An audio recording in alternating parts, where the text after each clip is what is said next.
Our story begins with a master alchemist whose disciples all know his peculiar habit. Healing pills go in green boxes. The lethal, poisonous ones are kept in red boxes, so when word arrived that Yi Chushue was gravely injured, his eldest disciple didn't hesitate for a single second before quietly slipping into his master's private quarters. He stole the most precious Tianyuan heart-nourishing pill, but there was one crucial detail the disciples didn't know. The master possessed the mirror of 3 lives, allowing him to see the past and return from death. He was a regressor. He had already secretly swapped the pills, and we watch as the heroine, Yi Chushue, swallows the medicine. At first, her injuries seemed to improve, leaving the master's fiancé and disciples completely immersed in their joy. But just a moment later, Yi Chushue suddenly coughed up a mouthful of blood, sending the room into a total panic. Her fiancé, Gu Qingyuan, immediately used a divine stone to inspect her body, only to find her dantian in ruins. His veins were filled with black venom, a cocktail of toxins flowing through every part of his body. Her already severe injuries worsened instantly, and even her very life force began to show signs of fading away. The disciple, Baiya, was stunned. He had meant well but caused a disaster, unable to understand how this happened. Everyone had inspected the pill earlier and found no issues, or so they thought, to be perfectly honest. Gu Qingyuan's eyes filled with a murderous intent so cold it was palpable, and he vanished from the spot instantly. The sect leader, sensing imminent danger, cried out for everyone to stop junior brother Gu before he did something reckless. He hurried after him with his men, shouting for Song wanting to stay back as a sword light tore through the clouds. The blade came straight for the master, who simply looked up with a cold, faint glimmer in his eyes. With a casual wave of his hand, a palm strike met the sword's shadow, resulting in a massive, deafening explosion. The shockwaves shook the very clouds and set the protective arrays flickering, as if the sky itself might split open. Then, a figure tore through space itself, stepping out and descending from the air with a terrifying, murderous aura. As the smoke from the explosion began to dissipate, we see Song Wanning and Gu Qingyuan standing in the center, letting the shockwaves surge around them. His eyes were filled with a cold, piercing light, directed at the woman he had loved and known for over 100 years.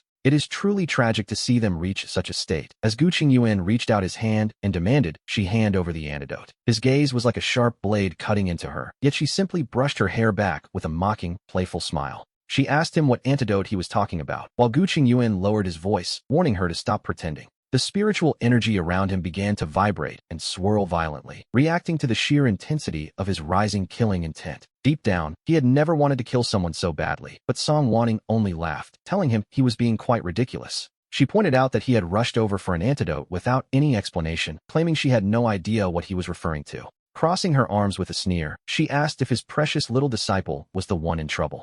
She wondered aloud if the girl's dantian wasn't just damaged, but perhaps she had been poisoned as well, her lips curling into a smirk. Her eyes stared straight at Gu Qingyuan, filled with a hidden malice that she was struggling to keep suppressed. His hands wouldn't stop trembling as he accused her of doing this on purpose, stating that if she weren't his junior sister, he would end her. Upon hearing this, she burst into uncontrollable laughter, unable to even stand up straight, mocking him for how pathetic he sounded. She asked if he was even sure he could defeat her now, just as the sect leader and the others came rushing onto the scene. Many disciples in the sect had also noticed the massive explosion and began to gather at a distance to watch the confrontation. They whispered among themselves that Ancestor Song must be jealous again, though this time things seemed far more serious than usual. We learned that ever since Yi Chushue was heavily injured, the entire sect had been in a state of absolute chaos and exhaustion. With Gu Qingyuan staying by the girl's side day and night, the disciples assumed Song Wanning simply couldn't handle the neglect. Some even remarked that her heart was far too narrow, considering that Yi Chushue was, after all, just his disciple.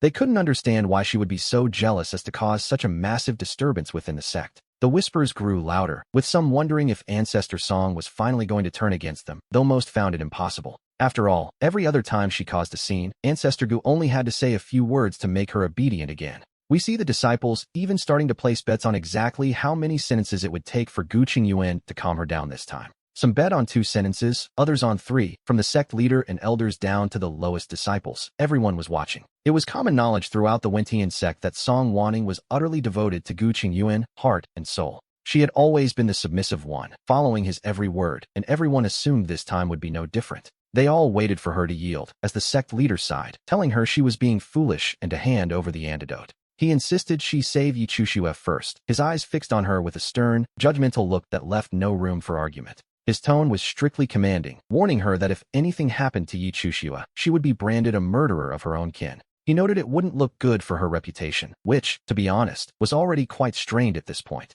Others chimed in, claiming Gu Qingyuan only felt a teacher's affection for the girl and urging her to stop overthinking things. They promised no one would blame her if she just cooperated, but she remained silent, letting them finish their little performance. After waiting for every single person to finish their critique, she tilted her head and spoke with an air of perfect innocence. Imagine the scene. A crowd rushes in to hurl accusations at her, yet she calmly points out she has no idea what happened. It was a complete misunderstanding, really. His voice trailed off as he realized he had already swallowed the Tianyuan heart-nourishing pill. She asked why they were still pestering her, just as Bai Yang came running over, shouting that his master was practically subhuman. He accused her of switching the pills on purpose, knowing full well that Yi Chushiwa's life depended on that specific medicine. He demanded to know how she could be so cruel, but she only smiled, asking Bai Yang if he had forgotten his place. She reminded him that disrespecting a superior was a grave offense, coolly questioning which one of them was truly lacking humanity. She had already told them the pill was gone, yet they refused to believe her, and now they wanted to blame her for the consequences.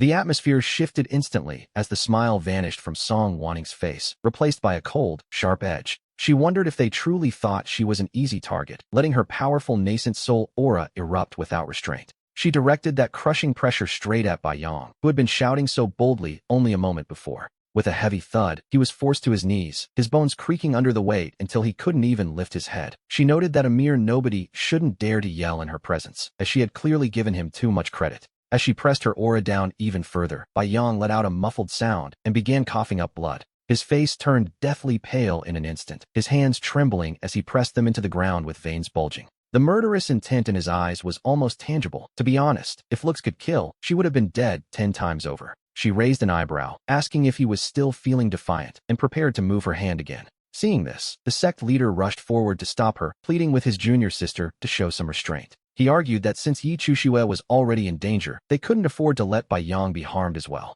She questioned why he was interfering with how she disciplined a disciple, which, naturally, felt like a public slap to his pride. The sect leader's irritation grew, his face darkening as he tried to maintain his composure. He claimed Bai Yang had only spoken out of turn due to panic, suggesting a nascent soul expert shouldn't bother with a mere disciple. She gave a cold laugh, asking if it was truly just a slip of the tongue before waving her hand dismissively. A shimmering water screen manifested before the crowd, and we see images beginning to flicker across its surface. It showed exactly how Bai Yang had snuck into the pill pavilion and how he had stolen the medicine in secret. The evidence was laid bare for everyone to see, and the expressions of the onlookers shifted from judgment to shock. Bai Yang's face turned so dark it looked as though a storm was brewing, while the crowd began to whisper in disbelief. The disciples realized that Bai Yang had actually stolen from Ancestor Song. No wonder she was so furious, and who could blame her? In the sect, everyone knew that Ancestor Song was notoriously protective, favoring her disciples to an extreme degree. She had never even spoken a harsh word to them before, so the disciples realized she must be truly pushed to her limit.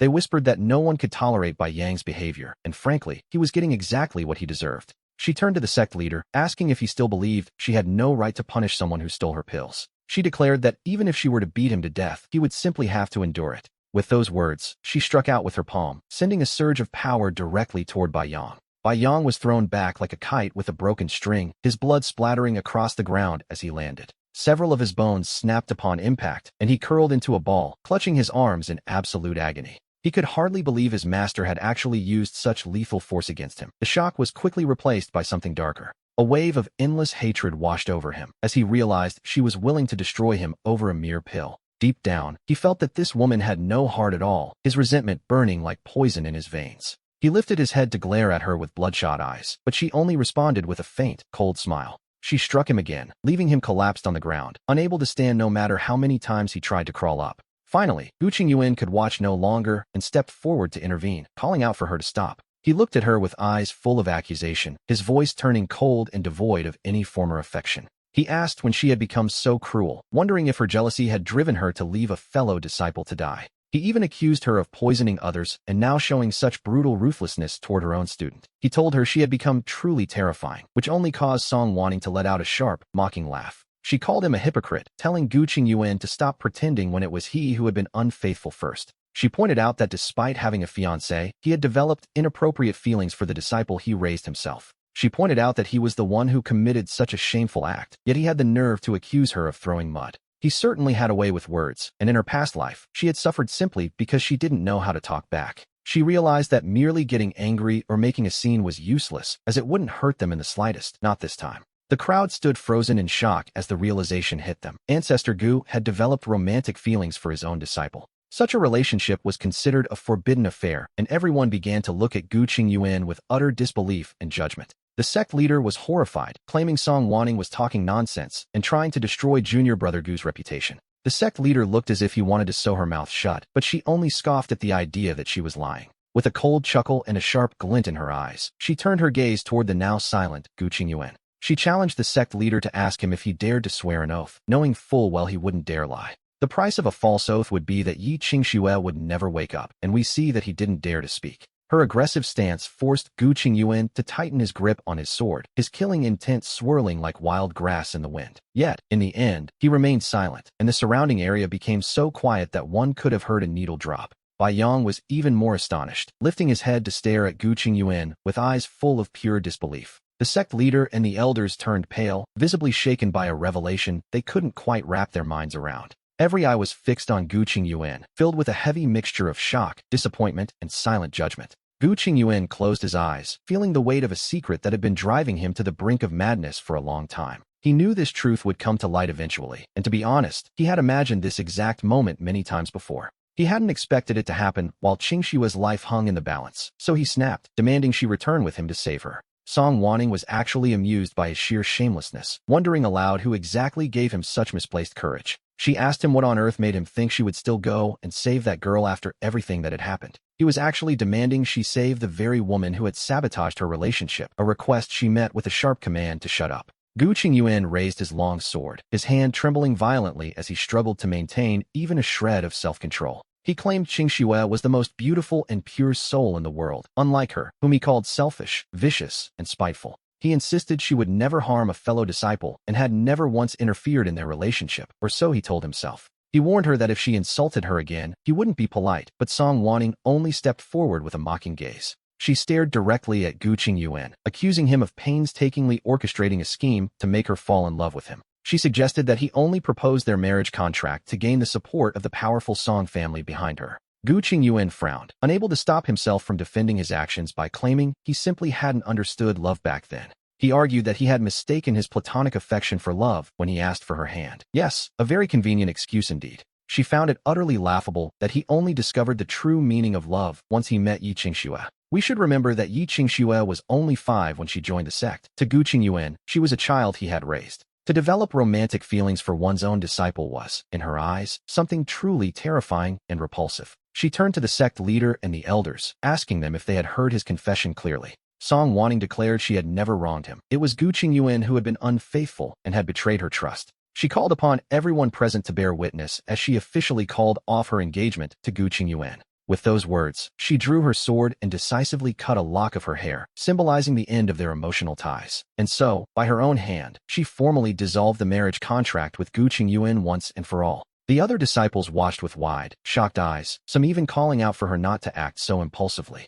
Gu Qingyuan's eyes narrowed sharply, his knuckles turning white as he gripped the hilt of his sword in a daze. He told her to think carefully, saying it wasn't too late to regret this if she just apologized and healed Qingxue. She stood tall, her body tense, as she admitted she could have accepted the engagement and even married him. It seemed like a massive sacrifice, but looking at him now only made her feel sick. She had finally made up her mind. She declared that her engagement to Gu Qingyuan was over. All that talk of love was a lie, and she no longer cared for it. Gu Qingyuan stood frozen, stunned that she actually meant to dissolve the contract, while the officials nearby looked on in horror. It seemed she was truly furious this time, leading the elders to suggest that they could still sit down and discuss things calmly. They reminded her that after so many years together, there was no need to take things to such an extreme. Yes, quite a late realization. They argued that Gu Qingyuan had simply made a mistake and that he and Yi Qingxue could never truly be together anyway. Song Wanning let out a mocking laugh, wishing that their descendants for the next 18 generations would encounter similar unnecessary situations. The elders insisted they only had her best interests at heart, acting as though they were the victims of her sharp tongue. They claimed she was just making a scene now and would surely be begging for a reconciliation later on. The elders grew indignant, feeling she was unfairly venting her anger on them. To be honest, they were simply meddling. She gave them a sideways glance, her eyes cold, and told them to simply shut their mouths. She made it clear her personal affairs were not for others to dictate. The elders fumed, but for once, they stayed silent. Gu Qingyuan, watching this entire farce unfold, warned her not to regret this, silently swearing he would never take her back. She gave a cold smile, noting that only a fool would regret leaving him, and turned to walk away. In a sudden fit of rage, Gu Qingyuan swung his sword toward her, desperate to force her to stay. She looked up, a flash of killing intent appearing in her cold eyes as she drew her own blade to meet his. The two clashed in midair, their swords locked in a tense standoff as a violent wind began to howl around them. The air grew heavy with a lethal chill, signaling an explosion of violence that the sect leader watched with growing dread. He quickly ordered the other disciples to evacuate, shouting for Wanning and Xingyuan to stop their madness and come down. The elders are in a complete panic, watching the scene unfold as they cry out in distress over this internal conflict. We see the sect leader looking on, his face etched with worry as the two prepare to fight to the death. He wonders if Wanning has lost her mind today, questioning how she could possibly bring herself to hurt Gu Qingyuan. The situation has become incredibly messy, leaving the onlookers overwhelmed and unsure of how to even speak to them anymore. It truly seems as though Wanning is a different person today. Her willingness to strike at Xingyuan is utterly unexpected. The second elder scoffs nearby, noting that if she continued to endure such bullying, she would have the patience of a 1,000-year-old turtle. He remarks that Gu Qingyuan's indecisiveness was long overdue for a reckoning, even if the others are too afraid to say it. The elder has no such reservations, pointing out the absurdity of a man developing romantic feelings for his own disciple. He calls Xingyuan a pervert, earning a sharp glare from the sect leader, who snaps that now is hardly the time for such commentary. The priority is stopping them, but the second elder simply makes sarcastic remarks, showing no intention of helping. He points out that Xingyuan is stronger than him and currently in a blind rage. Anyone who interferes is just asking for a beating.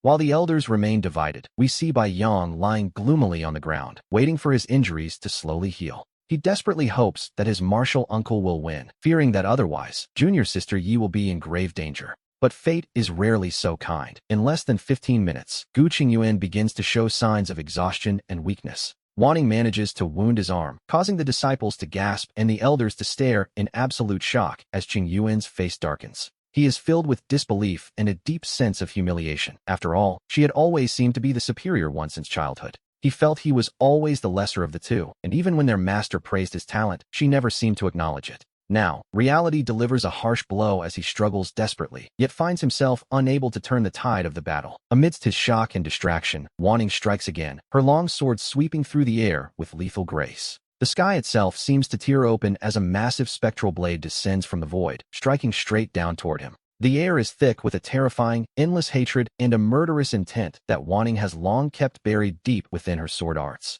For years, she had suppressed her true power simply because Gu Qingyuan constantly praised and admired Yi Chushue's supposed innocence and kindness. This restraint had caused her skills to stagnate, but now, her infinite killing intent and deep-seated malice have finally been unleashed. She holds nothing back, pouring every ounce of her spirit into this single strike, creating a massive impact that shakes the very foundation of the sect. The sheer force forces everyone to lower their heads as the space around them twists and tears with a violent, crackling sound. It is a sound that makes the heart tremble, a blinding light flashes, and by the time we can see again, the outcome is clear. Gu Qingyuan falls straight from the sky, his chest pierced and drenched in blood, a sight that leaves the onlookers in total silence. The wound is deep enough to see the bone, missing his heart by only a fraction of an inch. To be honest, he's lucky to be alive. Wanning then steps forward and heavily grinds her foot into Gu Qingyuan's face, causing him to cough up even more blood. His cold eyes are filled with a burning hatred. He simply cannot accept the humiliation of being trampled under her feet like this. But he is severely injured, and under the weight of Wanning's overwhelming aura, he finds himself unable to even move a muscle. He begins to cough violently, his heart consumed by rage as he grits his teeth and looks up with eyes full of resentment. We see that the person who used to follow him and try to please him is gone. In her place stands someone entirely different. This new version of Wanning makes him feel a strange mix of alienation and intense loathing as she applies more pressure with her foot. His face becomes distorted and quite hideous under the strain, yet she coldly tells him that even if he's unsatisfied, he must endure it. She remarks that if it weren't for their shared history as disciples of the same sect, he wouldn't even have the chance to speak right now. With a final, disdainful movement, she kicks him across the face, sending him flying several meters away through the dirt. The watching disciples rub their eyes in disbelief, wondering if they've gone mad seeing Ancestor Wanning treat Gu Qingyuan with such contempt. While some find her display of power incredibly impressive, Gu Qingyuan slowly crawls back up, his fists clenched in a white-knuckled grip. His gaze is pure humiliation. He had intended to capture her and force her to heal Yi Chushua, but the tables have turned completely. But now, all his plans have turned to dust, yet he knows he must save Chushua's life at any cost. Gu Qingyuan walks back toward Wanning step by step, his eyes bloodshot and trembling with emotion. Despite the thick hatred swirling between them, his knees suddenly buckle, and he drops to the ground before her. "Save Chushue, I beg of you," he pleads, his eyes shimmering with unshed tears. Imagine the scene. The high and mighty ancestor Gu, driven by the fear of losing Yi Chushue, actually kneeling for a mere disciple. The crowd watches in absolute shock as he bows to his own junior sister, a sight that strikes Wanning's heart once more. However, she feels no pain this time, only a deep sense of irony. She tells herself that if he had only been honest from the start, and had the courage to show his true feelings like this, she might never have become so consumed by jealousy. Perhaps she would have let go long ago, for she has her own pride, yet he chose to hide behind endless excuses and lies. He forced her into a cycle of doubt and self-deception, and now, she slowly lowers her head to meet his pleading gaze. She reaches out, her hand grazing Gu Qingyuan's face, thinking how much she truly wants to destroy that handsome mask. In an instant, her sharp nails rake across his skin, leaving a bloody gash that stands out against his pale complexion.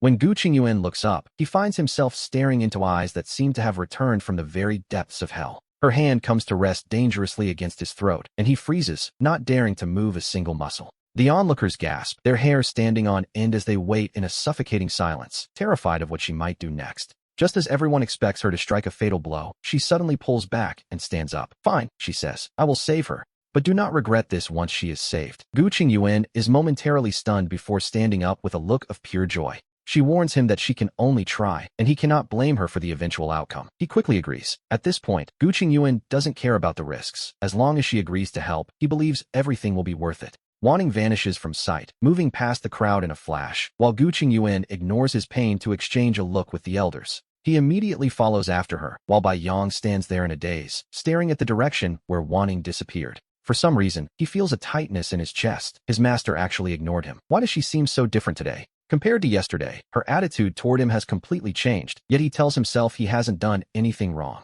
He thinks that since she could save people anyway, forcing Uncle Gu to beg in such a humiliating way was truly malicious. Lu Nanfeng and Nzai try to comfort Bai Yang, suggesting that he should go and kneel before their master to plead for mercy. They believe her heart is soft and a few kind words would suffice, so Bai Yang struggles to his feet to follow her. Wiping the blood from the corner of his mouth, he limps along, determined to catch up with the others. We see a cold light reflecting in the room. The person on the bed has skin as shriveled as tree bark, covered in deep wrinkles. Their life force is fading like a dying tree, which is, of course, the direct result of the poison Wanning secretly administered. She takes out a pill and feeds it to the patient. It will neutralize the toxin, but the previous injuries were far too severe. The poison has already seeped into the meridians, ensuring a permanent ailment. Whether a full recovery is possible now depends entirely on fate. Gu Qingyuan frowns at this, asking if there truly isn't a way to heal her completely. He questions how a grandmaster alchemist with such brilliant medical skills could fail to fully neutralize a simple poison. Wanting retorts that if he has a better way, he should find someone else, and she tosses the remaining pills toward him.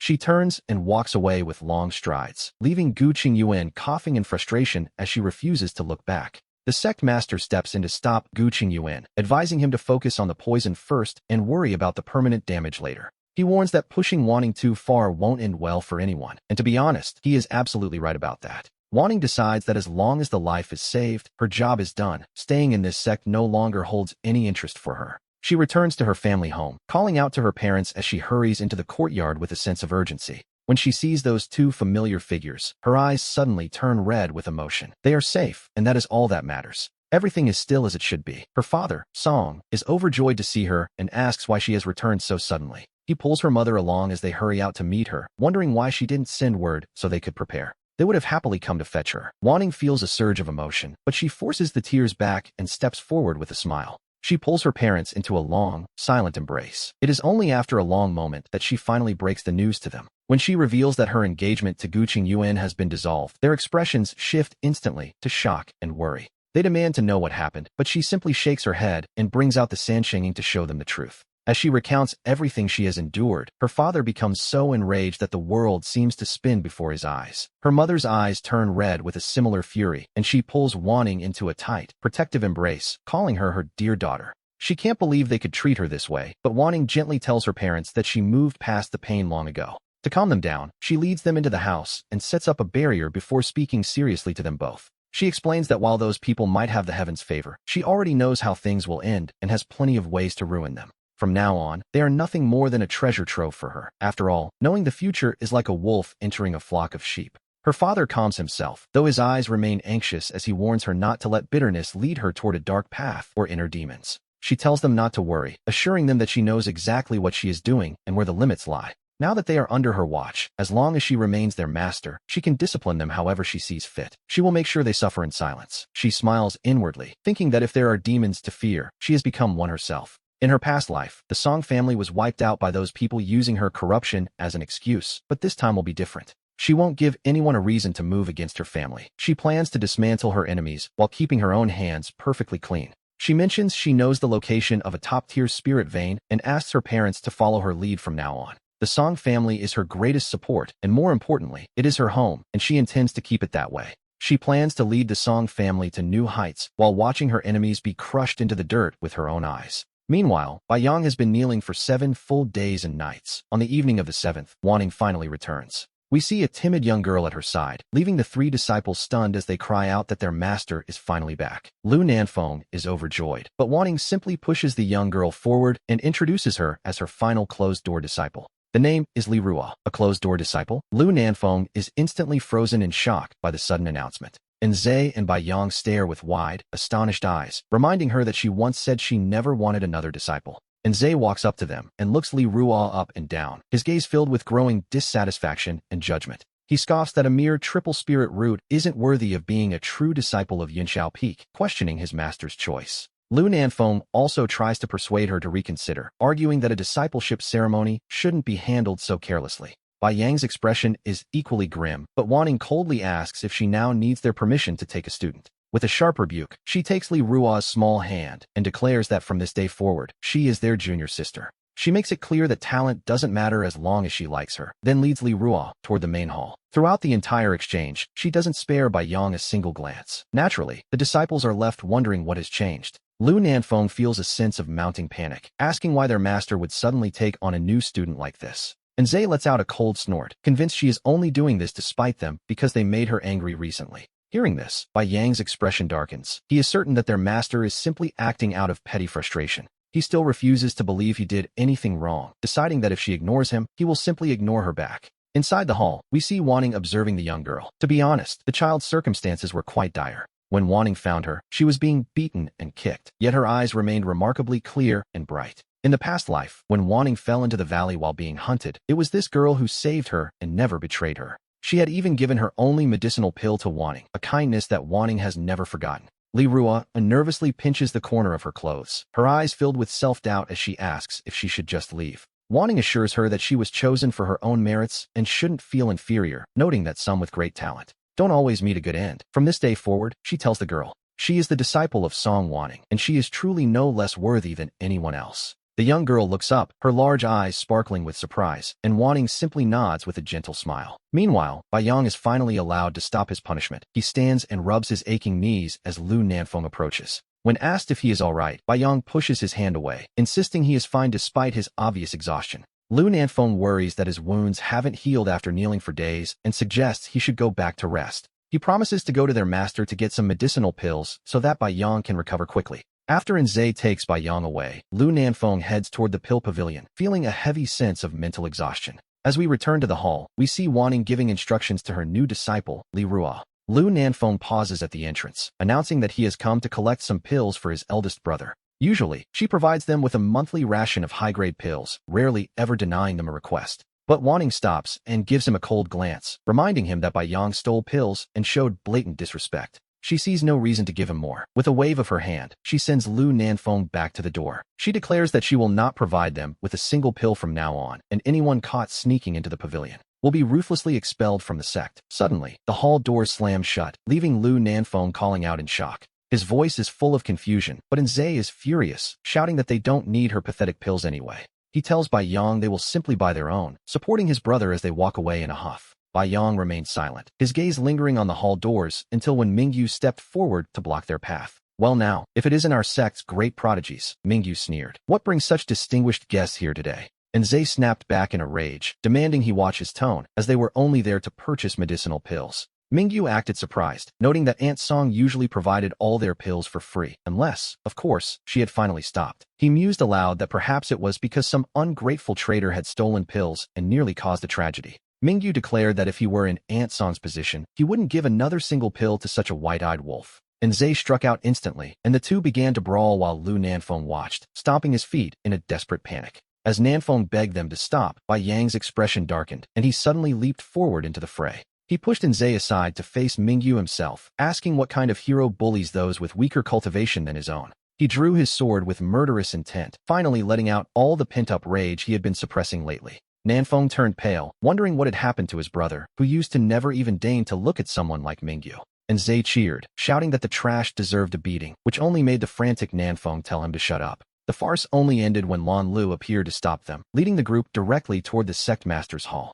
Inside the hall, Bai Yang stood with a cold, arrogant gaze like a sharpened arrow as Wanning entered in her red robes. He turned his face away while Nzay glared at her with shared hostility. Wanning simply felt a cold sense of amusement. To her, a genius who hasn't grown up is nothing more than a life cut short. She calmly asked the sect master why she was summoned. The sect master recounted the events, emphasizing how aggressive Bai Yang and Nzay had become due to Wanning's years of indulgence. He argued that her disciples had become disrespectful and violent, insisting the sect master take strict control. The master looked at Wanning with a headache. Junior Sister Song, the sect master asked, what do you have to say about this? Every eye in the room turned toward her. Bai Yang appeared expressionless, yet Wanning could sense a hidden flicker of tension within him. He was waiting for her response. He expected her to shield him as usual, to argue with Lan Lu on his behalf and take him away, but Wanning simply stood up with an air of calm indifference. She looked at him, and for a fleeting moment their eyes met. We see a flicker of secret joy in his gaze, certain that she was about to yield. Deep down, Bai Yang told himself that his master would surely forgive him now, just as Wanning slowly raised her hand. With a sharp motion, she delivered a heavy blow through the air that sent him flying, leaving the entire hall in a state of stunned silence. His teeth were knocked loose and his cheeks swelled instantly. Lan Lu was shocked, and when Mingyu's eyes nearly popped out of her head, Wanning tilted her head with a smile, asking senior brother Lan if he was satisfied yet, before raising her hand to deliver 4 more consecutive strikes. She sent Bai Yang tumbling like a discarded rag doll. He hit the ground hard, and his pride seemed to shatter right along with him. In that moment, he finally realized the bitter truth. He was no longer her most precious disciple. He could only mutter a faint master. And Zay jumped forward, demanding to know why she was helping outsiders when his eldest brother's previous injuries hadn't even healed yet. His reward was an even heavier slap as Wanning declared this was all the fault of a useless waste like him, followed by yet another strike. His old wounds reopened and he collapsed into a dead faint. The hall fell into a deathly silence as Lan Lu stared at her as if she were a madwoman. Wanning offered a sweet smile, asking if Lan Lu felt better now, noting that if he didn't, she could certainly continue, but he quickly declined. Lan Lu interrupted her in a panic, insisting he was satisfied, which left Wanning feeling just a little bit disappointed. She reminded herself that a villainess has no need for logic. If she wanted to act, she would. She raised her hand and sent more slaps flying. The unconscious Nzay took 2 more hits, while Bai Yang found himself being knocked backward through the air once again. Even the dazed Lu Nanfeng didn't escape a blow. Calling her a lunatic, Lan Lu finally turned and fled the scene in a fit of rage. When Mingyu scrambled to follow them out, leaving the sect master rubbing his temples, worried about the upcoming great tournament of geniuses. Wanning raised an eyebrow and glanced lazily at the 3 men on the floor, asking the sect master exactly how he expected her to behave. She pointed out that Bai Yang had stolen pills, and she was merely disciplining her disciples, something they used to gossip about her not doing. Now that she was taking charge, the sect master found it equally troublesome. Wanning simply sighed and smoothed out her skirt, truly a difficult position. As she turned to leave, her red skirt fluttered like a drifting boat, growing distant while Bai Yang reached out a trembling hand. He wanted to grasp that fading light, but his hand fell back weakly as he watched her depart without a single backward glance.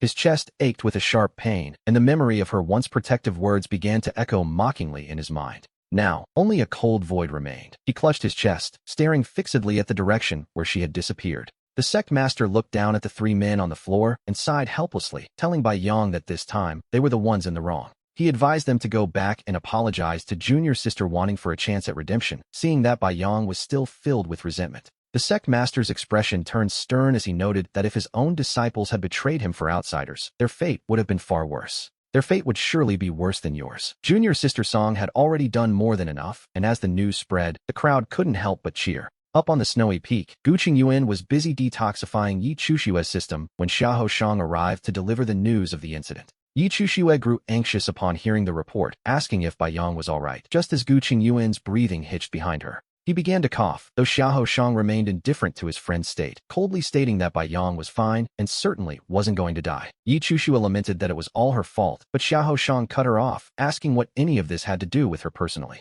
When she mentioned the incident with the pills, both Xiahou Shang and Gu Qingyuan interrupted her before Xiahou turned and stormed away in frustration. Gu Qingyuan chased after him, demanding to know what he actually saw in her. Xiahou Shang insisted that Chu Xue was exceptionally kind. He claimed she was different from everyone else, even believing that all living beings under heaven should be treated as equals. Xiahou Shang snapped back, asking about Song Wanning and if he truly intended to cancel the engagement, which Gu Qingyuan confirmed was already over. With a look of absolute resolve, he declared there was no future for them, though Xiahou warned him he would surely regret losing her. Xiahou Shang stared him down, suggesting that since the engagement was dissolved, he might just pursue Wanning himself without any objection. Gu Qingyuan froze in shock, asking him to repeat what he just said as the air between them seemed to stand perfectly still. Clenching his fists, he muttered that whatever Wanning did from now on was none of his business, or so he tried to tell himself. Xiahou Shang curled his lip, warning that he shouldn't regret this later. While back at the snowy peak, Bai Yang struggled for a long time. He finally stood up and began walking toward the main hall, but as he reached the summit, his footsteps came to a sudden halt. A brand new 3-story courtyard stood there, surrounded by lush greenery, where we see Wanning gently stroking Li Rua's head.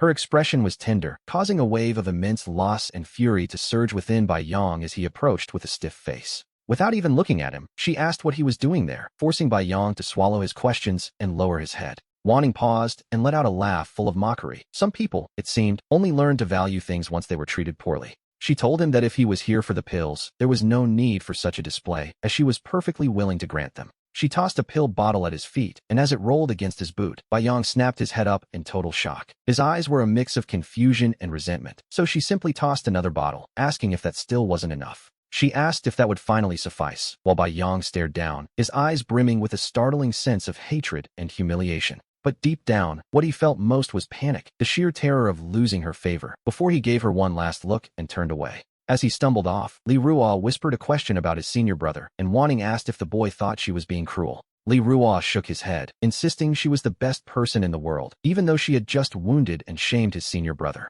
To him, because she was kind to him, she remained the best person under heaven, a simple logic that touched her deeply. His words felt like a healing rain on her heart, just as the Ren Tian sect began to bustle with preparations for the upcoming Great Assembly. On the way down the mountain, Yi Chushua blocked her path, calling out for her to wait, which made Wanning stop to ask what she wanted. Wanning's gaze turned cold as Yi Chushua apologized, claiming that everything involving Brother Bai Yang was entirely her own fault. She begged Wanning not to be angry with him anymore, but Wanning coldly interrupted, asking if she was admitting to orchestrating his actions. Yi Chushua shook her head in a panic, denying it, to which Wanning pointed out that if that were true, Bai Yang's business had nothing to do with her. She gave the girl a dismissive glance and walked away. To be honest, if not for the hidden opportunities they represented, she would have ended them long ago. Sometimes, living can be far more painful than death. As Wanning walked away, Yi Chushua watched her back while biting her lower lip. She secretly vowed that one day she would surpass her, before quickly masking her expression and smoothing her features. She headed toward Bai Yang's courtyard, where we see him standing silently at the entrance as she asks if his injuries have improved. Stepping forward with feigned concern, she offered a bottle of pills, mentioning she heard Aunt Song had cut off his supply.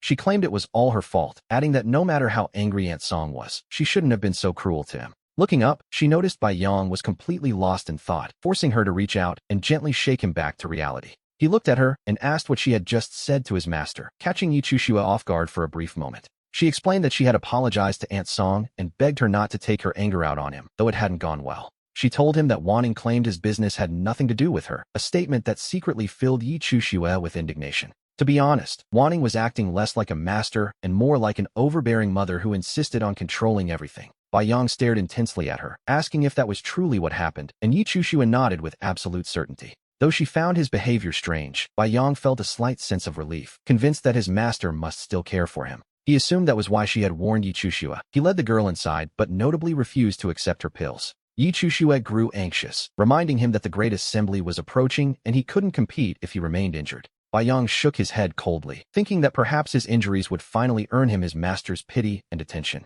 He was certain he could still outperform the others. He wanted to show her that only he was worthy of being her pride. Imagine the scene. The day of the Great Assembly arrives, a gathering of the finest talents from every sect under heaven. Wanning and Gu Qingyuan stood far apart like total strangers, while the sect master brushed off questions from outsiders about their engagement. Yi Chushue stood behind Gu Qingyuan, soaking in the envious gazes of the crowd below with a heart full of confidence. She had no idea, of course, that the disciples below were whispering about how poor Gu Qingyuan's taste in women truly was. The crowd wondered how Gu Qingyuan could possibly choose Yi Chushue. To them, it seemed he had a taste for the truly repulsive, leaving him frowning in frustration. He worried that Yi Chushue might hear the truth, realizing he couldn't silence every gossiping mouth, while we see Wanning sitting calmly to one side. She remained expressionless, and her 3 disciples behind her were unusually quiet today, as Enze finally learned to keep his mouth shut. After being struck twice, he finally understood the true majesty of a nascent soul cultivator, while he glanced over at Bai Yang. Bai Yang looked sharp and focused, though his gaze kept drifting toward Li Ruo by Wanning's side, adding to the strange atmosphere within the Wentian sect.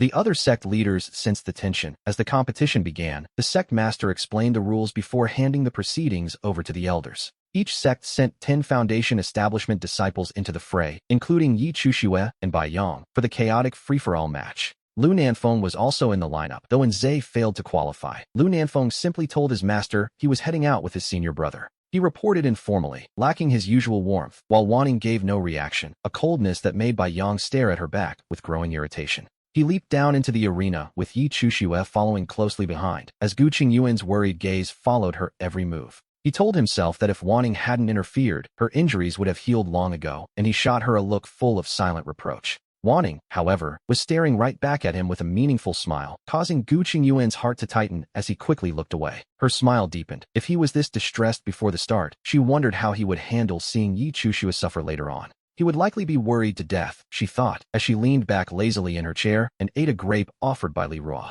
A nearby observer remarked that she didn't seem worried at all, assuming she must have absolute confidence in her disciple's abilities. She spat out a grape seed with a casual air, noting that winning or losing didn't matter as long as they didn't actually die. Whether Bai Yang and Lu Nanfeng won was no longer her concern, leaving the Wangshan sect master with a forced, awkward smile. He laughed it off as a joke while the crowd shifted the subject, and as the first round of the melee began, Wanning didn't even bother to watch. Instead, she picked up a picture book and began to read, making the Wentian sect master twitch with annoyance, though he couldn't openly scold her. On the stage, Bai Yang, Yi Chushue, and Lu Nanfeng worked with perfect coordination to repel their enemies, securing one victory after another. Yet this success failed to bring Bai Yang even a hint of joy, as the figure on the high platform never once looked his way. As the melee ended, only 20 remained. The Wentian sect was down to just Bai Yang and his 2 companions, leaving the sect master feeling quite uneasy. Since Yi Chushue and Bai Yang were still carrying injuries, the second round of drawn matches saw them both manage to advance.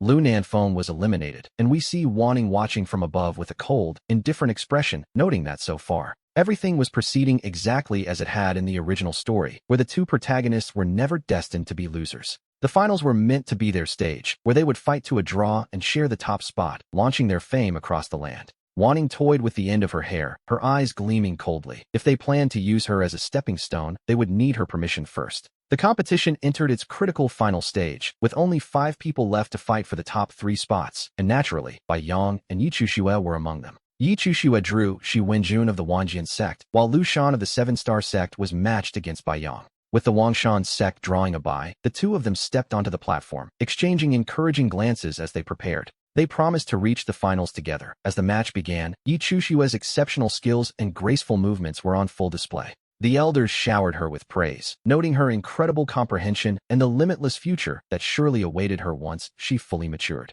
The Wentian sect master was all smiles, but on the other side, Bai Yang's situation was far less optimistic due to his unhealed wounds. His condition was visibly poor, surprisingly so, given the stakes of the match. What the observers didn't know was that Bai Yang hadn't taken his medicine at all. He fought with a fierce, desperate momentum that masked his fatigue. However, his exhaustion soon showed. As Lu Shan's spear lunged forward, Bai Yang tried to counter, but his dantian suddenly seized up. His spiritual energy cut out, the spear struck home, and Bai Yang fell to his knees, coughing up a mouthful of blood as Lu Shan cried out in shock. Lu Shan was bewildered, wondering aloud how the Wentian sect could be unaware that their disciple was competing while so heavily injured. The Wentian sect master could only offer a bitter smile. He had provided the pills, but Bai Yang simply hadn't taken them. Bai Yang spat out more blood and wiped his mouth, his gaze instinctively drifting toward wanting to see if she noticed his pain. Surely his master would feel some pity now. As he lay there, memories of their past flashed through his mind, like the time he was bitten by a demon beast at age 7. Back then, her eyes had reddened with worry, and when he was hunted at 15, she had crippled his pursuers and vowed to protect him forever. At 20, he suddenly realized that throughout his entire journey, her shadow had always been right behind him, so he turned his gaze toward the high platform. But he could no longer find those concerned eyes. He saw only the side of her face as she looked away, not granting him even a single glance. Bai Yang felt a sharp, stabbing pain in his chest, yet he struggled to his feet and launched another desperate attack against Lu Shan. He told himself his master must be hurting inside and was simply putting up a front, convinced that he was still the person she cared for most. Bai Yang began attacking with a suicidal frenzy, forcing Lu Shan to strike back with lethal force, and within just a few exchanges, his injuries grew even worse. We have to wonder what he was thinking. It seemed as though he was intentionally provoking his opponent. The watching disciples looked on with heavy hearts, and even the elders on the platform turned their eyes toward Wanning. But what was she doing? We see that she had pulled out another novel from somewhere and was reading it with a faint, amused smile, showing not a hint of concern. The elders felt their hearts sink. To be honest, they preferred her old self, the competitive, overprotective woman she used to be. This new, unpredictable version of her was far more unsettling. On the stage, Bai Yang clutched his bleeding wounds and stared at her. He wondered if Song Wanning was truly this cold-blooded, refusing to even look at him while he was so gravely injured. Gu Qingyuan finally spoke up to criticize her in public, pointing out that her disciple was suffering while she sat there reading stories. He asked if this was any way for a master to behave. Wanning's hand paused on the page, and she slowly, gracefully looked up. She reminded him that since Bai Yang was her disciple, there was no reason for an outsider like him to be so anxious. With a sharp, pressuring gaze, she suggested that he should actually be wishing for Bai Yang's death, as it would remove the competition for his own precious student. A mocking, blood-chilling smile played on her lips, leaving the entire hall in a stunned, heavy silence as the sect masters processed her words. Gu Qingyuan's face turned as dark as a soot-stained pot as he barked her name, insisting that the boy was his nephew in the sect as well as her student. He demanded she stop her slander, claiming he would never wish for the boy's death, but Wanning simply burst into a cold, mocking laugh. Wanning stared into his eyes with a look that carried a heavy, hidden meaning, telling him she hoped he would maintain that sentiment in the future. Gu Qingyuan turned away in frustration, refusing to look at her further. While on the stage, the battle grew increasingly violent as Bai Yang's clothes were torn to shreds. Covered in blood, Bai Yang refused to yield even as Lu Shan pressured him to surrender, choosing instead to fight on in a way that was practically self-mutilation. A long spear suddenly pierced through his thigh, and with a heavy thud, Bai Yang collapsed as his vision began to blur with the color of blood. He struggled to lift his head toward the high platform, a sudden fear gripping his heart. Would his master finally show some concern for him? He told himself that as long as she still cared, he could forget all the pain she had caused, but the view from the platform offered no such comfort. The figure in red was nothing but a blur in his failing sight. We see that Wanning was actually smiling while patting Li Rua's head and whispering something. She hadn't spared a single glance toward the arena, not even one, leaving Bai Yang stunned as he clutched his chest in agony. Jealousy, resentment, and pure pain washed over him like a tidal wave. In that moment, he knew he had truly lost. The elder announced the result with a note of regret. Lu Shan was the winner, meaning Bai Yang, the favorite to win it all, had failed. He hadn't even made the top 3. When the elder tried to help him up, Bai Yang refused, stubbornly remaining on the ground. He stared fixedly at the high platform, while Lu Shan, despite winning the match, couldn't find it in himself to feel even a hint of joy. Enze clenched his fists until his knuckles turned white, his eyes reddening, yet he no longer dared to shout or scream at Wanning. He didn't even dare to rush down to the stage without permission. Only then did Wanning finally cast a faint, indifferent look toward the arena. Her cold gaze collided with Bai Yang's expectant eyes, and for a brief second, one could almost see a flicker of hope ignite within the boy. But she merely swept her eyes over him with icy detachment, coldly ordering them to take him away before he embarrassed her further. The entire hall fell into a shocked silence at her words, and the sect master's face darkened as he shot her a warning glare. In that exact moment, Bai Yang felt as though his heart had finally, irrevocably shattered into pieces. Enze tried to defend his senior, arguing through gritted teeth that Bai Yang only lost because his old injuries hadn't healed. He hated his own weakness, knowing he couldn't truly stand up for Bai Yang, especially as Wanning looked down at him with a chilling, sideways glance. Wanning simply raised her hand to brush a stray hair behind her ear, yet the gesture alone sent Enze recoiling in terror, instinctively shielding his face. It's enough to make one smile. After all his constant shouting and posturing, we might have assumed he had a bit more backbone. As it turns out, he was nothing more than a coward, and so Wanning leaned back lazily, accepting a cup of immortal wine from Li Rua. She took a slow, quiet sip while the atmosphere remained heavy and suffocating, until a sudden scream from the nearby platform broke the silence. Turning to look, we see Yi Chushua has been sent flying to the ground, coughing up a pool of black blood as her life force began to flicker out. Shi Wenjun's broadsword was pressed firmly against her throat, causing Gu Qingyuan to stand up in utter shock, calling out Chushua's name. He blurred across the distance to the stage, knocking the broadsword away with a single palm strike before cradling her in his arms with visible heartache. The girl in his arms looked like a broken doll, her lips turned a dark, sickly black as he rushed toward Wanting with the dying girl.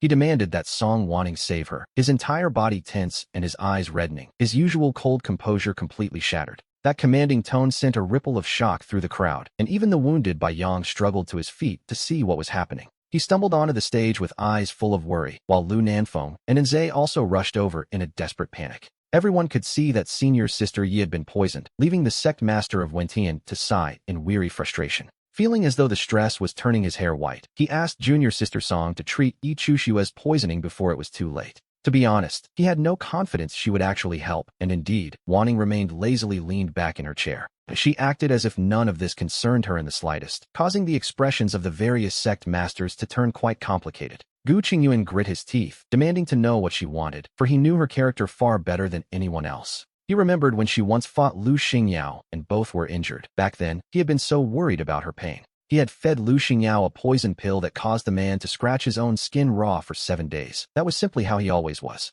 If someone made him unhappy, he always found a way to vent his anger. Yet for Wanting, he had only ever offered protection and respect. He had spent his life pampering her, and now, he realized with a sinking heart that those very same cruel methods were being turned against him. Wanting tilted her head, raising an eyebrow as she crossed her legs, asking Gu Qingyuan exactly what he intended to do about it. She noted that for a powerful nascent soul cultivator to strike a mere foundation establishment disciple was quite a bold move. Shi Wenjun had only shown a bit of normal disdain before being injured and forced off the stage by Gu Qingyuan's heavy-handedness. Gu Qingyuan stiffly replied that he would apologize later, demanding she save the girl, but Wanting simply asked what if she refused. A faint smile played on her lips as she rested her chin on her hand, asking him if he planned to kill her again. The crowd gasped in shock while Gu Qingyuan froze, insisting he never intended to kill her and telling her to stop being difficult. Her smile faded as she remembered how she had once begged him over and over not to hurt Song Jiaren, her heart breaking. She had pleaded for him to save her, reminding him that she was his junior sister and the woman he once loved. Yet he had only looked at her with cold, heartless eyes, declaring that his junior sister had died a long time ago. They were the ones who had driven her to the brink of madness, yet they still stood on their high horses, accusing her of being a menace. We recall how Gu Qingyuan personally bound her with the immortal rope, while her own disciple, Bai Yang, thrust a sword into her chest. They shattered her heart and destroyed her soul, scattering her ashes just to ensure she could never return, all in the name of justice. A sharp pain flared in Wanting's chest as she gripped the armrest of her chair, struggling to suppress the burning hatred within. Ironically, that immortal rope was a gift she had given him. She certainly had the power to save the girl, but she simply didn't want to. She stared deep into his eyes and whispered that his beloved was about to die, letting out a soft, chilling laugh. That laughter sent a shiver down the spines of everyone present, a cold dread creeping up from the soles of their feet. The outsiders finally began to grasp the situation, their eyes widening in shock at the mention of his beloved disciple. The crowd erupted into hushed whispers about Gu Qingyuan and his student, though the Wentian sect disciple seemed entirely unfazed by the scandal. The air on the high platform grew thick with tension as Gu Qingyuan's murderous intent became almost impossible to suppress. Finally, Bai Yang stumbled onto the stage, falling to his knees and begging his master to please save junior sister Yi. She approached Wanting, her body covered in shocking scars and her footing unsteady, yet her gaze remained fixed and stubborn. Initially, she had been annoyed by Wanting's extreme dislike of Yi Chuxue, and later, she hated her for refusing to help. But now, fear had taken over, the fear of losing Wanting's favor, while deep down, a faint hope still lingered. She hoped Wanting might act out of lingering care. Wanting turned back, taking a long, hard look at her 3 disciples. Their hearts belonged only to Yi Chuxue, caring for her even while bleeding themselves. Slowly, Wanting raised her hand. She reached out and gently brushed away the hair on the girl's forehead, which was matted and wet with blood. Bai Yang froze instantly, a surge of surprised joy rising within her, but that hope was destined to be short-lived. Wanting's hand stopped at her left shoulder, pressing down with such force that the wound buckled and the bone cracked. Bai Yang gasped in agonizing pain as she was dragged closer. Wanting noted how deeply she seemed to worry for the girl. With a mocking smile playing on her lips, Wanting suggested that perhaps she should simply become Gu Qingyuan's disciple instead.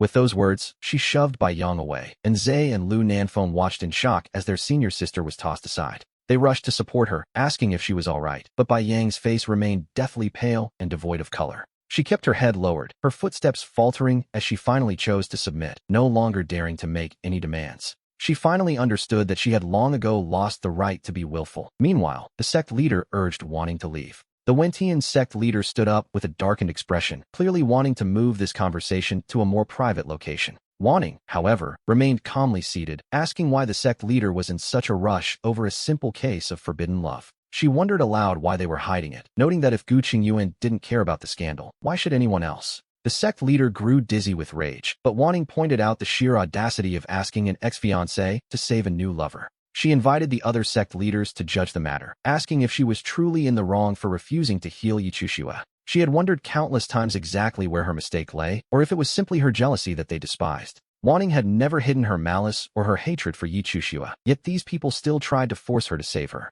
Simply because she refused, she was branded a villain. Her fiancé accused her, and her own disciples looked at her with loathing. Her fellow sect members called her behavior absurd, leaving her to wonder, even now, where exactly she had gone wrong. She never felt she was in error, and suddenly, Lu Shuriwei, the sect leader of Hehuan, spoke up to agree with her. Shuriwei argued that Wanting's actions were perfectly reasonable, looking at her with a gaze that was remarkably sincere. It was Gu Qingyuan who had betrayed his vows first, she noted, making his demand for Wanting's help truly preposterous. Men are often like this, falling for one woman after another, while shifting all the blame onto the women involved. Shuriwei remarked that she had never seen anyone as thick-skinned as Gu Qingyuan, whose face turned a dark, metallic shade of rage. Gu Qingyuan snapped that this was none of Shuriwei's business, insisting that since Wanting had planted the poison, she must provide the cure. Wanting suddenly burst into laughter, and only after she had her fill of mirth did she finally look up at him. She told Gu Qingyuan he was being ridiculous. She hadn't poisoned anyone. It was his precious disciple who had instigated Bai Yao. She explained that the fool had tried to steal her pills but took poison instead. To be honest, it was a rather clumsy mistake. She pointed out that if anyone present had a shred of morality, Yi Chuxue would never have been poisoned in the first place. The sect leader's face burned with shame at her words, while the other elders remained silent, not daring to utter a word. The other sect leaders began to look at Gu Qingyuan with suspicion, though he insisted that Chuxue would never instigate such a thing. With a cold expression, he told Wanting to stop throwing dirt on the girl's name just to save her own reputation. He claimed not everyone was as calculating and ruthless as Wanting, describing Chuxue as a pure, flawless snowflake. He asked her what she had left besides the blood on her hands. Wanting, unbothered, simply stood and brushed off her sleeves. She grabbed Li Ruo's hand and declared that if she was so ruthless, then she certainly wouldn't be providing any cure. She warned him never to kneel and beg her for help again before turning and walking away with Li Ruo in tow. We see Bai Yao hesitating, shifting his steps several times, but ultimately, he doesn't follow as Yi Chuxue remains unconscious.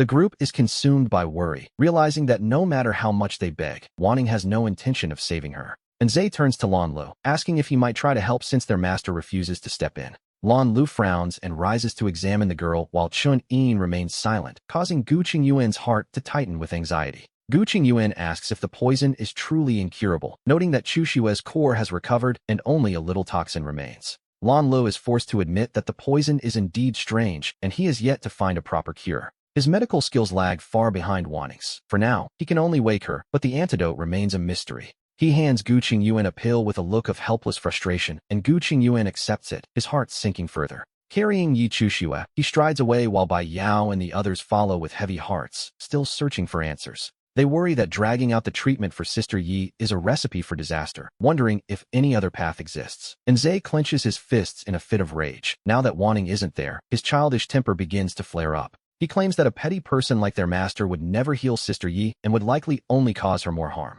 With a look of pure resentment, he argues that Sister Yi wouldn't even be poisoned if it weren't for Wanting's presence. He speaks as if she weren't his master at all, but a sworn enemy. Meanwhile, Bai Yao and Lu Nanfeng remain silent. It seems they also believe Wanting only intends to hurt Yi Chuxue. While Gu Qingyuan's expression grows increasingly dark, he looks at his young disciple on the bed with heartache, realizing Zhe is right. Wanting is no longer the person she was. He decides he can no longer pin his hopes on her. Meanwhile, back on Yunshao Peak, Li Ruo sits beside Wanting. He watches her profile closely. Though she appeared calm earlier, she had been gripping his hand with surprising intensity. He takes her hand in his large eyes full of adoration as he tells her that she still has him. He simply cannot understand why his senior brothers side with outsiders, and Wanting looks down, gently patting his head. Wanting reflects that she originally took Li Ruo in only to repay a debt, never imagining he would be the only one in the vast Wentian sect to stand by her. She tells him that she will soon enter meditative seclusion, so from tomorrow onward, he must come to see her every single day. Her words today were calculated. She is tired of suffering in silence and wants the whole world to know the truth about Gu Qingyuan. She wants everyone to see the reality behind his supposedly grand and passionate displays of affection. When she first learned of the future, her instinct was to kill them all, but she chose patience because she understood the risks. They possess an extraordinary aura and might be protected by the heavenly Tao. Trying to force their end could lead to her own destruction. And so, she must proceed step by step. They intended to use her as a stepping stone to rise to power, didn't they? Now she will turn the tables and let them feel that same bitter pain, a way to have her revenge while ensuring her own safety. She smiles to herself, thinking of her family, the songs, and knowing her enemies will soon find it impossible to remain calm. Meanwhile, after settling his disciples, Gu Qingyuan prepares to head to the library pavilion to search for a way to cure the poison. On his way, he spots his close friend Xiahou Shang hurrying toward Yunshao Peak, and for some reason, he pauses in his tracks. He changes direction and follows him, pressing his lips thin while repeatedly telling himself this is only for Chushue's sake. He insists it has nothing to do with anything else. Back on the peak, Wanning has just finished guiding Li Ruo when she notices a figure at the door. The visitor is dressed in sturdy traveling gear, boasting broad shoulders and a narrow waist, a truly striking silhouette. With sharp brows and deep, intense eyes, it is Xiahou Shang, Gu Qingyuan's childhood friend and a man very familiar to Wanning. His personality is the polar opposite of Gu Qingyuan's. He is talkative, sharp-tongued, and possesses a bit of a mean streak. He always loved picking fights with her, and Wanning wonders what brings him here so suddenly, though her expression remains unreadable. She walks toward him with a faint, knowing smile, asking if he has simply come to enjoy the spectacle of her current situation. As she approaches, Xiahou Shang's lips tighten and he becomes visibly tense, which is quite a reaction for a man like him. By the time she stands before him, his face has turned a deep shade of red, prompting her to mockingly ask if he's been poisoned too. I didn't. Xiahou Shang stammers in protest, insisting he only came to see how she was doing. So you really did come for me, Wanning says, raising an eyebrow, hoping to see me in tears, or perhaps driven mad by despair. Neither, Xiahou Shang replies with a frown, clearly feeling that she has a massive misunderstanding of his intentions. He tightly grips a jade box hidden behind his back, but just as he prepares to present it, a voice rings out from behind. Xiahou Shang, why are you here? Gu Qingyuan asks, feigning ignorance as he lands right by Wanning's side. He glances at the jade box in his friend's hand, while Xiahou Shang's gaze darkens as he repeats that he is only there for Wanning. The casual use of her name catches both Wanning and Gu Qingyuan off guard. Since when, we wonder, were they on such intimate terms? Gu Qingyuan's face darkens. It seems Xiahou Shang isn't joking, which is a rather uncomfortable realization for him. And what are you doing here? Xiahou Shang snaps back. Shouldn't you be busy accompanying that precious little disciple of yours? I came to get the antidote from Song Wanning, Gu Qingyuan says coldly, turning to her, a statement that actually makes Wanning laugh in disbelief. After everything that has been said, he still has the nerve to ask for a cure. She truly underestimated his devotion to Chushue. Both of you get out, she commands, declaring she'll only give him the antidote over her dead body before vanishing toward the hall. The heavy doors slam shut, leaving Xiahou Shang to point out that Gu Qingyuan likely provoked her on purpose. Gu Qingyuan maintains his usual icy, detached facade, simply claiming he has no idea what his friend is talking about. He casts a final glance at the closed doors and turns to leave, but Xiahou Shang is far too frustrated to let it go. He intercepts him at the foot of the mountain, calling him despicable for letting his petty possessiveness get in the way. He accuses him of blocking his path to Wanting just to satisfy his own ego, and Gu Qingyuan's expression shifts as the truth hits home. He might not love her, but he can't stand the thought of her with anyone else, coldly telling Xiahou Shang she will never like him. Xiahou Shang responds with a swing of his fist, and soon the two of them are trading blows right at the entrance. On the following day, desperate to cure Chushue's poison, they decide to head to the ruins of the Medicine King sect, despite Bai Yang's hesitations. Bai Yang still decided to come and inform her, but upon reaching the main hall, he found a sign posted on the door. The 4 large characters read, "Closed for cultivation." His master was in seclusion, and a wave of disappointment washed over him as he turned to leave.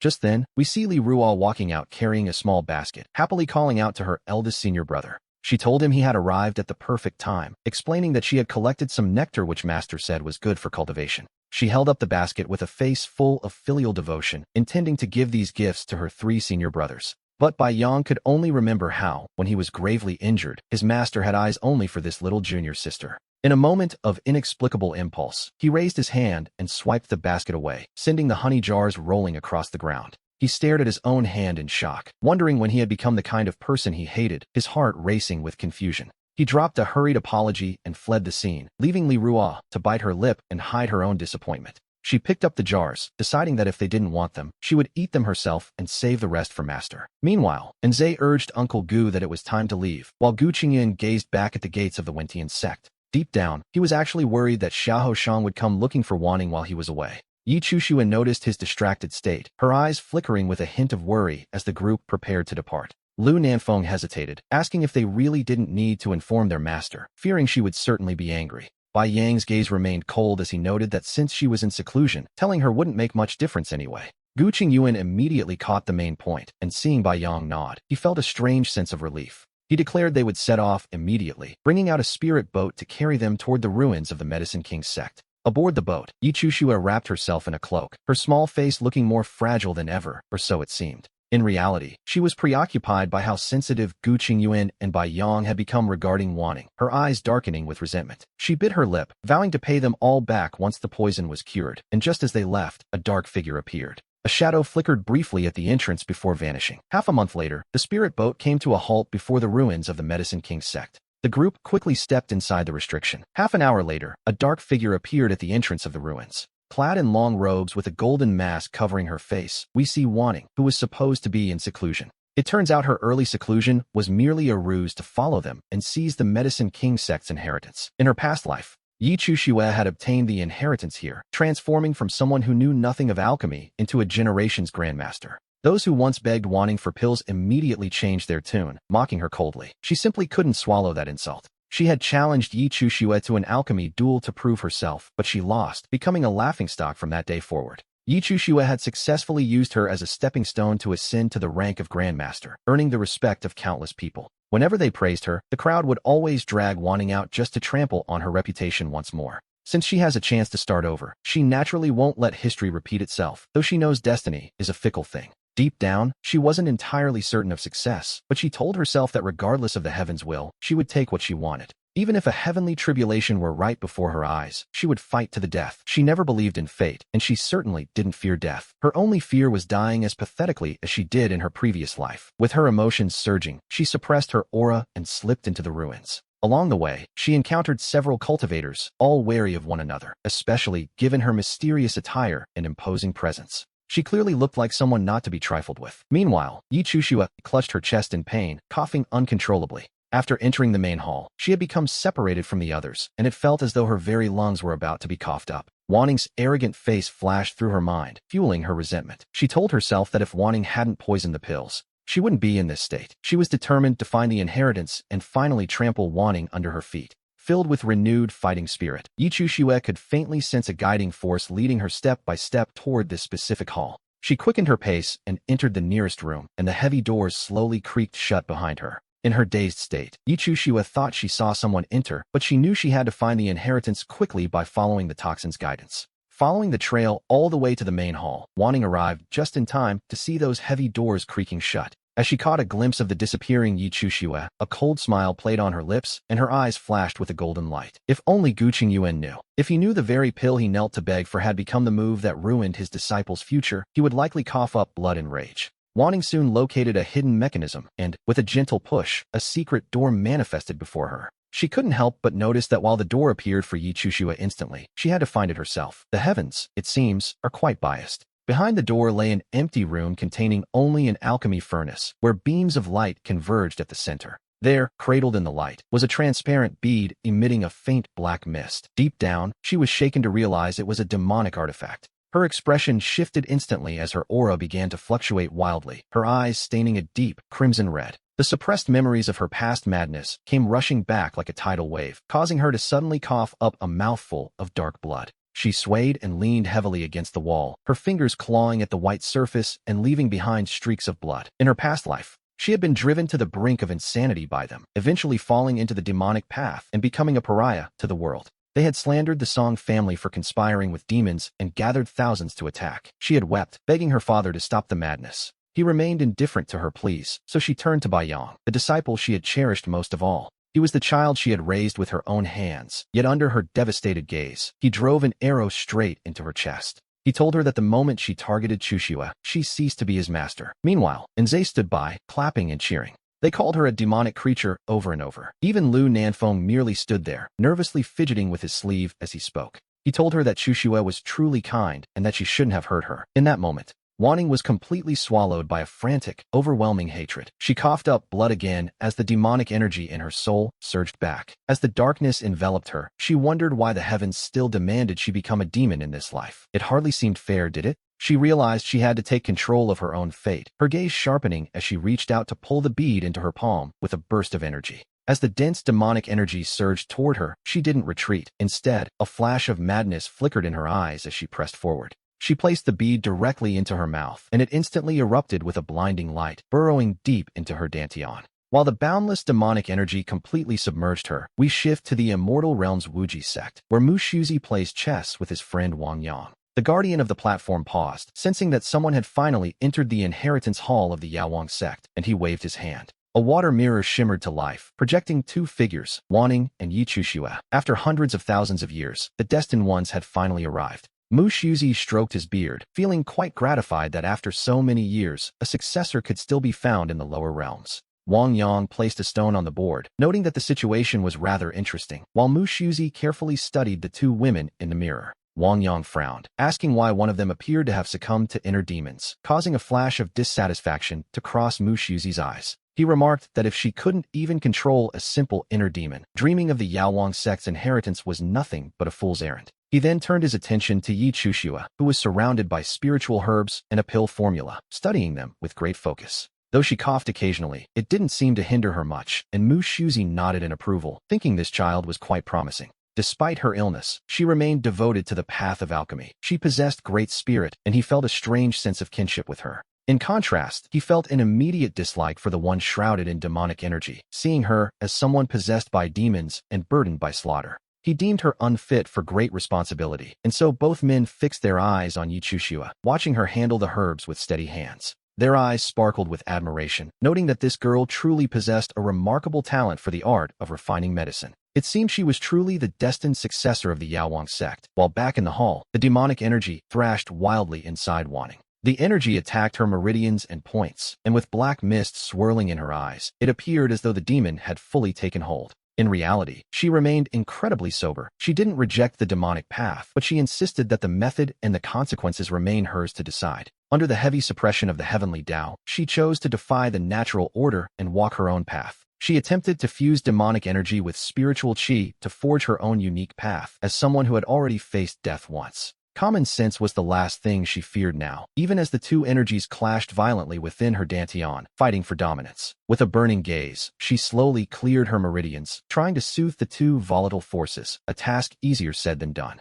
The two powers were as stubborn as children, colliding wildly inside her. The strain was immense, and she began to cough uncontrollably. Blood stained the corners of her mouth as she leaned against the wall, her body trembling and on the verge of collapse. Yet, the eyes beneath her mask shone with a terrifying light. Meanwhile, in the main hall, she had already pushed open the second door. As a future Grandmaster of Alchemy, these trials were not particularly difficult for her to navigate. Even though the Yaowang sect's refining system differed from the modern world, she mastered its secrets with incredible speed. She cleared the trial in mere moments, prompting Wang Yang to note with surprise that the girl possessed a rare talent for alchemy. Wang Yang's eyes lit up as he called out to Mu Shuzi, amazed that a sword cultivator could also be so skilled in the medicinal arts. Mu Shuzi's face darkened as he huffed, dismissing it as a mere trick and insisting that the girl in white was still the superior talent. Wang Yang was left speechless by his friend's stubbornness, deciding it was better to simply stop arguing with him altogether. Deep down, he began to feel a sense of anticipation as Wanning, who had been trailing behind, started catching up step by step. In less than an hour, she had overtaken Yi Chuxue and reached the 10th trial, leaving Mu Shuzi with nothing left to criticize. Eventually, he could only stare in silence as she successfully passed the 10th gate and entered the final hall of inheritance. Mu Shuzi glanced at Yi Chuxue and gave a cold snort, remarking that the other girl had certainly arrived quite quickly. He decided to go and meet this young woman personally. Inside the hall, rows upon rows of spirit tablets filled the shelves. The sheer number of them was endless, and Wanning's expression turned solemn, caught off guard by the sight. She had expected ancient manuals, treasures, or rare herbs, but instead, she found only these tablets stacked layer upon layer. They were arranged with haunting precision, radiating a heavy, tragic aura that made one wonder just how many people had perished here. We see that the top row of spirit tablets belongs entirely to the nascent soul cultivators of the Yaowang sect. They surround a central tablet of a spirit-severing powerhouse, a remnant from when the Yaoshu realm was split in two. In this lower realm, cultivation is capped at the spirit-severing stage, and her master had ascended decades ago. Wanting stood dazed for a moment, but her resolve only hardened. She wouldn't just ascend to the upper realm alone. She intended to bring Song Jiren with her, using Bai Yang and Yi Chuxue as mere stepping stones for their journey. Just as that thought crossed her mind, a flickering figure appeared in the hall. It was Mu Shuzi, demanding to know who she was. Mu Shuzi stared her down coldly, his mind still on Yi Chuxue, but Wanting chose to remain silent for the time being. Right on cue, Yi Chuxue pushed open the heavy doors, his face beaming with an excitement that vanished the moment he saw her. He froze in disbelief, realizing someone had beaten him to it. His heart sank, though seeing Mu Shuzi nearby gave him hope. He quickly forced a smile and greeted the senior, which immediately made Mu Shuzi feel much more respected and satisfied. The old man took pride in his judgment of character, while Wanting watched his eyes closely, noting every subtle shift. She didn't miss the change in his attitude as she narrowed her eyes slightly, observing the scene with quiet detachment. It seemed that Mu Shuzi's heart still favored Yi Chuxue, even though she was the one who had actually finished the trial first. Wanting glanced indifferently at Yi Chuxue, a faint smirk hidden beneath her mask. She wanted to see how this would play out. She was curious to see exactly how Yi Chuxue planned to claim the inheritance in this sacred hall of the Yaoang sect. Mu Shuzi hovered in midair, looking down at the two of them as he congratulated them on passing the many difficult trials. Yi Chuxue's eyes sparkled with greed as he realized this was the true inheritance hall, his fists clenching in anticipation. He began to flatter the old man, claiming he had long admired the sect's fame and was honored to finally witness its glory. He told the senior it was the greatest luck of his life to meet him, a bit of sweet-talking to make up for arriving late. Mu Shuzi chuckled, clearly charmed by the boy's words, noting that the young man certainly knew how to be respectful. Mu Shuzi's mood improved significantly, but in contrast, the figure in black radiated a cold, murderous aura. With such a defiant and unyielding attitude, she didn't look like someone seeking an inheritance. She looked like she was here to tear the place down. The old man's dislike for her deepened, and he turned his gaze toward her, asking if she had nothing to say for herself. Hearing this, Wanting tilted her head slightly, looking up at him with a calm, steady gaze. Using a disguised voice, she stated that she had originally come here specifically for the Yaoang sect's inheritance. However, she hadn't expected the sect to be so withered, with its talents long gone and its people mostly dead or injured. In her past life, she had been humble enough before Guqing Yuan. In this life, she refused to bow or scrape for anyone. Moreover, the old man's malice was blindingly obvious, and Wanting was certainly no fool. Her words struck Mu Shuzi's greatest wound, and his face darkened instantly as he told her to stop her nonsense. He claimed the Yaoang sect's legacy was eternal and stood firm in the spirit realm, far beyond the understanding of an ignorant junior. Mu Shuzi made no effort to hide his disgust, concluding that she was simply here to cause trouble. Watching this, Yi Chuxue felt a surge of joy. His opponent was practically handing him the victory by offending the senior. He quickly interjected, telling the senior not to be angry, as this fellow cultivator surely just knew very little about the sect. He suggested that if she were shown the sect's former glory, she would immediately realize how terribly wrong she was. He offered a smile that seemed understanding, though every word was carefully calculated to provoke more tension. Seeing Yi Chuxue's hypocritical and smug expression, Wanting narrowed her eyes in quiet contemplation. He had always been like this, hating her deeply while maintaining a facade of righteousness to show off his supposed generosity. It was a nauseating performance, to be honest. Wanting simply noted that he had used the phrase former glory himself. She pointed out that the present was not the past, and it was an indisputable fact that the Yaoang sect had been wiped out in the lower realm. She then asked if a fellow cultivator who claimed to know the sect so well could possibly be ignorant of its downfall. Wanting noted that the one who truly knew nothing about the Yaoang sect was likely Yi Chuxue himself, her voice sharp and aggressive. Yi Chuxue's face darkened as he shot back, accusing her of twisting words when the sect was clearly a legendary lineage. He argued that the inheritance was only interrupted by a sudden catastrophe. Otherwise, no other sect would have ever stood a chance. While he argued, he kept a close eye on Mu Shuzi's expression, noticing the old man's face was now as black as ink.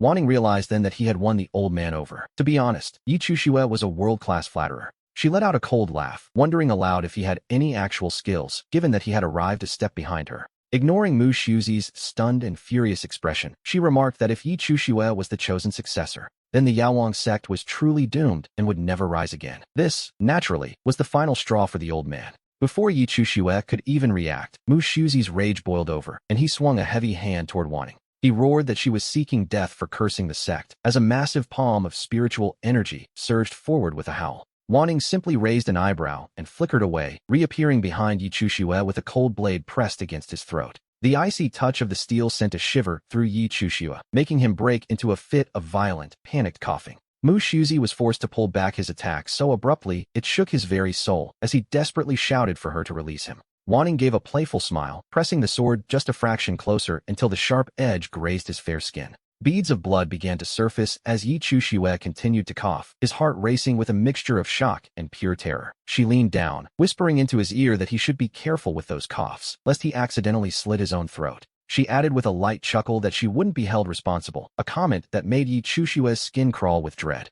He cast a pleading look toward Mu Shuzi, who sneered at Wanting, telling her that killing the boy wouldn't grant her the inheritance. The old man stared her down with utter disdain, claiming that as long as he didn't give his nod, she would get nothing. He warned her that even if she killed everyone present, not a single shred of the sect's legacy would ever be hers. He threatened that otherwise, she would never leave through those doors alive, but Wanting felt her own temper finally beginning to flare. Her smile faded as she asked if he truly believed she had come all this way just for the Yaowang sect's inheritance. Mu Shuzi began to accuse her of elaborate schemes, but before he could finish his sentence, she moved with sudden, violent force. She instantly knocked Yi Chushue unconscious. The girl was still useful, and Wanting couldn't risk her identity being discovered just yet. After sealing the girl's 5 senses, she tossed her aside like a rag doll, leaving Yi Chushue to hit the ground in a dead faint. Wanting wiped her hands with a look of pure disgust and tilted her head at Mu Shuzi, maintaining her provocative stance. She cut him off, mocking the idea that their precious inheritance was some world-class treasure that everyone was desperate to steal. In her eyes, it was nothing more than a pile of useless rubbish, a sentiment she punctuated with a couple of cold, light chuckles.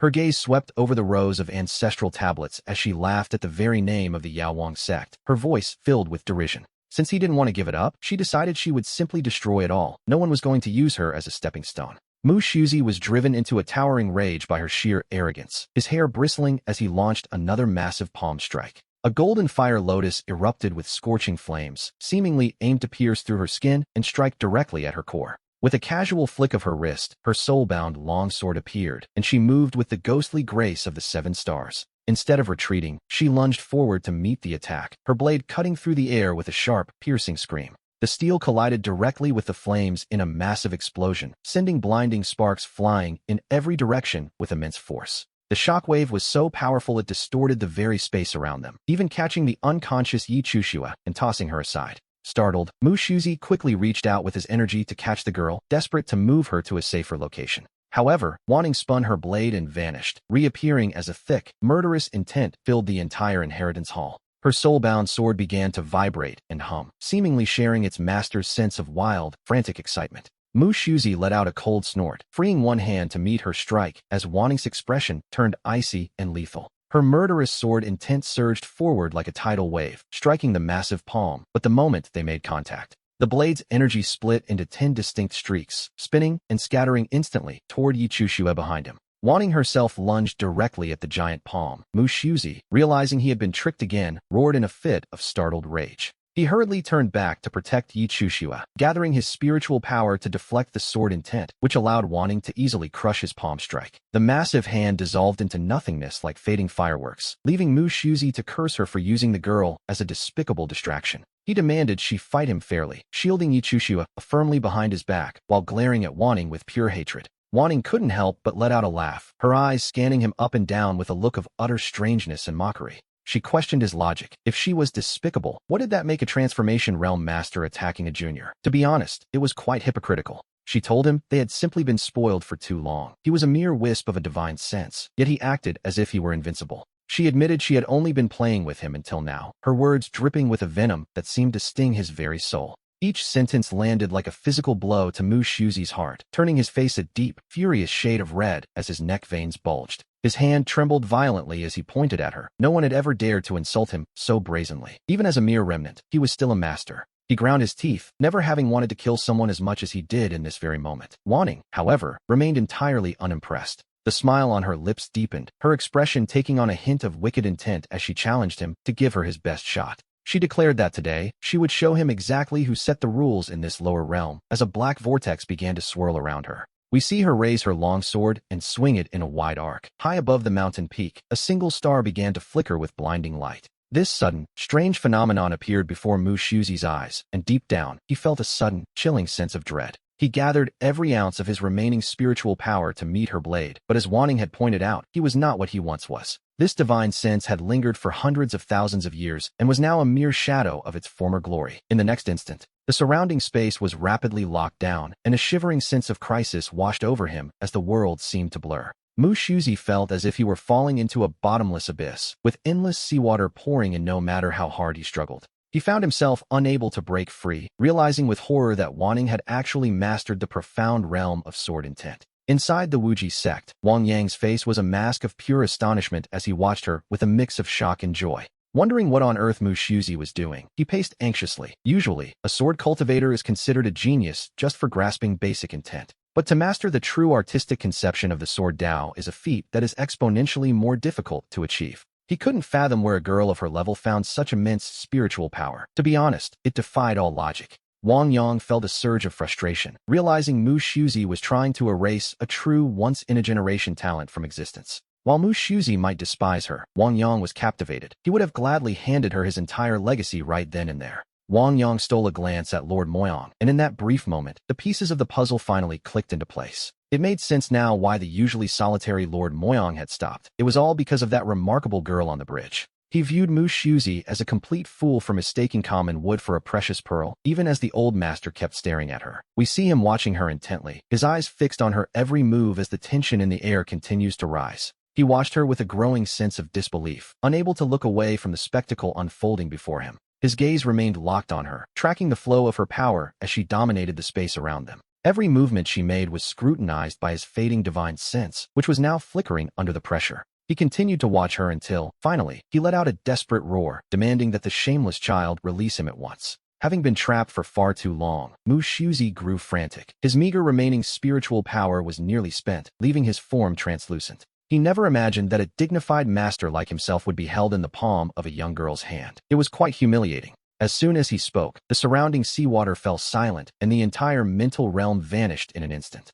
The vast inheritance hall returned to its usual stillness, leaving Mushuzi standing on the floor, his flickering figure swaying unsteadily. He was on the verge of dissipating completely. One more clash like the last, and he would vanish right then and there. Mushuzi stared at her with eyes full of murderous intent, growling that she would eventually regret her actions. He claimed this divine sense had only survived this long by chance, and its energy was nearly spent, which was why she found an opening. But since his true body still resided in the immortal realm, he sneered, asking if she truly believed she had won. He warned that as long as he existed, she would never survive in the spirit or immortal realms, the price for crossing him. Under these circumstances, he was determined not to let her leave the inheritance for that girl in white, which meant one thing. The legacy of the Medicine King sect would truly be severed here, a thought he found absolutely unacceptable. Mushuzi shouted a stern warning, telling her that if she came to her senses now, he might still give her a single chance. Even though he hated her with every fiber of his being, he felt forced to negotiate after making so many wrong decisions.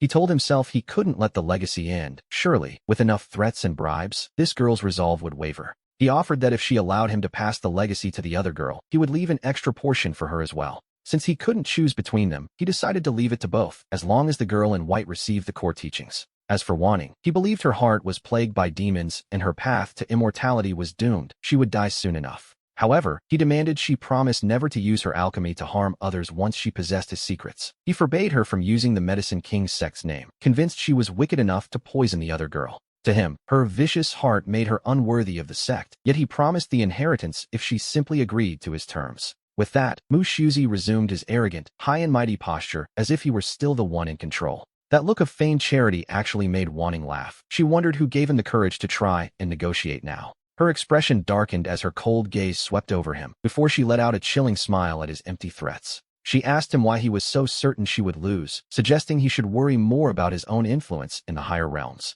She warned him not to wait until the Medicine King sect truly vanished before crying about his regrets. As she made her decision, Mushuzi was caught completely off guard by just how forceful she had become. He reminded her this was the sect's sacred legacy, but she merely looked on with a cold, focused gaze. She loathed that tone of feigned charity. Even without his sect, she would still be a master alchemist. She asked him who he thought he was, leaving Mushuzi to laugh in bitter rage, swearing she would regret this. Her eyes grew dark with a deep, simmering hatred, yet she knew the situation was becoming urgent. Glancing at the unconscious Yi Chushua on the ground, she quietly made a final, definitive choice. Wanning, however, had already seen through all his schemes and let out a low, sudden laugh while staring him down. That stare caused a wave of unprecedented fear to surge within him, making his eyes widen in pure terror. In the next heartbeat, we see her swing her sword directly toward the rows of neatly arranged ancestral tablets. Mushuzi let out a desperate scream, flying toward them just as a massive explosion rocked the entire hall. The protective barriers around the tablets began to fluctuate violently, and a small smile played on Wanning's lips. She unleashed several more strikes, forcing Mushuzi to abandon the legacy just to desperately protect the shrine. He glared at her with bloodshot eyes, his hatred so primal he looked ready to tear her apart where she stood. She simply tilted her head at him, just as she had before, and asked if he really wanted to see what she dared to do. With a playful wink that felt entirely out of place in such chaos, she swung her sword once more without mercy. At that moment, an endless killing intent flooded the hall, and a single strike caused the barriers to shatter. Mushuzi's form began to break apart amidst his frantic, echoing howls, calling her a complete lunatic. He screamed that he would kill her, but his threats were met only by her soft, mocking laughter. The sword fell, the madness peaked, and countless ancestral tablets were reduced to nothing but fine dust. Wanning slowly looked up toward the sky with a meaningful smile, reminding everyone she had said this before. The name Medicine King Sect was simply bad luck, she noted, just as Mushuzi's soul finally returned to her body. She immediately spat out a mouthful of blood, causing Wang Yang's heart to tighten with sudden worry. He rushed forward to support her, but she pushed him away as Wanning's provocative words echoed through the water mirror. Furious, Mushuzi felt her blood boil again as she coughed up more blood, cursing that vile woman under her breath. Her hands gripped the stone table so hard her fingertips dug into the surface while she stared at the shattered tablets. Her eyes gradually filled with a blood-red tint, prompting Wang Yang to grab her arm and plead for her to stay calm. She snapped back, asking how she could possibly be calm when the ancestral legacy of her sect had been utterly destroyed. Mushuzi roared in a fit of displaced rage, accusing Wang Yang of still trying to take Wanning's side. She demanded to know whose friend he actually was, a shout that finally sparked a flicker of anger within Wang Yang himself. He countered that none of this would have happened if she hadn't tried to trap Wanning first. It was her own doing. Mushuzi swayed, nearly choking on her indignation at his words, pointing out just how arrogant Wanning appeared. She insisted that no one could endure such behavior and that a person like Wanning deserved to be ground to dust. The moment those words left her mouth, a sudden, suffocating killing intent from the Emperor flooded the room toward her. The rest of her insults died in her throat as Mushuzi looked toward Lord Moyang in complete shock. A chill swept over her as Lord Moyang gave them a cold, indifferent glance and slowly raised his hand. He pressed his palm down toward Mushuzi's head, her eyes filling with a primal, paralyzing dread. She realized with horror that she couldn't move a muscle, while beside her, Wang Yang's pupils constricted in fear. Both of them were frozen, unable to do anything but twitch their eyes as terror took hold of their hearts. They could only watch helplessly as that massive palm descended, guided by Lord Moyang's utterly frozen expression. A mysterious pattern emerged beneath his palm, stretching from his hand directly into Mushuzi's sea of consciousness. Through her, he built a bridge to reconnect with the inheritance hall, while the controlled Mushuzi stood frozen. Her eyes were wide and vacant, completely devoid of spirit. Inside the hall, Wanning thoroughly crushed the remaining spirit tablet fragments. She then used her spirit fire to incinerate them entirely. From that moment on, not a single ancestral tablet remained. Nothing was left but the bare, cold floor and the unconscious body of Yi Chushue lying upon it.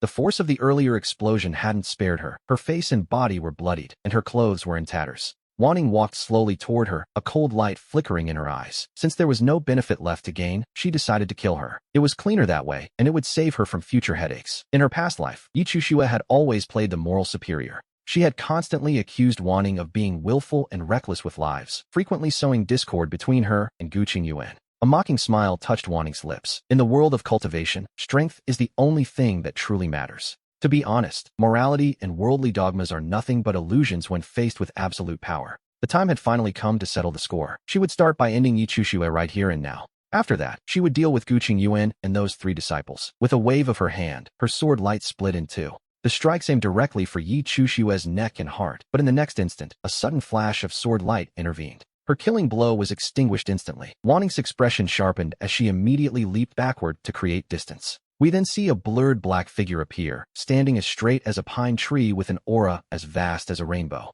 The pressure in the room became suffocating. Wanning's face darkened, her murderous intent swirling violently around her. It seemed the heavens were playing favorites again. Even now, someone had appeared to save the girl. But she wouldn't let fate have its way so easily. She thrust her longsword forward, refusing to back down. She charged directly at the mysterious figure, her endless killing intent flooding the hall like a tide. Lord Moyang curled his lips into a barely perceptible smile, raising a hand to suppress her attack with effortless ease. Suddenly, in a flash of light and shadow, Wanting found herself standing in a strange, desolate place where no soul lived. Layers of killing intent danced upon the howling wind, and there, just ahead of her, the scene shifted again. Imagine a figure descending from the heavens like a god, a single sword strike shattering the very sky above. The thick murderous intent seemed ready to crush the world, and Wanting felt herself becoming a mere speck within that force. Tossed about by the waves of impact, she felt a daze wash over her, forgetting where she came from or where she was going. All that remained in her heart was the memory of that single sword strike. When she opened her eyes, she was back in the hall. She felt as though a lifetime had passed. Deep within her sea of consciousness, a nameless book now floated in silence. It shimmered with killing intent. Coming to her senses, she realized the man before her had just granted her an inheritance. Despite her shock and lingering doubt, she refused to let down her guard. To be honest, trust was a luxury she couldn't afford. Lord Mseong raised an eyebrow slightly, looking at the young girl before him with eyes full of genuine admiration. The two of them stared at one another in a silence that was both eerie and harmonious, until Wanting finally spoke up. She asked if he was with the Medicine King sect, wondering if he had come to seek revenge for their fallen member. Or perhaps he was there to protect Yichushua. Lord Moyang's expression remained indifferent as his cold voice finally rang out. He claimed they were merely from the same sect and weren't close. Wanting countered, assuming he must be there for her then. Her eyes narrowed as she pointed at the unconscious Yichushua, silently calculating her chances if she fought with everything she had. Lord Moyang didn't even glance at the girl on the floor. He simply replied that he wasn't there for her either. Wanting curled her lip, clearly not believing him, and demanded to know why he had actually come. He looked at her deeply. He told her he was there for her. Wanting laughed, thinking it absurd that anyone would come for someone abandoned by the heavens. He told her there was no need for doubt, revealing that he was a noble figure from the immortal realm. Lord Moyang explained that he was not bound by the laws of this world's heaven, and he began to lay out the entire situation for her. His gaze was deep and unreadable as he looked at her, declaring that he practiced the path of the heartless slaughter. He revealed that the inheritance within her sea of consciousness was his own creation, and he asked if she was willing to become his disciple. The path of the heartless slaughter? Wanting's lips curled into a faint smile as she flatly refused, causing the very air to freeze in surprise. Lord Moyang's expression turned serious. It had likely been a very long time since anyone had rejected him so boldly. He simply asked why. Wanting raised an eyebrow, noting that her intention was only to follow the path of slaughter. Why, she wondered, must it also be heartless? The heartless path required abandoning all joy, anger, and sorrow, treating the world as if it were nothing. Her expression remained cold and detached. A hint of confusion flickered in Lord Moyang's eyes as he pointed out that she was plagued by inner demons and had nearly succumbed to them. He had strayed from the path to practice the way of heartlessness, hoping it would help him overcome his inner demons quickly. It turned out she had seen everything. Her expression darkened as her gaze swept over him. In her mind, it was the others who were wrong, not her. She questioned why she should choose a heartless path when she still had people she cared for. To her, those scumbags weren't worth such a sacrifice. Stripping away one's own emotions only hurts oneself. She wasn't about to lose her soul just because of a few despicable people. She didn't care. The path of slaughter was meant to be a relentless charge forward. She told herself that in her past life, she had simply taken the wrong turn. Demonic energy surged wildly within her, but in the next second, it was suppressed by the small golden sword. She smiled, her eyes curving like crescents. She was certain that one day, she would completely conquer her inner demons. It was a bold claim, to be sure. Her sword vibrated excitedly within its sheath, and Lord Moyang's eyes lit up. The young girl's answer had surprised him. In fact, her words caused his own long-stagnant cultivation to show signs of shifting. He took a long, deep look at her. Lord Moyang did not force her to accept the inheritance. Instead, his figure began to slowly fade away, leaving behind a few final words of advice. He warned her that those with great destiny are chosen by heaven, and trying to kill them by force would only result in self-injury. Destiny is not set in stone, he reminded her. She could plot slowly, gradually weakening her enemy's fortune until the time was right. He advised her to wait for the perfect moment to strike and wipe them out entirely. To be honest, it was a strategy born of cold, hard patience. He decided to gift her the inheritance anyway, hoping she might eventually use it to forge her own unique path of slaughter. His voice echoed one last time, expressing a hope that they would meet again. He had arrived like a storm and vanished just as abruptly. Wanting furrowed her brows, wondering about the true origins of this mysterious man as Lord Moyang calmly released his grip on the world. The spatial confinement finally shattered, and Mu Zishu immediately began to gasp for air as if he had been drowning. A moment later, he coughed up a mouthful of blood, splattering it near Wanting. He collapsed to the ground, looking utterly drained and defeated. He stared at Lord Moyang with a mixture of shock and pure terror, his face pale with disbelief at what had just transpired. It took a long time for Mu Zishu to recover his breath. When he finally did, he asked a question fueled by both anger and fear.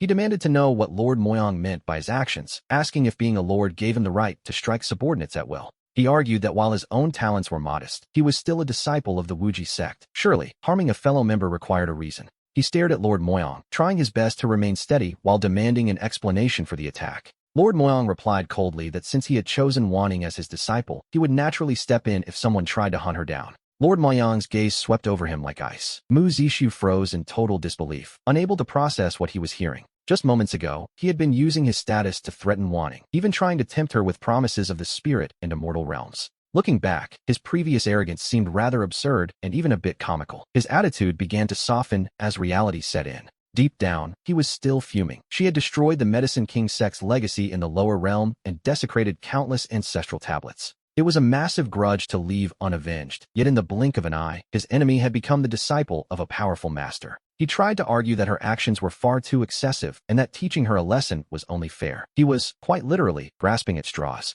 Lord Mzong remained indifferent, stating that whether her behavior was excessive or not was certainly not for Mu Zishu to decide. His voice grew heavy as he reminded the man that he was the one who initiated the conflict, releasing his overwhelming pressure once more. The pressure surged forward like a mountain collapsing into the sea, and in an instant, Mu Zishu felt as though he were being strangled by an invisible hand. The shadow of death loomed over him, turning his face a ghostly white, until Wang Yang quickly reached out to steady him. He argued that since the girl was someone Lord Moyang had personally chosen, she must possess extraordinary talents far beyond the ordinary. He claimed that Zishu had simply been blinded by a moment of rage and hadn't intended to target her specifically. With a forced, awkward smile, he begged Lord Moyang to be the bigger man and not take these petty grievances to heart. He promised that Zishu would never dare to act against the girl again, and hearing his friend speak up for him, Mu Zishu's expression shifted. Mu Zishu clenched his fists tightly before slowly letting go, assuring the lord that he could rest easy. He vowed that he would never target her again and would act as if this entire incident had never happened. To be honest, he had little choice. In the end, he chose to swallow his pride and endure, cursing the fact that the wretched girl had such incredibly good luck. Lord Moyang gave a faint, indifferent hum in response before his figure vanished, leaving the air still and silent once more. This is too much, absolutely too much, Mu Zishu hissed, fuming with rage but only daring to grumble in a low whisper. Wang Yang gave him a helpless look before turning his attention back to the crystal, where a new scene was unfolding. We see Wanning staring down with a cold, piercing gaze at the unconscious Yi Chushua, while Lord Moyang's earlier warnings still echoed in her mind. She narrowed her eyes, and after a moment of careful thought, she decided to trust the mysterious lord's advice. She realized that killing him now would only bring disaster upon herself, a risk not worth taking, so she decided to take things one step at a time. After all, she had plenty of patience. She walked over to the fallen Yi Chushua and slowly raised her hand toward him. A thin beam of light shot from her fingertip and bored directly into his sea of consciousness. He wanted the inheritance, didn't he? I'll give it all to you, she whispered with a gentle, yet chilling smile. It seems she is far more calculating than she appears. She's exactly like that man, Mu Zishu barked, slamming his hand against the stone table, apparently having learned nothing from his recent scare. Wang Yang chuckled and teased his friend, warning him to be careful, lest that lord decide to make a sudden return.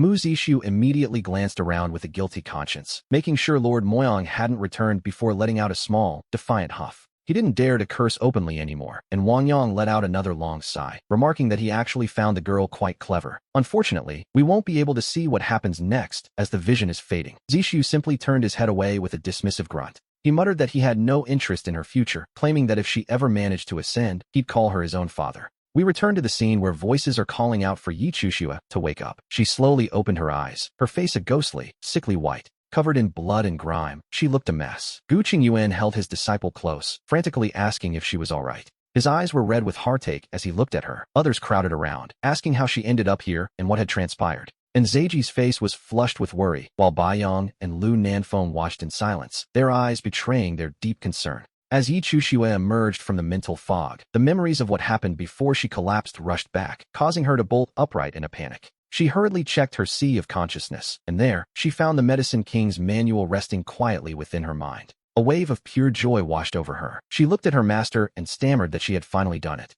She excitedly told Gu Qingyuan that she had obtained the Medicine King's inheritance, gripping his hand with trembling, ecstatic fingers. Gu Qingyuan's eyes lit up instantly. He leaned in, asking if the formula for the 1,000 poison pill was included in the knowledge. She nodded vigorously, tears of joy streaming down her face as she confirmed that everything was there. Every single secret. With this inheritance, she was certain she could finally surpass Song Wanting. The master and disciple were absolutely overcome with happiness. Nearby, however, her 3 fellow disciples wore rather strange expressions. And then, the mood shifted once more. Yi Chushua brought up the struggle for the inheritance, explaining that when she entered the hall, she wasn't alone. She claimed someone had arrived before her, someone who tried to kill her and forced the senior to hand over the legacy. She grew angry just thinking about that person, noting that luckily the senior dealt with them. An unnatural flush crept into her pale cheeks. And then she dropped a bombshell, stating that she felt that mysterious attacker bore a striking resemblance to Aunt Song. It was a gut feeling, but Baiyang reminded junior sister Yi that their master was currently in seclusion and couldn't possibly be here. With a darkened expression, Baiyang added that while master's methods could be extreme, she had always been upright and honorable. He warned her not to speak recklessly, instinctively defending Song Wanting. Lu Nanfeng quickly agreed, urging junior sister Yi to be careful. He cautioned her that if such words ever reached their master's ears, she would surely find herself in a world of trouble again. A flicker of worry crossed Lu Nanfeng's eyes, but Yi Chushua bit her lip, insisting that the attacker looked exactly like her. She felt quite wronged, to be honest. Gu Qingyuan frowned slightly and finally released his hold on Yi Chushua. He remarked that while Song Wanting was willful, she wasn't that kind of person, concluding that Chushua must have been mistaken. Besides, she had started her seclusion early, making her presence here impossible. Yi Chushua felt the sting of being repeatedly dismissed. Her pride was wounded, and as she stood up, her expression soured. Deep down, she realized relying on these men was useless. We returned to Song Wanting, who quietly slipped back into the sect without attracting any notice and returned to her meditation room. She began to contemplate the inheritance in her mind. Though the heartless path wasn't her choice, this expert's legacy was invaluable. The reference material was extraordinary. Within her sea of consciousness, an ancient, nameless book slowly began to flutter open. Suddenly, it pulled her soul inside. In the blink of an eye, she found herself standing in a strange, unfamiliar place. Imagine the scene, dark, shadowy fields all around, with a row of houses in the distance flickering with dim, hazy lights. Frowning slightly, she began to walk forward. As she reached the village entrance, a small child happened to spot her. The little girl, chewing on a piece of foxtail grass, looked up and asked the pretty sister who she was looking for. Her hair was cut as jaggedly as if a dog had chewed it. Wanting simply replied she was passing through, quietly observing the village. The girl asked if she needed a place to stay, offering to lead her inside to speak with the village chief. With innocent enthusiasm, the girl grabbed her hand and pulled her toward the village. Wanting felt a sense of doubt, naturally. She followed her in anyway, and under the chief's arrangements, she settled into a local household for the night. The hostess of this household was a widow living in quite a destitute state, her entire family dressed in tattered rags. Despite their poverty, her manner was natural as she apologized, telling Wanting the house was simple and asking her to make do.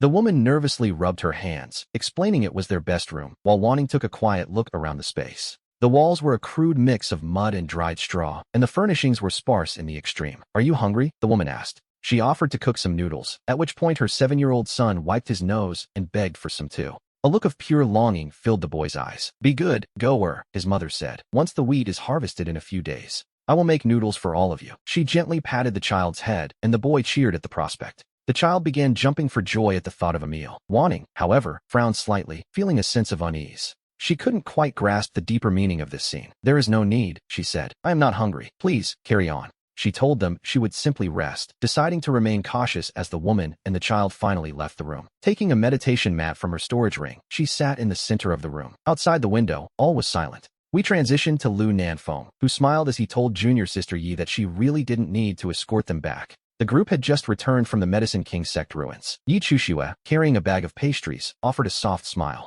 She remarked that since junior sister Li joined Yunxiao Peak, she hadn't visited once, calling it a lapse in her duties as a senior. With Song Wanting currently in seclusion, she insisted it was only right to show the girl some extra care and concern. She maintained her usual gentle facade, but Nze scoffed, wondering what there was to see in a girl with mere triple spiritual roots. He claimed their master only took her in despite the other disciples, telling Chushua she shouldn't even bother with her. At those words, Yi Chushua's expression shifted, and she forced a strained smile. "Junior brethren," she began softly. "I also started with 5 spiritual roots." Nze realized his blunder immediately, noting that she was nothing like that girl. He hurried to find an excuse, but Chushua simply reminded him that under heaven, all people should be considered equal. One must never look down on others simply because of their spiritual roots. Yi Chushua corrected Nze, lecturing him with a series of grand principles. Nze and Lu Nanfeng listened with expressions of deep admiration, while Gu Qingyuan and Baiyang, standing nearby, seemed somewhat distracted. We can see that Yi Chushua hadn't come for Li Ruo at all. She was clearly there to verify if Song Wanting was truly in seclusion.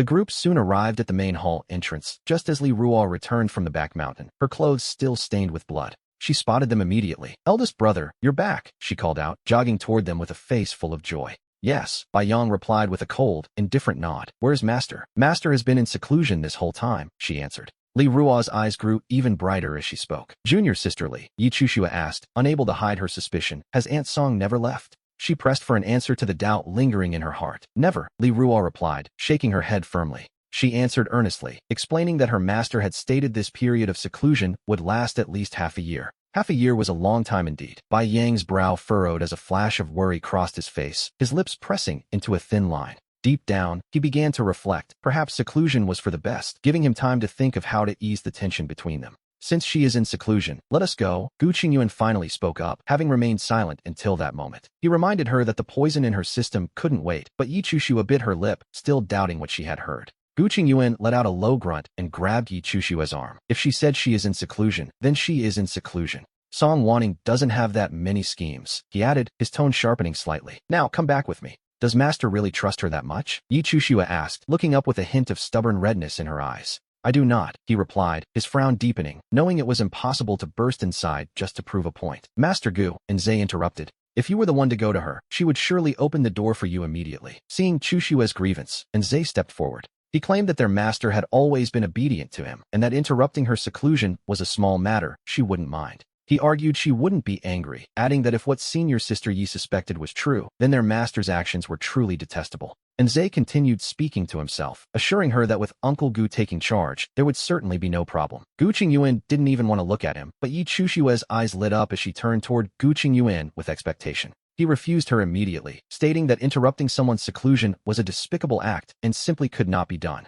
He gave Zhe a cold, dismissive glance and told them it was time to leave, ignoring Yi Chushue's growing resentment. Gu Qingyuan forced her to depart, while elsewhere, within the great master's inheritance, a sword was thrust deep into Song Wanting's chest. She spat out a mouthful of blood and coldly pulled the blade from her body, swinging her own sword to fight on once more. Cries for help echoed around her as children begged for their parents, terrified by the unfolding slaughter. The agonizing screams of the innocent filled her ears, and we see her inner bloodlust begin to sharpen and grow. In this illusionary village, she had lived alongside these people for over 10 years, building a life among them. Only last night, they had gathered to celebrate a bountiful harvest. Tonight, they were being massacred by a ruthless army. She tried desperately to save those wailing in terror, but one by one, they fell before her eyes. The scene forced her to relive the moment the Song family was slaughtered in her past life, as a red haze filled her vision. The killing intent in her heart was fully unleashed, even though she knew, deep down, that this was only an illusion. A long sword split her downward from above, cutting her body in two, and then, she opened her eyes once more.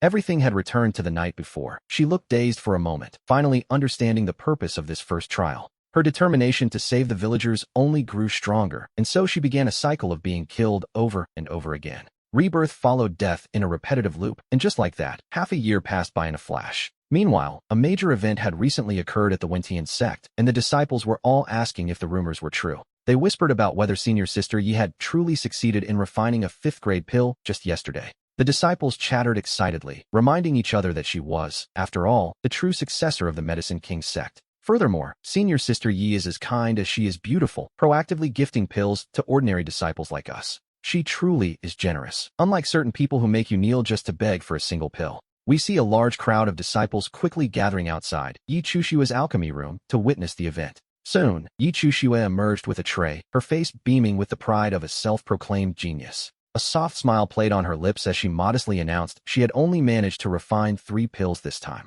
However, all 3 were mid-grade quality, prompting the disciples to gasp at her incredible talent. They claimed she was even more gifted than Senior Song had been, certain she would be the next great alchemist. The disciples were ecstatic, and Yi Chuxue, feeling rather smug from the praise, waved her hand with a flourish. She began a public lottery on the spot, and soon, 3 lucky winners were chosen amidst the cheers. One winner exclaimed that after being stuck at the 9th level for years, this pill would finally grant a breakthrough. One of the female disciples was so excited that she swallowed the pill immediately, right there in front of everyone. It seemed she really was about to break through as her aura began to surge, and Yi Chuxue watched with interest. With a smirk, she glanced toward Yinshao Peak, silently asking if Song Wanting could see her triumph now. But before that smile could even settle, something went terribly wrong with the disciple who had taken the pill. she suddenly spat out a mouthful of black blood and collapsed with a heavy thud, sending the crowd into a panic. Yi Chushue's heart sank as she hurried the others aside to get a closer look at the fallen girl. To her horror, she found black veins spreading rapidly along the girl's meridians, much to the shock of the onlookers. The crowd immediately turned their eyes toward the other two winners, realizing the girl had clearly been poisoned. When a disciple dared to question if the pill was the cause, Yi Chushue's expression darkened instantly. She insisted her pills were perfect before picking the girl up to rush her to see Uncle Lon for help. A frantic crowd rushed to find Lon Lu, and the commotion quickly alerted both the sect master and the elders. This disciple has been poisoned, and the toxin has already reached her lungs and dantian. If an antidote isn't found within 3 days, her cultivation will surely regress, leaving her with no hope of future advancement. Lon Lu stood up, her brow furrowed in deep concern. She admitted she hadn't yet identified the specific poison, leaving the disciples in disbelief that even Master Lon was stumped. They whispered that Wu Dan had been perfectly fine until she took Yi Chushue's pill, and naturally, all eyes turned toward her. Yi Chushue froze for a moment before quickly explaining that while the disciple had indeed taken her pill, it was impossible for it to be toxic. She insisted the poisoning must have been caused by something else, suggesting that if they didn't believe her, they should check the other pills.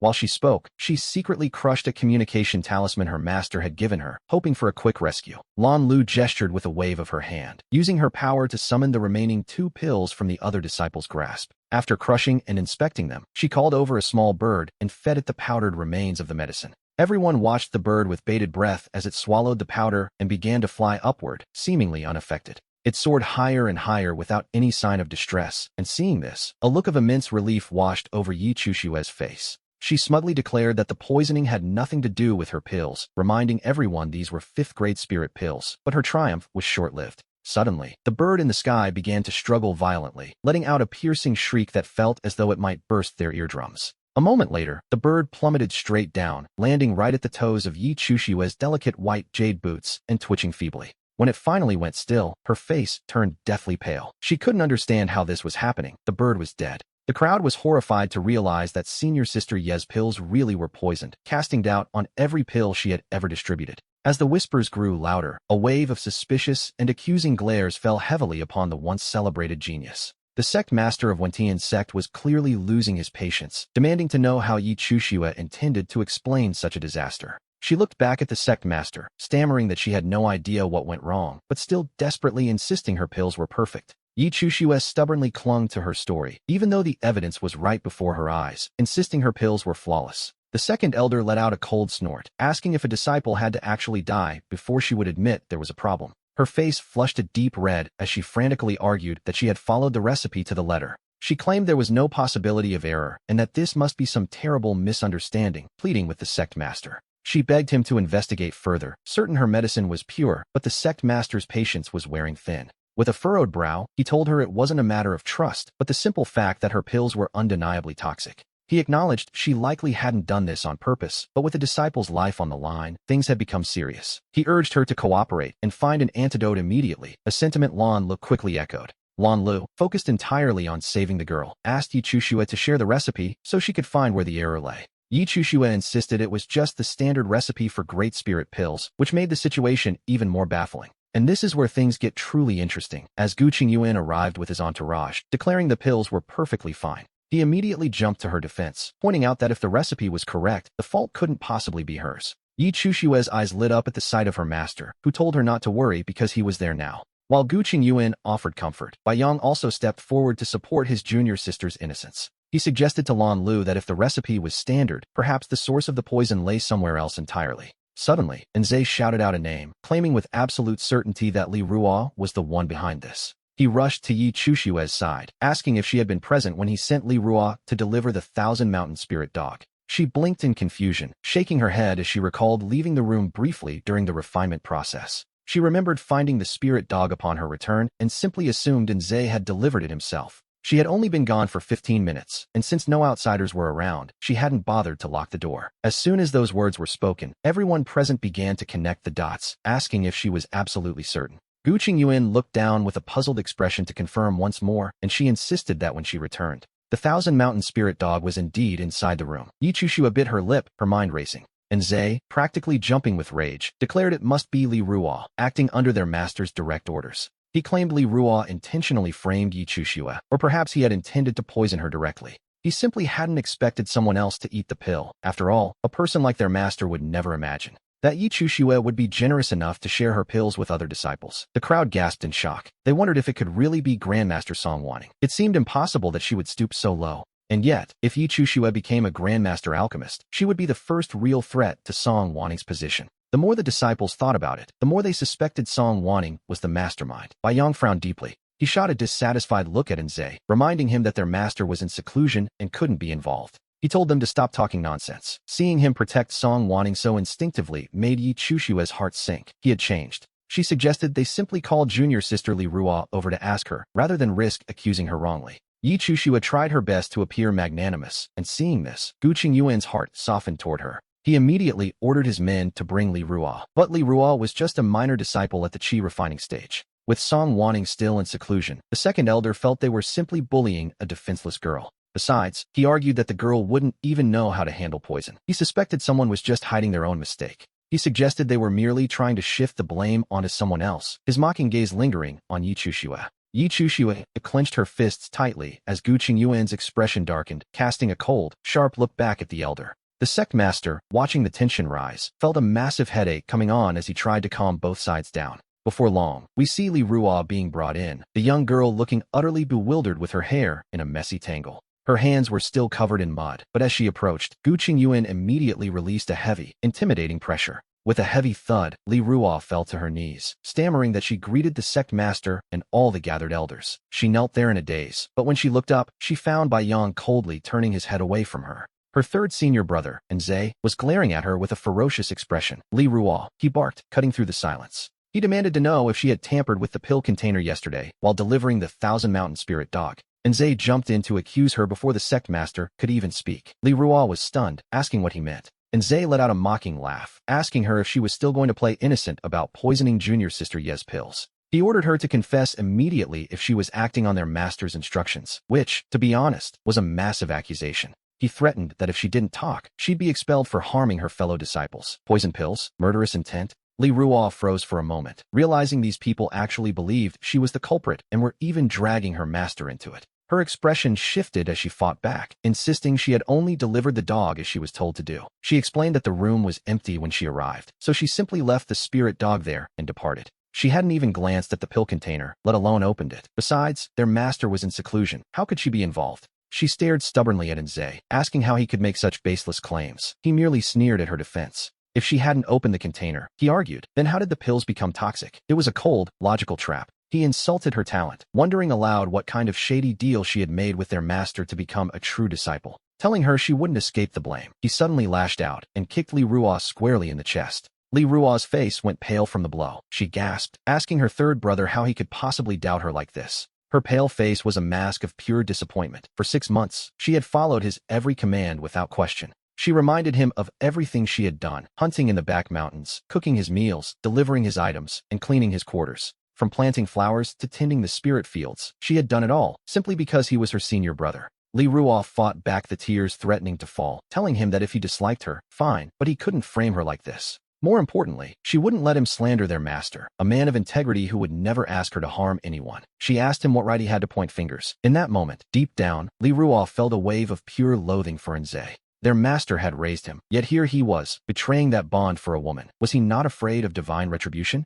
Her small frame stood tall and defiant. Enze's face darkened as he dared her to say those words one more time. A murderous intent suddenly locked onto Li Ruo as he raised a massive palm to strike her down with a heavy blow. But Bai Yong intervened. Enze snapped at his eldest brother, asking why he was stopping him instead of finishing the interrogation. Bai Yong looked at Li Ruo with an expressionless gaze. She looked back, asking if he, too, believed she was the culprit. Li Ruo seemed to cling to a tiny shred of hope, insisting once more that she had nothing to do with the poison. She swore their master hadn't ordered it and that she had done nothing at all. Bai Yong looked at her again. However, he felt not a single spark of sympathy. He told her that while their master was innocent, her own guilt was another matter. He claimed they wouldn't know the truth until a full interrogation was held. To be honest, he had always resented her presence. Li Ruo collapsed back onto the floor, the last light of hope finally dying out in her eyes as she looked at her eldest brother. No one believed her. The second elder, unable to watch any longer, reminded Bai Yong that they were all from the same sect. He remarked that they all seemed brainwashed. Sure, Li Ruo had entered the pill room, but that was hardly a confession. He asked who could actually prove she put poison in the furnace. At that moment, Yi Chushue spoke up, addressing the sect master. She suggested the fault might be her own and begged them not to be hard on Li Ruo, offering to take full responsibility. She claimed she would accept any punishment the sect saw fit, a clever move, seeing as the tide was starting to turn. She immediately used retreat as a means of advance, and sure enough, the crowd instantly rallied to her side. They marveled at how generous senior sister Yi was, even offering to take the blame for the wicked Li Ruo. Some shouted that she should be expelled from the sect, arguing that even a royal must face the same laws as a commoner. They insisted she shouldn't receive special treatment just because she was Master Song's disciple, and many voices rose in agreement. The surrounding disciples grew increasingly agitated, demanding a harsh punishment until the sect master finally called for silence. She stared at Li Ruo with an unfriendly gaze before turning to ask Gu Qingyuan how he intended to handle the matter. Yi Chushue was the first to speak up, tugging at Gu Qingyuan's sleeve and begging to take the punishment herself. Gu Qingyuan refused her immediately, his voice firm as he told her that this was not her fault. Li Ruo felt as though she couldn't breathe as he commanded her to explain the entire situation from beginning to end. He warned her not to blame him for being heartless if she refused, but Li Ruo could only shake her head in desperate denial. Since she wouldn't confess, Gu Qingyuan decided he would search her soul, a flicker of murderous intent crossing his eyes. He raised his hand toward Li Ruo's head, but just as he did, the sky suddenly darkened with thick, swirling clouds. A chilling killing intent descended from above as a massive sword, 10,000 feet long, slashed down from the heavens. The overwhelming pressure froze everyone in place, followed by a deafening roar and a sudden flash of golden light. Yi Chushue, Bai Yang, and Enze were thrown to the ground, covered in blood, while Gu Qingyuan's robes were torn to shreds. His hair fell in disarray as a sword loomed menacingly over him, leaving the entire crowd paralyzed with absolute terror. A cold voice echoed through the air, asking if bullying her disciple while she was in seclusion was truly the way of their Wentian sect. We see Song Wanning slowly flying in from the distance, and Li Ruo's eyes turned red with relief at the sight of her master. She ran toward her crying out, and Song Wanning gently patted her head, promising that no one would bully her while she was there. She pulled the girl behind her for protection, while Gu Qingyuan collapsed to his knees, coughing up a pool of blood before his junior sister Song. How could you strike so ruthlessly? Gu Qingyuan is your fellow sect member, the sect master shouted, looking as though he might cough up blood from pure rage. If I had truly struck with full force, Gu Qingyuan's head would have blossomed like a flower by now, Song Wanning replied, casually dusting off the hem of her skirt. Just a moment ago, he was about to search my young disciple's soul, yet I didn't see you accusing him then. Such blatant favoritism, sect master. It really is quite heartbreaking, isn't it? She added mockingly. If you hadn't launched a sneak attack, my master would never have lost. Yi Chushue cried out. Yi Chushue struggled to speak, her face pale and trembling as she accused Song Wanning of being despicable for using such underhanded tactics. Song Wanning clicked her tongue. You only think it was a sneak attack because you were too weak. My sword strike was perfectly open and direct. It was his own fault for being unable to react in time. If you don't believe me, ask him yourself. Yi Chushue turned her gaze toward Gu Qingyuan. Gu Qingyuan, however, was staring intently at Song Wanning. You've reached the late stage of the nascent soul realm? Indeed, and I have you to thank for it. After the engagement was broken, I had a sudden epiphany and accidentally advanced, she said, crossing her arms with a half-smile that didn't quite reach her eyes. Gu Qingyuan's pupils constricted as his fists tightened. He could hardly believe that junior sister Song had actually surpassed him in cultivation. The sect master and the others finally noticed the change, their shock mixed with a hint of guilt. Yes, I advanced by a stroke of luck, she noted calmly. She remained composed, casting a brief glance at the sect master as a new plan began to take shape in her mind. Suddenly, the sect master spoke up with authority. Junior sister Song, your advancement is a good thing, but junior brother Gu is your peer, and these disciples are innocent victims in this mess. You shouldn't have struck them so heavily. Hurry now, take out some healing pills and give them to everyone immediately. He used a commanding tone, insisting that since Li Ruo was the one at fault originally, Song Wanning couldn't simply shield her because she was her disciple. Favoring her like this will only harm her, he continued. It will make everyone believe that you were the one pulling the strings behind the scenes all along. It would be a terrible blow to your reputation. Isn't that right, junior sister Song? The seventh elder quickly chimed in to support the sect master's words. What you've done is a violation of sect rules. By all rights, you should be punished for this, the elder added, trying to regain control of the situation. As nascent soul true monarchs, we must lead by example. We certainly cannot use our high cultivation to bully our own sect members. Don't you agree, junior sister? We're only saying this for your own good. The two of them continued their barrage of accusations, one after the other. Song Wanning found herself laughing from sheer frustration, thinking that the sect master and the seventh elder were truly something else. In their eyes, Gu Qingyuan's attempt to search a soul wasn't bullying, yet they insisted Li Ruo was guilty without her ever confessing. The sect master let out a cold snort, claiming that junior brother Gu had simply been forced into that particular course of action. He warned junior sister Song not to resort to twisted logic, but her gaze only grew colder as she looked at him. She asked the sect master how exactly he had determined Li Ruo was the poisoner when there was no witness and no evidence. She wondered aloud if this was how the sect master of the Wentian sect truly administered justice, based entirely on wild imagination. With such a lack of discernment, she told him plainly that his time as sect master ought to be coming to an end. A murderous intent flared within the sect master as he asked if she was actually questioning his authority. Yes, she replied, I am. She refused to back down, declaring that someone so blind, deaf to reason, and blatantly biased was unfit to lead a sect. The sect master's eyes widened in a fit of rage as he stammered, but she only responded with a mocking sneer. She pointed out that while they accused her of favoring her disciple, they were doing the exact same thing. If we want fairness, she began, then I should be allowed to search Yi Chushue's soul. How about that? Immediately, several voices cried out in refusal. The sect master, Gu Qingyuan, Bai Yang, and Nzai all rejected the idea instantly. It was quite the unified front, wasn't it? Bai Yang struggled to his feet, shielding Yi Chushue, while insisting that she had done nothing wrong and could not be searched. Nzai joined in from the ground, shouting that it was clearly Li Ruo's fault and there was no reason to target Yi Chushue. Song Wanning watched them with a look of pure mockery before turning to Gu Qingyuan, who seemed to be feeling a bit guilty. He claimed he only meant to frighten the girl. Is that so? She replied with a shrug. Then I'll just frighten her as well. As she began to walk toward Yi Chushue, the others moved to block her path, determined to protect their favorite disciple. A flicker of happiness rose in Yi Chushue's heart as she looked at Song Wanning provocatively, but the older woman only smiled back. With a slight curve of her lips, she waved her hand, sending the defenders flying before suddenly appearing right beside Yi Chushue. As Yi Chushue watched in sheer terror, Song Wanning's hand began to descend, prompting the others to cry out in alarm as they rushed forward. Yi Chushue's pupils trembled with fright, and in her moment of absolute despair, she could only look toward Gu Qingyuan for salvation. A barrage of attacks flew toward Song Wanning, but she didn't even glance at them as a small golden sword emerged from her sea of consciousness. The golden sword shuddered slightly, manifesting hundreds of long blades that formed a protective cocoon around her and Yi Chushue. Every incoming attack was instantly deflected, and as that large hand finally came down, Yi Chushue closed her eyes in hopeless resignation. Gu Qingyuan and the others were besides themselves with rage, charging forward desperately, yet Song Wanning's hand moved with unexpected grace. It landed softly on top of Yi Chushue's head, stroking her hair with a gentle touch that caused the girl to snap her eyes open in shock. Her entire body couldn't stop shaking as she looked up, only to find Song Wanning offering her a remarkably tender smile. The sheer terror of the moment actually made Yi Chushue retch, while Gu Qingyuan and his companions were sent flying by the golden sword's power. It seemed absurd to them that they couldn't even bypass a mere sword spirit, all while they watched Yi Chushue suffer in silence. As Yi Chushue continued to dry heave in panic, Song Wanning's smile grew even warmer as she slowly knelt down beside her. She touched the girl's head once more, causing Yi Chushue to freeze as her hair stood on end. I told you I was only going to frighten you. She asked why the girl was so nervous, but despite the warmth of her breath, Yi Chushue felt a chill that ran straight to her bones. Song Wanning suddenly burst into laughter and stood up gracefully, noting that even Yi Chushue knew the meaning of fear before withdrawing her golden swords. She strode back to Li Ruo's side, leaving Gu Qingyuan and the others to scramble toward Yi Chushue while the sect master fumed. The sect master, having witnessed this entire chaotic display, demanded to know if she had finally had enough of her theatrics. Song Wanning simply asked what the hurry was, claiming she was merely playing a joke on Yi Chushue as she casually brushed back her long hair. The sect master gritted his teeth, warning her not to go too far and reminding her that as a disciple of the Wentian sect, she had to obey.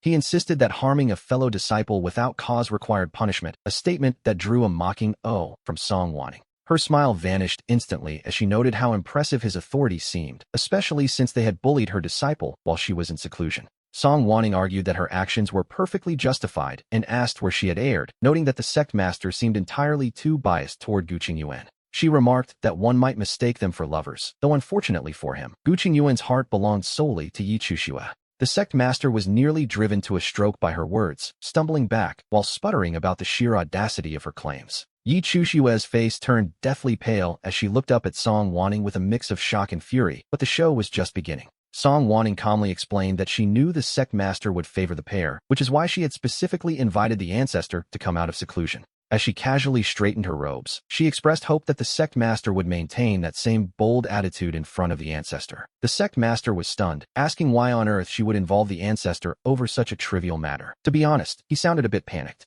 And then, right on cue, the ancestor Lu Lanyi descended gracefully from the distance, prompting everyone to immediately offer their deepest respects. We see the entire crowd bowing to Lu Lanyi, a powerful cultivator at the late stage of soul transformation, who calmly told them to rise. With a cold and indifferent expression, Lu Lanyi raised her hand and asked Song Wanning to explain exactly what had transpired here. It was clear she intended to back Song Wanning, but as the sect master stepped forward to offer his own explanation, things took a sharp turn. Lu Lanyi silenced him with a single, sharp glare that was enough to make any seasoned cultivator think twice about speaking. The sect master was forced to swallow his words in frustration, allowing Song Wanning to finally step forward and tell her side of the story. She explained that upon leaving seclusion, she found Gu Qingyuan attempting to search her disciple's soul, claiming the girl had poisoned his precious student's pills. Yet, they had neither physical evidence nor witnesses, relying purely on guesswork to condemn her disciple to such a cruel fate. She noted that the sect master had failed to uphold justice, choosing instead to blatantly side with Gu Qingyuan's faction without a second thought.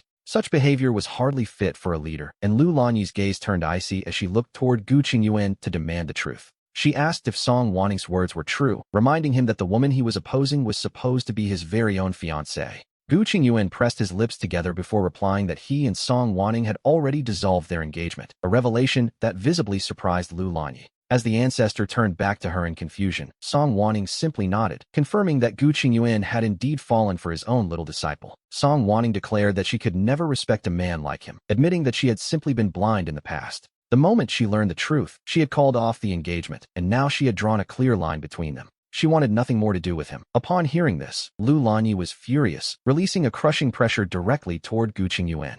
With a heavy thud, his knees buckled and he fell to the ground as she scolded him for the audacity of loving his own disciple. Yi Chushue's face turned pale, and she quickly knelt beside him, pleading with the ancestor not to listen to Song Wanning's side alone. She insisted that her master felt only the bond of teacher and student for her, and absolutely nothing more. According to her, it was Song Wanning's own despicable behavior that had forced her master to break off the engagement in the first place. She begged the ancestor to handle the poisoning matter fairly and not let the other disciples lose heart over such an injustice. Lu Lanyi's expression darkened instantly, and with a sharp wave of her hand, she sent Yi Chushua flying backward with a stinging slap. As half of her face began to swell, the girl clutched her cheek in shock, while Gu Qingyuan watched in a state of helpless panic. He found himself unable to move as Lu Lanyi coldly remarked that this was the result of his poor teaching and her lack of respect. She asked if he had any objections to her disciplining a junior who dared address an elder by name. Naturally, he had none. Gu Qingyuan suppressed his anger as she warned him that his scandalous feelings for his disciple would be dealt with in private later.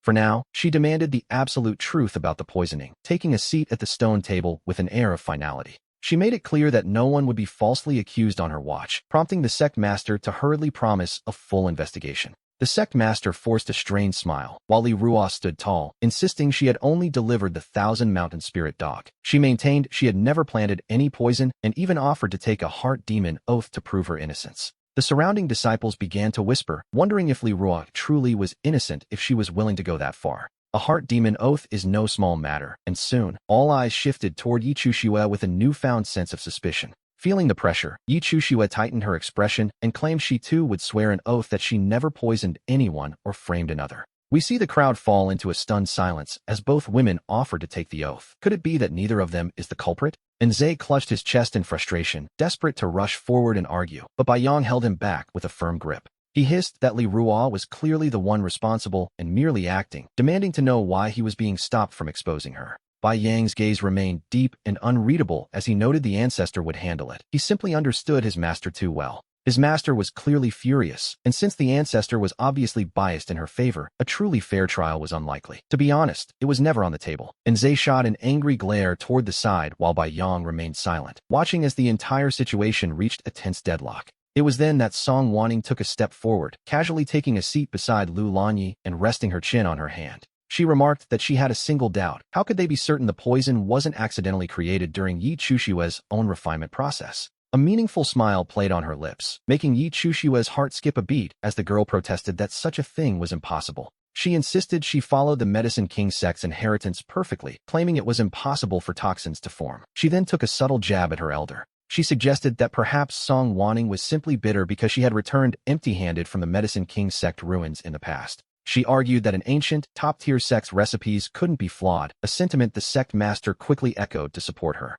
The sect master chimed in, agreeing the recipe was fine. Song Wanning, still leaning on her hand, let a cold light flash in her eyes. She coolly observed that she had already mentioned the sect master was currently too blind to lead a sect properly. With a sigh and a slow shake of her head, she dismissed his judgment entirely, prompting him to growl her name in a fit of rage. The sect master gritted his teeth, demanding to know what he had said wrong, as the recipe itself had already been cleared of suspicion. She countered by asking if anyone had verified her actual process, questioning the assumption that an ancient inheritance is always foolproof. She leaned back leisurely, suggesting that she saw things quite differently. Naturally, this was more than Yi Chushue could bear. Unable to listen any longer, Yi Chushue declared that if there truly was a flaw in her refining process, she would willingly accept punishment. She vowed to go to the Stone Peak cave if proven wrong, but challenged the others on what would happen if her process was flawless. She then asked what her martial aunt would do in return, her gaze fixed intently on Song Wanning. Yes, Chushue was feeling bold. Gu Qingyuan's brow furrowed as he declared his belief in his disciple, insisting that she was absolutely beyond reproach.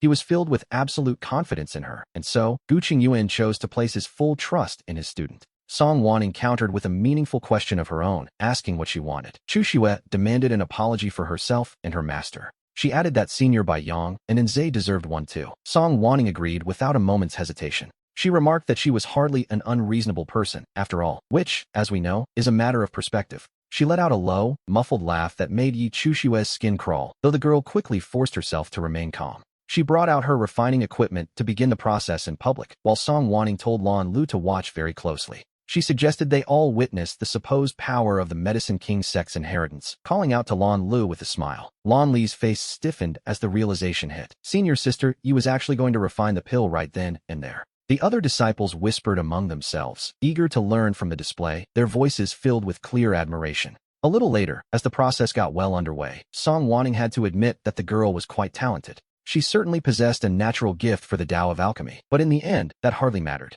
As they reached the critical condensation step, Lan Lu watched intently, nodding at first in focused concentration. But as he looked closer, his heart skipped a beat. It was wrong. Everything was starting to fall into complete chaos. Lan Lu finally reacted, calling out urgently to stop her, shouting that the fusion steps were entirely incorrect. He rushed forward in a panic, explaining that her sequence was wrong because the Snow Lotus and Seven Sword Flower were too mild. He argued they shouldn't be fused first, but rather mixed with other herbs before being brought together at the end. He warned that her current method would only double the toxicity, but Yi Chushue snapped back that such a thing was impossible. She argued without thinking that she was following the inheritance's steps exactly as they were written, or so she believed. She insisted that it was only natural for the Medicine King sect's inheritance to differ from ordinary alchemy techniques. But she refused to admit her method was wrong, causing Lan Li's expression to turn incredibly sour in an instant. Song Wanning couldn't help but let out a soft chuckle, noting how Chushue didn't seem to appreciate his kind intentions. With a darkened face, Lan Lu argued that her sequence was simply incorrect, regardless of what inheritance she followed. He pointed out that refining pills with her method was exactly why they turned out to be lethal poison. The surrounding disciples began to murmur, wondering if Senior Sister Yi had truly made a mistake during the process. Most disciples still sided with Yi Chushue, leaving Lan Lu so frustrated, he turned to Song Wanning for support. He urgently asked her to confirm if the steps were wrong, and suddenly, every eye in the room was on her. Leaning lazily against her seat, Song Wanning confirmed that there was indeed a problem, just as she had said before. She explained that the errors created severe toxicity, which Chushue then blamed on Li Ruo. Chushue immediately shouted that it was impossible. Yi Chushue cut her off, accusing her of slandering her just to clear Li Ruo's name of any suspicion. She maintained that her pills were flawless, and Gu Qingyuan spoke up as well, declaring his absolute faith in Chushue. He suggested they let her finish the pill first before discussing whether or not it contained any poison. He argued that a simple test would reveal the truth, and Yi Chushue's eyes lit up at the idea of proving herself. Song Wanning, crossing one leg over the other, disagreed, noting that even a bird's life is a precious thing. She pointed out the irony of Chushue claiming all lives are equal while being so willing to sacrifice an innocent creature. With a provocative curl of her lip, she suggested that Chushue should simply test the medicine on herself to be fair. Gu Qingyuan refused categorically, declaring that if the pill was finished, he would be the one to eat it. His trust in Yi Chushue was absolute. Song Wanning's smile faltered for a second before her eyebrows arched in amusement. She remarked that nothing could be better. Yi Chushue hesitated for a moment, but remained convinced she couldn't possibly be wrong. And so, she turned to Gu Qingyuan with absolute certainty, promising her master that she would successfully refine the pill. Gu Qingyuan met her gaze deeply, telling her he believed in her, while Lu Lanyi felt a wave of despair wash over her. Yi Chuxue gathered her resolve and resumed the refinement, while Lan Lu decided to step back from the entire mess. Only Li Ruo approached Song Wanning, gently tugging at her sleeve and calling out to her master in a soft voice. She asked if there was any way to save the unconscious Wu Dan, and Wanning assured her the girl would be fine. Wanning glanced coldly at Wu Dan, suggesting they let her lie there for a while to learn a much-needed lesson. Li Ruo felt relieved, and just then, the furnace lid flew into the air as a rich medicinal fragrance filled the room. The pill was finished, and surprisingly quickly too. The disciples leaned in as Yi Chuxue caught the falling lid. She peered inside and let out a long sigh of relief. There were 4 mid-grade spirit-gathering pills of the 5th rank. She couldn't hide her pride as a smirk touched her lips, while the sect master's eyes brightened and the disciples gasped. Only Lan Lu closed his eyes, unable to watch, as Wanning asked Gu Qingyuan if he truly dared to test the result. Wanning sat up straight, her eyes flashing with a hint of excitement that Lu Lanyi immediately noticed with concern. Gu Qingyuan felt a nagging sense that something was wrong, but at this point, he knew he couldn't possibly back down. He walked over to Yi Chuxue and took a pill from her palm, causing even Chuxue to feel a sudden wave of nerves.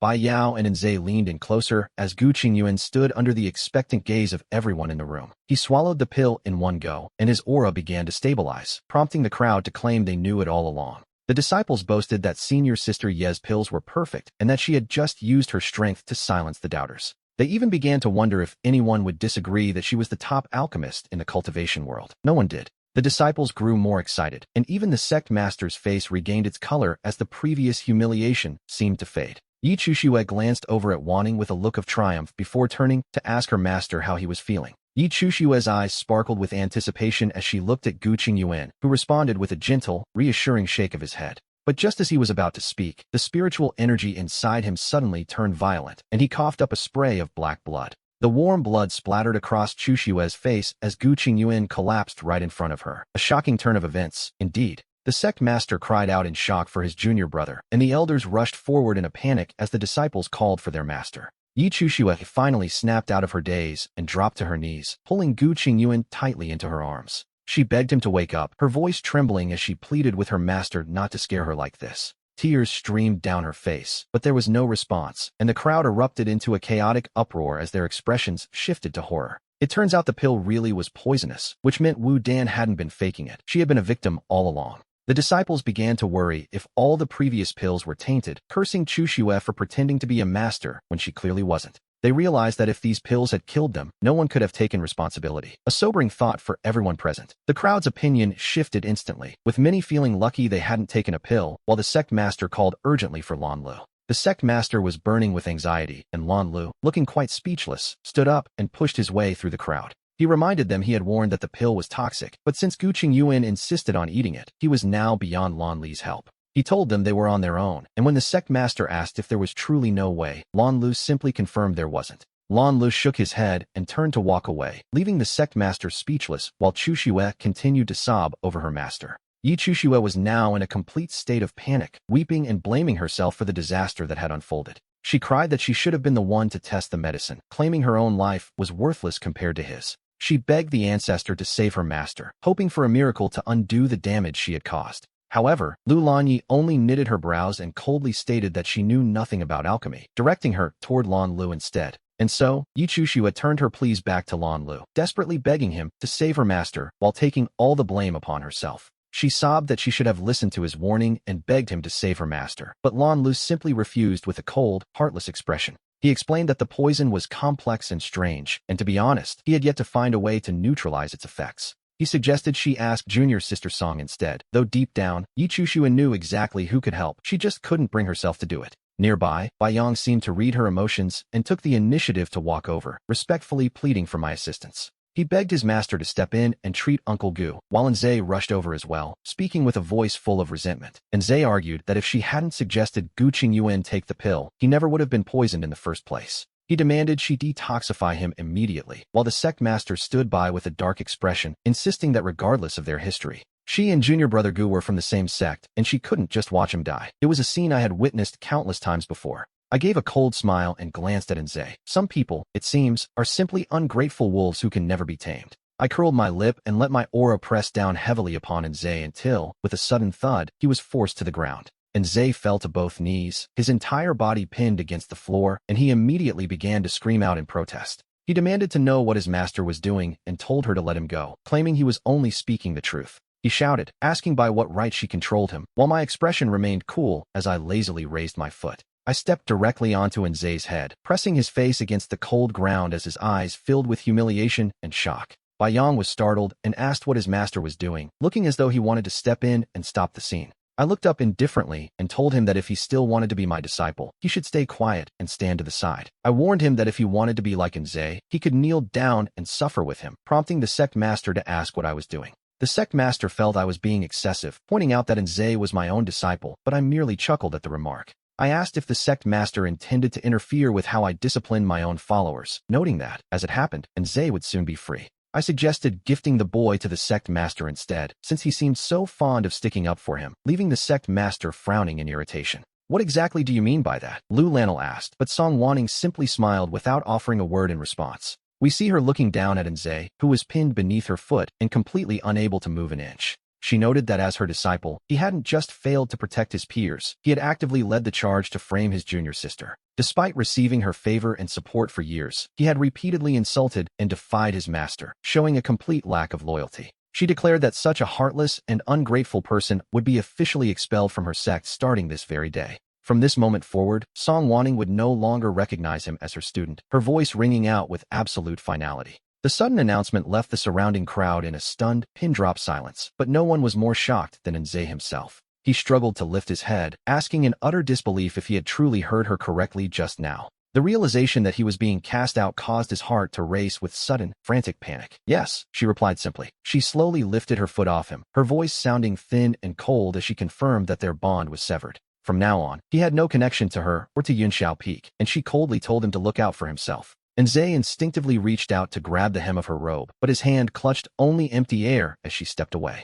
He pleaded with her, reminding her that he had been her disciple for 20 years, and surely this must be a joke. Baiyang panicked as well, arguing that while Enze was certainly in the wrong, surely the punishment didn't need to be this severe. He begged her to reconsider, promising that he would personally take charge of disciplining Enze more strictly in the future. Enough, she interrupted impatiently, having no desire to listen to any more of his empty excuses or nonsense. She pointed out that if she hadn't appeared, Li Rua's soul would have been searched and her entire future destroyed beyond repair. She glared at him, questioning how he, as the senior brother, could possibly claim that such a betrayal wasn't a serious offense. She told him flatly that if he disagreed with her judgment, he was more than welcome to pack his things and leave with Enze. Baiyang was left utterly speechless by her ultimatum, while the sect master noted that this was becoming a very grave matter indeed. The sect master urged her to stay calm, warning that making such a reckless decision in a moment of anger would surely lead to regret later. He argued that while Enze had certainly made mistakes, her duty as his master was to guide and teach him properly.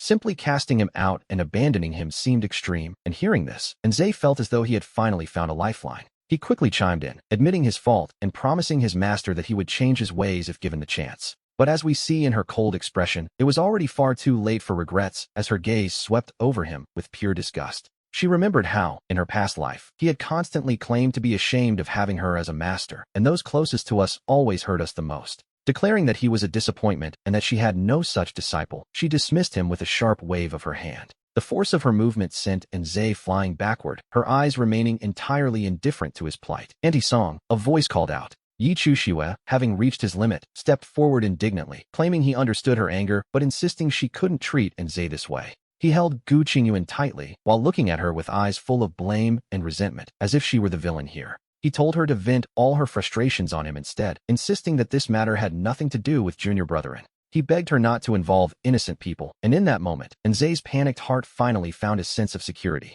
Song Wanning glanced at Enze, and seeing his pathetic, clinging behavior, her disdain for him only grew deeper. She remarked that she might reconsider her decision, provided he was willing to kneel and kowtow to her 3 times. If she happened to be in a better mood afterward, she might change her mind, a small price to pay for such a deep friendship, surely. She smiled meaningfully, noting that he surely wouldn't want to watch his dear friend be expelled from the sect. Yi Chuxue's face turned red with fury at the suggestion, while Baiyang knit his brows in concern, calling out to his master. Before either could react, Enze suddenly stood up and roared in a fit of rage, telling her she was going much too far. He shouted that being expelled didn't matter, asking if she truly thought he couldn't survive without Yin Xiao Peak. With his talent, he claimed, there would be plenty of people eager to take him in even without her. He felt he could endure any insult, but not this. He shouted that insulting senior sister Yi was crossing a line and that she would surely regret this. Well, those were exactly the words she was waiting for. Song Wanning crossed her arms over her chest, her eyes slowly scanning Zhe from head to toe with a calculating gaze. She told him she wouldn't bother counting the pills he'd already swallowed, but everything else on his person had to be returned, starting with that storage ring. That ring was a gift from her when he first joined the sect, and the heavenly silk robe he wore was a mid-grade defensive spiritual tool. She reminded him that she had given him that robe 10 years ago, just as she had provided the cloud-chasing boots on his feet, a high-grade flying treasure. Those boots were a gift from 7 years ago, and even the hair crown he wore was a mid-grade defensive tool she had provided. That crown was from 5 years ago. In fact, as we look at him now, every single thing he owned had been a gift from her. She didn't even mention the mountains of medicinal pills he had consumed over the years. He ate her food and used her resources, yet his loyalty lay elsewhere. Since he claimed to have such strong character, she told him to return it all immediately, meticulously listing every piece of equipment he was wearing. And Zay never expected her to actually settle the accounts like this, and in a fit of panicked rage, he snapped that he would return everything. He roared that she shouldn't think anyone actually wanted these things, his neck flushing red with indignation. Fuming with anger, he began to strip off his gear right then and there, and within moments, the process was nearly complete. He was left standing there in nothing but his white inner robes, his hair falling messily around his shoulders without its crown.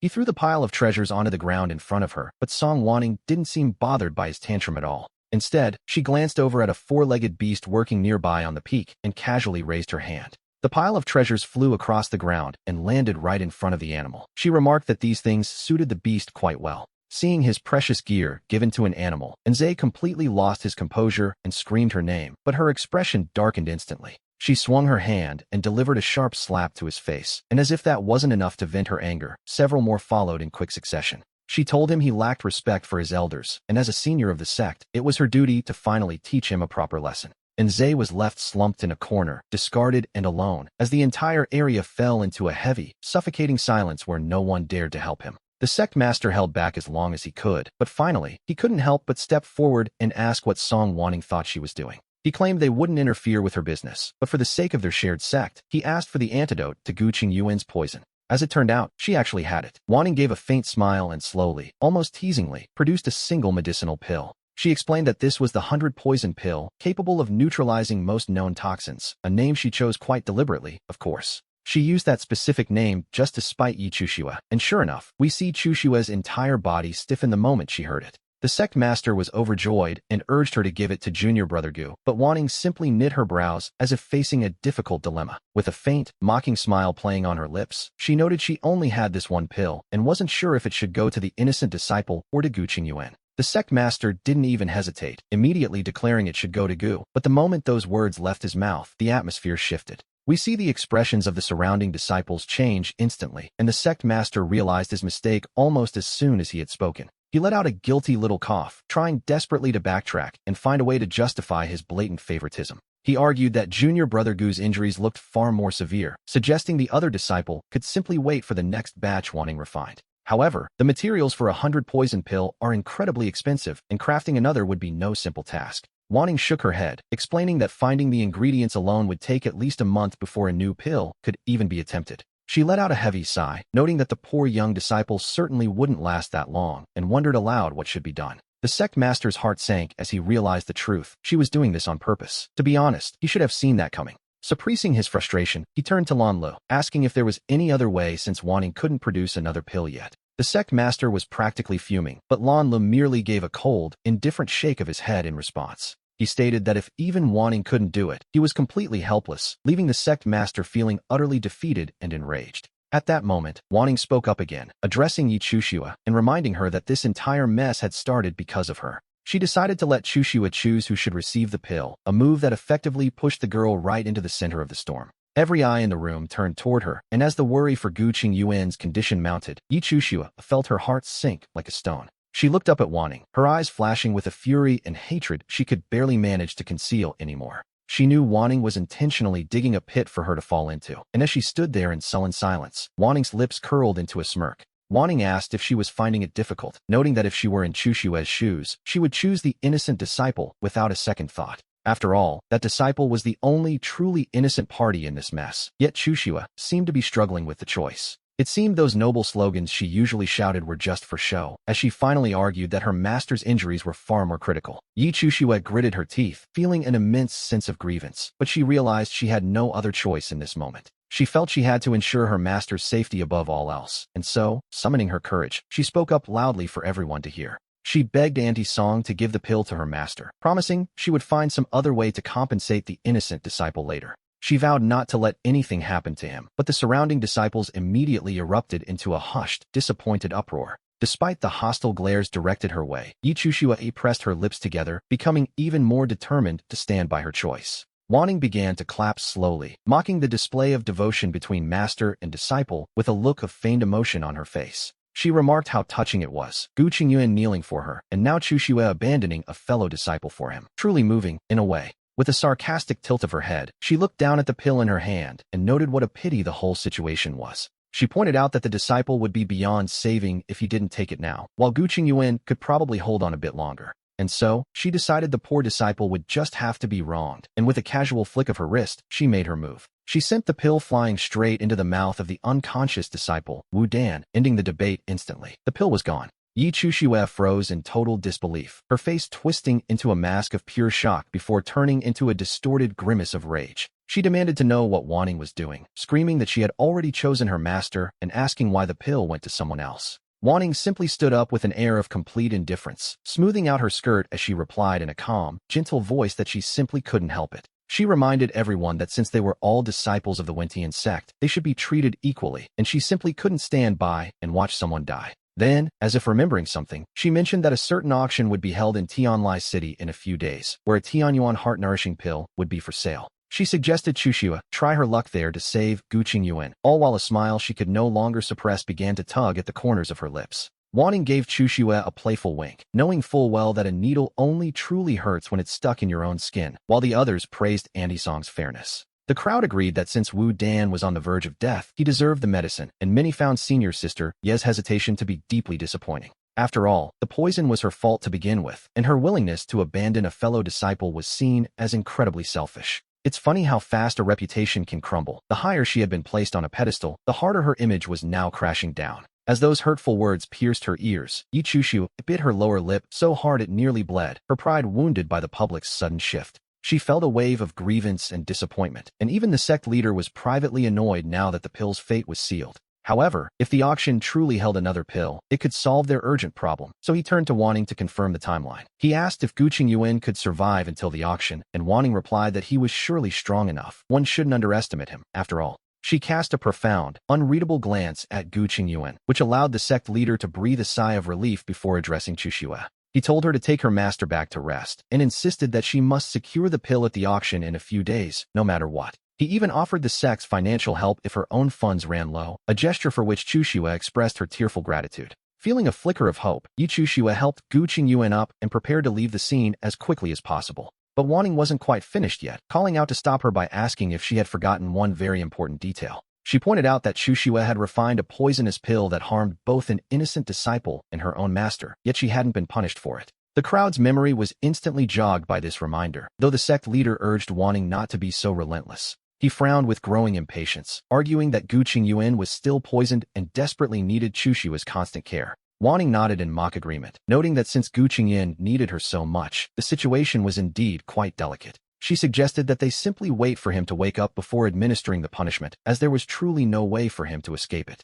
Wanning gave a playful smile, noting that the sect leader surely wouldn't want to be accused of favoritism, which would only break the disciples' hearts. She then leaned comfortably against Lu Lanyi's leg and remarked that the Shurfeng cave seemed like a perfectly suitable place for such a penance. Lu Lanyi's heart softened as she stroked Wanning's head, agreeing that since this entire mess began with Chushua, a penalty was necessary. She decided that since it was an unintentional mistake, Chushua would be sent to the Shurfeng cave to reflect on her actions for 1 year. When that airy gaze fell upon the sect leader, asking for his opinion, a cold shiver ran down his entire spine. He immediately replied with the utmost respect that everything should be handled according to the ancestors' arrangements, and so the matter was settled. Lu Lanyi gave a satisfied nod and told everyone to disperse, taking Wanning's hand as she stood up to leave the scene behind. She patted Wanning's hand, telling her not to let these blind fools ruin her mood, before leading her and Li Ruo away. The sect leader watched them go and rubbed his forehead in frustration, left to deal with the mess of a comatose Gu Qingyuan. Between a weakened Nze and a trembling Yi Chuxue, he realized that all of this chaos had been orchestrated by Wanning herself. Meanwhile, Wu Dan finally woke up and returned to his lively self, proving that Auntie Song's intervention was exactly what was needed. The disciples whispered that her skills were far superior to those who lacked talent yet refused to admit their own dangerous mistakes. As the crowd gossiped about how close she came to killing someone, Yi Chuxue struggled to support her own weak, trembling body. She stumbled along while helping Gu Qingyuan back, while Bai Yang wanted to help but felt obligated to look after the injured Nze. Nze gripped Bai Yang's hand, his eyes filled with a simmering hatred as he realized he had actually been expelled from the sect. Bai Yang paused, offering a sincere apology for failing to stop their master earlier, but he promised to keep protecting him regardless. He assured him that he wouldn't let him suffer any more grievances, a promise that left Nze nodding with deep, tearful gratitude. Later, at the peak of Yunxiao, Lu Lanyi sent Li Ruo away and sat down beneath a tree, still holding Wanning's hand close to her. She asked if Gu Qingyuan had been bullying her, reminding Wanning that she had always believed he was never truly worthy of her. Wanning admitted she was wrong, leaning softly against Lu Lanyi's lap and realizing that, in the past, she had simply chosen the wrong person to trust. She vowed it would never happen again, even going so far as to suggest that from now on, she and Gu Qingyuan would be sworn enemies until the very end. As she asked if her aunt would blame her, her hands tightened instinctively, causing Lu Lanyi's hand to pause mid-stroke against her hair. Sensing the young girl's deep-seated unease, Lu Lanyi let out a soft sigh and remarked that if she chose such a path, there must be a reason. She assured Wanning that she trusted her completely, her expression softening as she promised that if there were obstacles Wanning couldn't face alone, she would be the one to step in and remove them herself, a level of devotion that moved Wanning to her core. A single crystal tear rolled down Wanning's cheek as she opened her eyes, silently resolving that she would never let her aunt take such risks for her again. She intended to settle these debts personally, one by one. Meanwhile, we see a much less dignified scene as Nze is intercepted by a man named Enshan. Enshan mocked him at the entrance of the Ant estate, asking how the young master could bear to return home after such a fall from grace. Accompanied by several gloating family members, they blocked his path, though Nze coldly ordered them to move aside. He tried to push his way through, but to his surprise, the group held their ground firmly and refused to let him pass. They dragged him into a nearby corner and delivered a brutal beating, leaving Nze battered and bruised from the assault. With his face swollen like a pig's, he slumped against the wall, his entire body radiating a murderous intent as he hissed that they were all dead men. And Sean merely scoffed at the threat, stepping forward to deliver another kick as if to emphasize how little power Nze truly had left. He reminded him that he was only ever important because of Wanning's protection, and without her, he was absolutely nothing. Now that he had offended her, the group laughed, telling him he should focus more on surviving than on making empty threats. Nze was so consumed by rage that he coughed up blood, swearing they would all regret this as he struggled to get back on his feet. With a look of pure malice in his eyes, he wiped the blood from his mouth and began to limp painfully into the in-family residence. He endured whispers and pointing fingers the entire way, eventually finding his old friends to ask for help, only to find that their loyalty had vanished. They turned their backs on him without hesitation, mocking his misfortune and leaving him to wonder if they understood anything at all.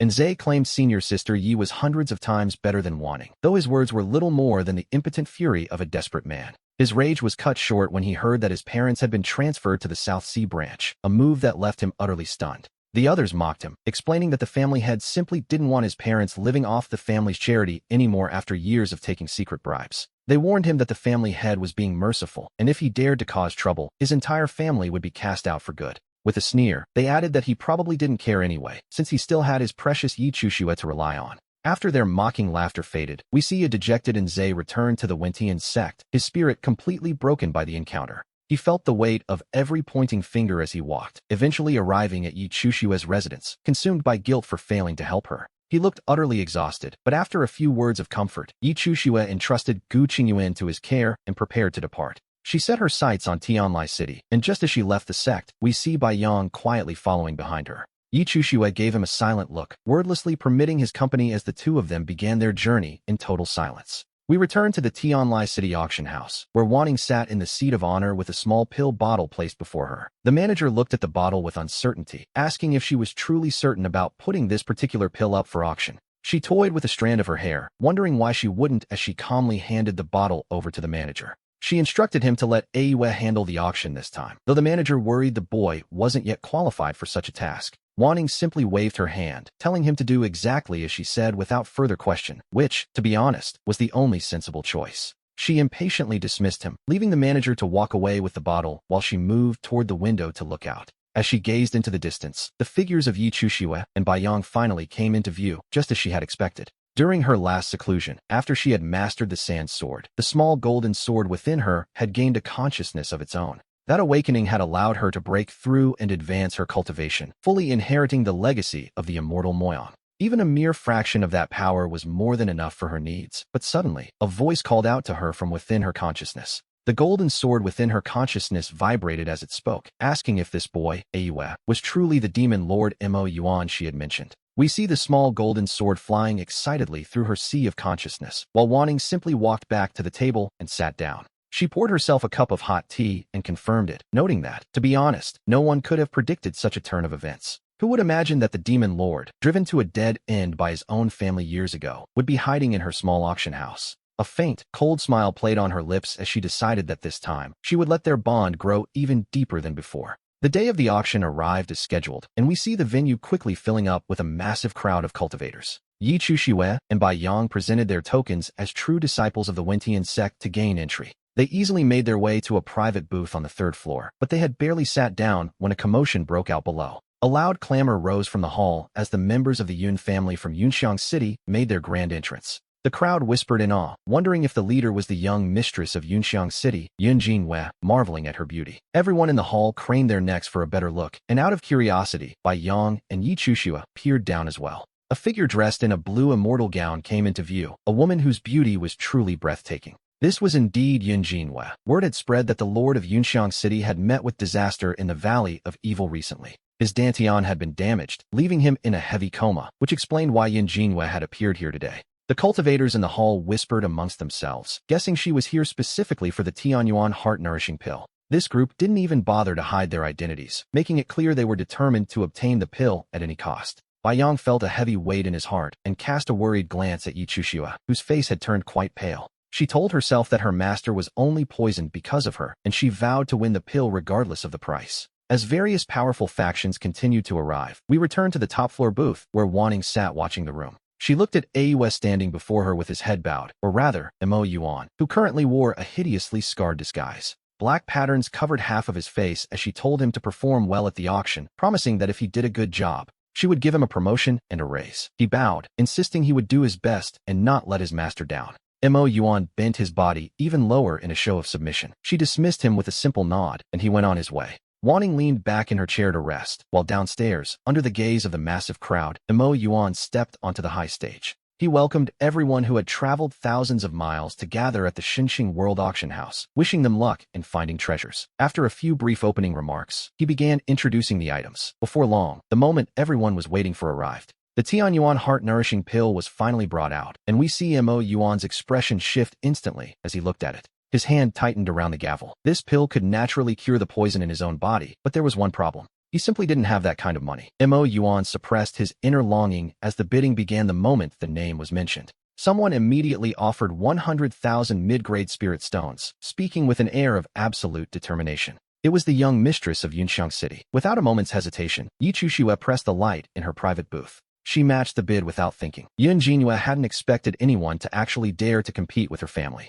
Her eyes darkened with a flash of killing intent as she ordered her subordinates to find out exactly who was in that booth. Yi Chuxue refused to back down and raised the price to 130,000. Yun Jinwei countered with 200,000. As Yun Jinwei raised the price again, her voice grew colder. Yi Chuxue, however, was starting to lose her temper as well. Sensing the challenge in the other woman's tone, Yi Chuxue boldly pushed the price all the way up to 300,000. To her frustration, Yun Jinwei immediately countered with 400,000, leaving Yi Chuxue biting her lip in anger. She couldn't help but complain that if Uncle Song hadn't used up their own Tianyuan heart-nourishing pill, they wouldn't have to endure this humiliation. Hearing this, Bai Yang's expression darkened slightly as he listened. He remembered his own role in the pill's disappearance and silently clenched his fists, choosing to say nothing at all. Yi Chuxue quickly called out a new price, but after holding it in for so long, she finally had to ask the question burning in her heart. She asked senior brother Bai why he had changed, noting that he used to despise Uncle Song's behavior just as much as she did. She wondered why he always took his side now, but before Bai Yang could answer, Yun Jinwei raised the bid once again.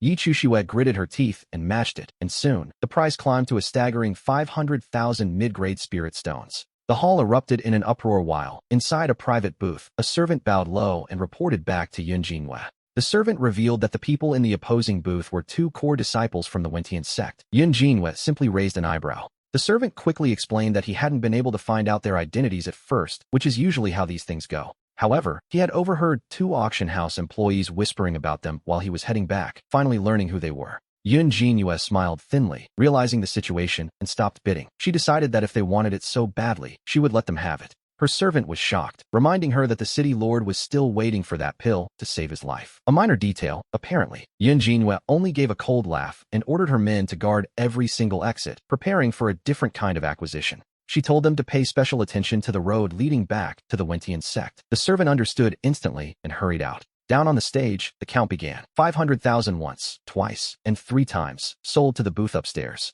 Mo Yuan struck the gavel to seal the deal, his hands trembling slightly as he watched the pill he so desperately needed being carried away. He immediately stopped the attendant, claiming the pill was too valuable and that he would deliver it personally. He then took the jade tray. We see him carry it up to the second floor, where Yi Chushue was waiting for the treasure with a mix of excitement and anxiety. Mo Yuan knocked and entered the room with the tray, stealing a lightning-fast glance at the two people inside as he walked in. He quickly lowered his head again, having memorized their faces, and respectfully presented the jade tray to them. Yi Chushue suspected nothing, happily checking the pill before placing a storage bag full of stones onto the tray as payment. The transaction was completed swiftly, and as Mo Yuan retreated with the empty tray, Baiyang couldn't help but steal an extra look at him. He felt there was something strange about the man, but the auction quickly resumed, leaving Mo Yuan's heart still racing. Trying his best to remain calm, he began to introduce the next item on the list, a very peculiar treasure indeed. This item was a bead from the West Chin Sea, covered in mysterious patterns and radiating an unpredictable, ancient energy.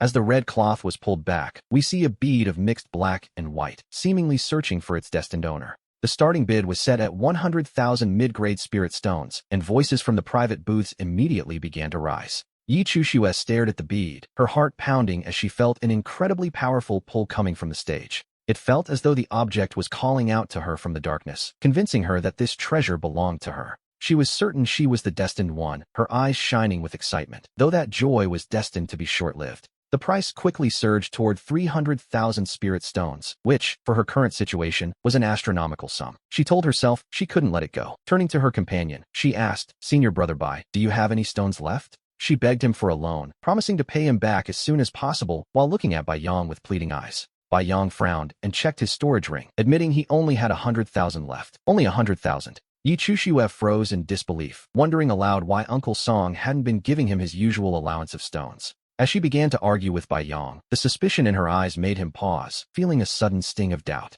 He explained that his master hadn't given him any stones for 6 months, and these were just his personal savings. Yi Chushue was shaken, noting that Uncle Song had indeed been acting very strangely lately, as if he were a different person. Baiyang tried to explain that his master was likely disappointed because of the stolen pills and the situation with Uncle Gu. Yi Chushue didn't press the matter further. Her attention was already back on the bead, which had now reached a staggering price. The bid hit 410,000 stones. Her eyes turned red with desperation as she clenched her fists tight. In her mind, this was all Song Wanning's fault. If not for her, she wouldn't have wasted everything on that first pill. She pressed the button in her private booth, raising the bid directly to 500,000 spirit stones. The shopkeeper standing beside her noted that he had tried to buy the bead directly from its owner beforehand. But the owner refused, insisting on an auction, a wise move, as auctions tend to yield much higher prices. The owner certainly had their reasons, though the true motive was something only she understood. This bead was originally destined for Yi Chushue, but unfortunately, she wouldn't be taking it home this time. The hammer fell at 500,000, and Mo Yuan glanced up at the top-tier booth with a lingering gaze.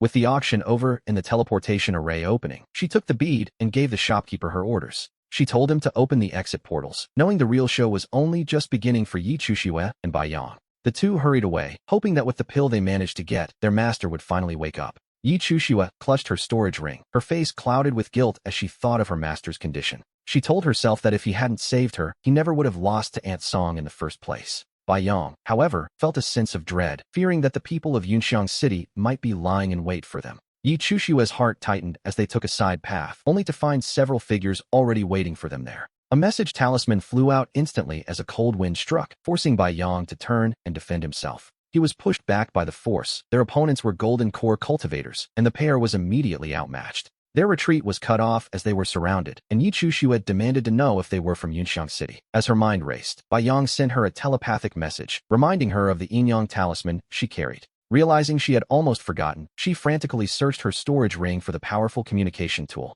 She poured her divine sense into the talisman, describing their desperate situation and begging Enze for a rescue. The talisman burned away inside the ring, leaving her praying for help to arrive from the Wentian sect. Enze had only been called away for a moment when the Yinyang talisman on Gu Qingyuan's body suddenly flared up and ignited. It turned into flying ash as Yi Chuxue's voice echoed out, though no one was there to hear it before Enze returned, cursing under his breath. He muttered about how everyone was a nuisance and should wait for their turn, before noticing the pile of ash on the ground and knitting his brows. He stared at it for a long while, unable to make sense of what it was, and eventually just tossed the thought to the back of his mind. Meanwhile, the shopkeeper reported back to our protagonist with a face as dark as a soot-covered pot, confirming that things were moving as expected. It seemed Enyu had secretly followed them, a lapse in the shopkeeper's duty, though if she wanted to go, we certainly weren't going to stop her. She gave a faint smile, thinking that this might bring a few surprises, especially since Yi Chuxue and Bai Yang were the leads of this story. Such people always find a way to survive, so she had Mo Yuan play the role of the hidden predator, watching from the shadows. The goal, of course, was to cause them constant trouble and slowly chip away at their natural luck, which, to be honest, was a brilliant plan. The shopkeeper bowed in total agreement, while back on the side path, Yun Jinhua finally appeared with her men to block the way. Yi Chuxue's heart sank as her worst fears were confirmed, her eyes fixed on the ring glinting in Jinyue's hand. Jinhua remarked that since they were all smart people, they should just hand over the pill, casually tossing a storage bag toward them. Inside the bag were 30,000 mid-grade spirit stones, a fraction of what the pill was actually worth. Yi Chuxue's expression turned grim at the insult, which only caused Yun Jinhua to let out a cold, mocking laugh. She pointed out that if they weren't true disciples of the Wentian sect, they wouldn't even be getting those 30,000 stones. Yi Chuxue, fueled by a growing hatred for both Song Wanning and Jinhua, snapped back that she didn't want the stones and wouldn't sell the pill. At that very moment, we see our protagonist sitting comfortably atop a library carriage, enjoying the drama unfolding below like a fine play. Bai Yang took Yi Chuxue's hand, reminding their opponents that they were still within the territory of the Wentian sect. He narrowed his eyes, warning them that even if they managed to seize the pill, they would never be able to leave with it.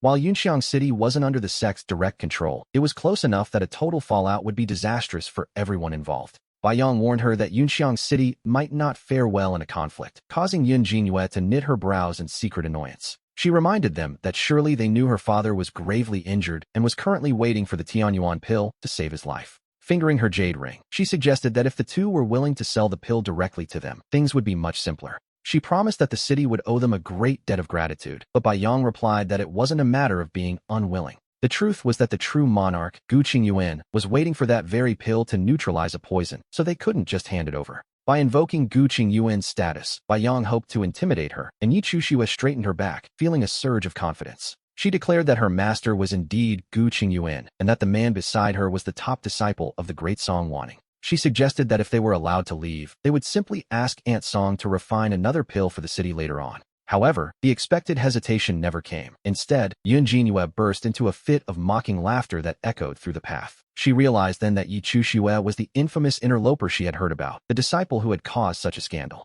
Word had spread that Gu Qingyuan was so infatuated with his own student that Song Wanning called off the wedding, which was quite the story. Jinhua looked her up and down, noting that the girl didn't seem like much, before shifting her gaze toward Bai Yang with a smirk. She remarked that Chuxue certainly had a talent for seducing men if she had already managed to hook Song Wanning's own disciple. Yi Chuxue snapped at her to shut up, her face flushing red with a mix of anger and a sudden, gnawing guilt. Deep down, she was spiraling into a panic, while Jinhua ordered her men to give the pair a lesson they wouldn't forget. She reasoned that even if Song Wanning found out, she would likely praise them for teaching these two a much-needed lesson. Jinyue's expression darkened as she signaled her subordinates to attack, expressing her particular distaste for those who betray their own. The fight began in earnest, and as time slipped away, we see the two of them becoming increasingly covered in wounds and exhaustion. Strangely, no one from the sect had come to their aid, leading Bai Yang to realize that their distress signals had likely never been received. A spear suddenly pierced Bai Yang's shoulder, tearing away a large chunk of flesh and leaving them wondering what they could possibly do now.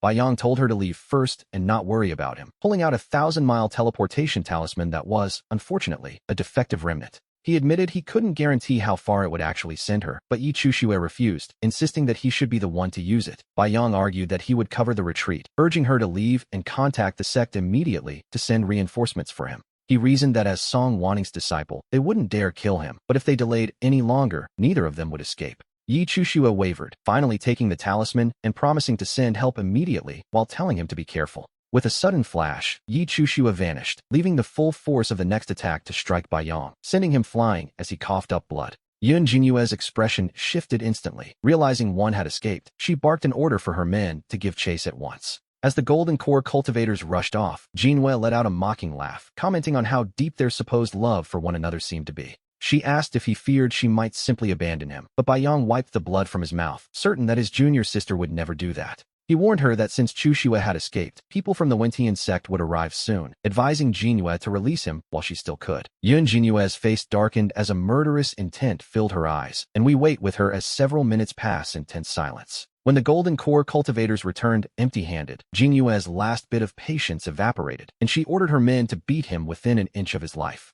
A barrage of attacks rained down, and soon Bai Yong was kneeling on the ground, covered in blood and countless wounds. Meanwhile, we see Song Wanning sitting atop a tree eating fruit, feeling quite comfortable as she watches the scene. The harder he is hit, the better she feels. The little golden sword in her consciousness swayed with excitement, asking if she thought Bai Yong might actually be beaten to death. She calmly replied that he wouldn't, noting that if things truly became desperate, Bai Yong would surely find a way to risk everything for a breakthrough. Besides, she knew the heavens wouldn't let him die so easily, even if he currently looked like he was drawing his very last breath. She stood up with deliberate slow grace, and when asked what she was doing, she simply said she was going to save her dear disciple. She wore a gentle smile that didn't quite reach her eyes, prompting the confused sword to ask why she would bother saving him at all. Since he was destined not to die, she reasoned he might as well be useful to her, casting one last glance at the broken figure collapsed on the ground. To her, breaking a person's spirit is far more satisfying than simply breaking their body, and we see her looking down at her prey. Yun Jinue prepared a final, lethal strike against Bai Yong, who closed his eyes, ready to activate his last remaining protective treasure. Suddenly, Song Wanning appeared directly in front of him, and in that moment, all of his deep-seated fear and worry simply vanished. His eyes grew red with emotion as he whispered for his master, feeling a sudden warmth flow through his weary heart. He looked at her with a gaze full of unconscious admiration before finally succumbing to his exhaustion and fainting in peace. She gave him a cold, indifferent glance before turning her attention to Yun Jinue's group, releasing a crushing pressure upon them. The people from Yunxiang City were instantly pinned down by the weight of her power, trembling as they recognized the formidable, true monarch Song. Yun Jinue's voice shook as she begged for a chance to explain, claiming she only wanted to buy the Tianyuan heart-nourishing pill from them. She claimed her father was gravely injured and she acted out of desperation, to which Song Wanning responded with a faint, knowing smirk. She cut the explanation short with a wave of her hand, leaving Jinue stunned as she tossed a small jade bottle toward her. Inside was a Tianyuan heart-nourishing pill, offered with a request to send her regards to the city lord, a surprising gesture, to say the least. In her past life, she had been far too arrogant and made many enemies, a mistake she now considered quite foolish in hindsight. Yun Jinue stood there in a daze, but upon opening the bottle, she found a high-grade pill exactly as promised. Finally snapping back to reality, she offered her deepest thanks in a storage bag, grateful that the true monarch didn't hold a grudge. With tears of relief in her eyes, Jinue declared that Yunxiang City would forever remember this immense act of kindness. Just when she thought they had reached a dead end, a new path had opened up, and the storage bag flew into Song Wanning's hand. Finding the bag filled with plenty of treasures, she felt quite satisfied as she picked up the unconscious Bai Yong and departed. Meanwhile, Yi Chushua tumbled into a canyon, seeing stars as she struggled to figure out exactly where the defective talisman had sent her. She quickly pulled out a transmission talisman, swearing that she would make Yunxiang City pay for what they had done. She vowed that once her master awoke, there would be a heavy price to pay, but her message was shot down after traveling only a few meters. Mo Yuan stepped out from the thicket, causing Yi Chushua to demand who was there and why he was in such a place. Yi Chushua tightened her grip on her storage ring as Mo Yuan, his expression turning sinister, ordered her to hand over the pills if she wanted to live. Noticing the dark energy swirling around him, she realized he was a demonic cultivator and wondered how the Xinxing auction house dared to harbor his kind. Mo Yuan's eyes flashed with a bloodthirsty light as he told her she talked too much, deciding that since she refused his mercy, he would use force. He showed no restraint, and within a few moves, Yi Chushua was backed into a corner with no choice but to detonate her magical artifacts. The resulting explosion sent them both flying. Yi Chushua coughed up blood as she fell, while Mo Yuan also collapsed, heavily injured. She struggled to her feet and, dragging her long spear behind her, began to walk toward him with a look of pure ruthlessness in her eyes. She unleashed her remaining artifacts and talismans in a final assault, and the successive explosions leveled the surrounding valley to the ground. As both lay there defeated, we see Song Wanting sitting on her flying artifact, casually scratching her ear as she watched the chaos unfold. She descended and stood before the fallen Yichushua, her gaze lingering on the woman's slender neck with a dark, lingering thought. Suppressing her deep-seated resentment, she knelt down and forcibly removed the storage ring from the unconscious woman's finger. After breaking both of the woman's hands, she stood up and delivered a few sharp kicks for good measure, a bit of personal catharsis, perhaps. She knew Yichushua would simply blame Mo Yuan for everything, which brought her a great sense of relief as she turned toward the man himself. She threw a black sack over Mo Yuan to cover him and hauled him back onto her flying artifact, preparing for the next stage of her plan. She wondered if he would still be a loyal follower after this, and with that thought, she steered the flying carpet away from the ruins. On the carpet, Baiyang slowly opened his eyes and found himself staring blankly at the silhouette of his master's back. He realized that for a long time, he had looked down on the very person who had always provided a safe haven for him. It was only recently that he recognized his own mistakes, and as he remembered her standing protectively before him, his expression softened with warmth. He softly called out to his master, but Song Wanting, noticing the newfound emotion in his eyes, merely offered a cold, indifferent response. She turned away, focused on the idea that true retribution requires breaking both the body and the heart, leaving her disciple in silence.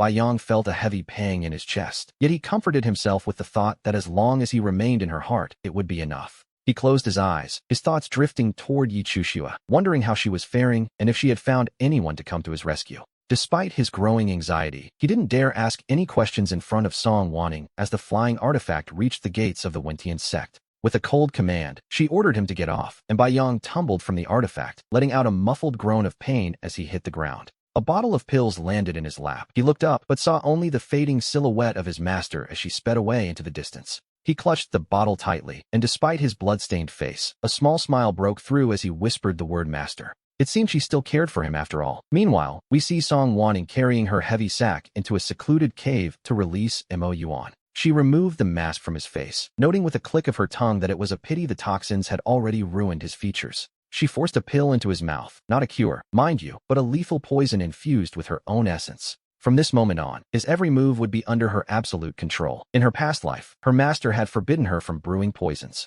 She had followed that rule faithfully, only to meet a miserable end. Now, having been reborn, she had dedicated herself to the dark art of toxicology. To be honest, she found far more joy in taking lives than saving them, especially when her enemies were reduced to begging for mercy. Suppressing her malice for a moment, she drew a dagger and let the cold blade slide slowly down his face and over his body. She laughed with a manic edge as she brought the blade down. Even in his unconscious state, Mo Yuan's body jerked in a violent convulsion. The pain was clearly beyond words. She tossed the severed remains out of the cave, where a waiting beast swallowed them in a single gulp. She shattered the tainted dagger in disgust as Mo Yuan slipped back into a coma from blood loss, allowing her a moment to admire her handiwork. In the previous life, he had turned the entire demon race into a shield for Yichushua, but things were going to be quite different this time. She had personally severed that possibility, and she hoped he wouldn't disappoint her. With that, she stepped out of the cave into the light. She looked up at the sun, thinking it was a beautiful day. Meanwhile, back at the Wentian sect, the sect leader reacted with utter shock.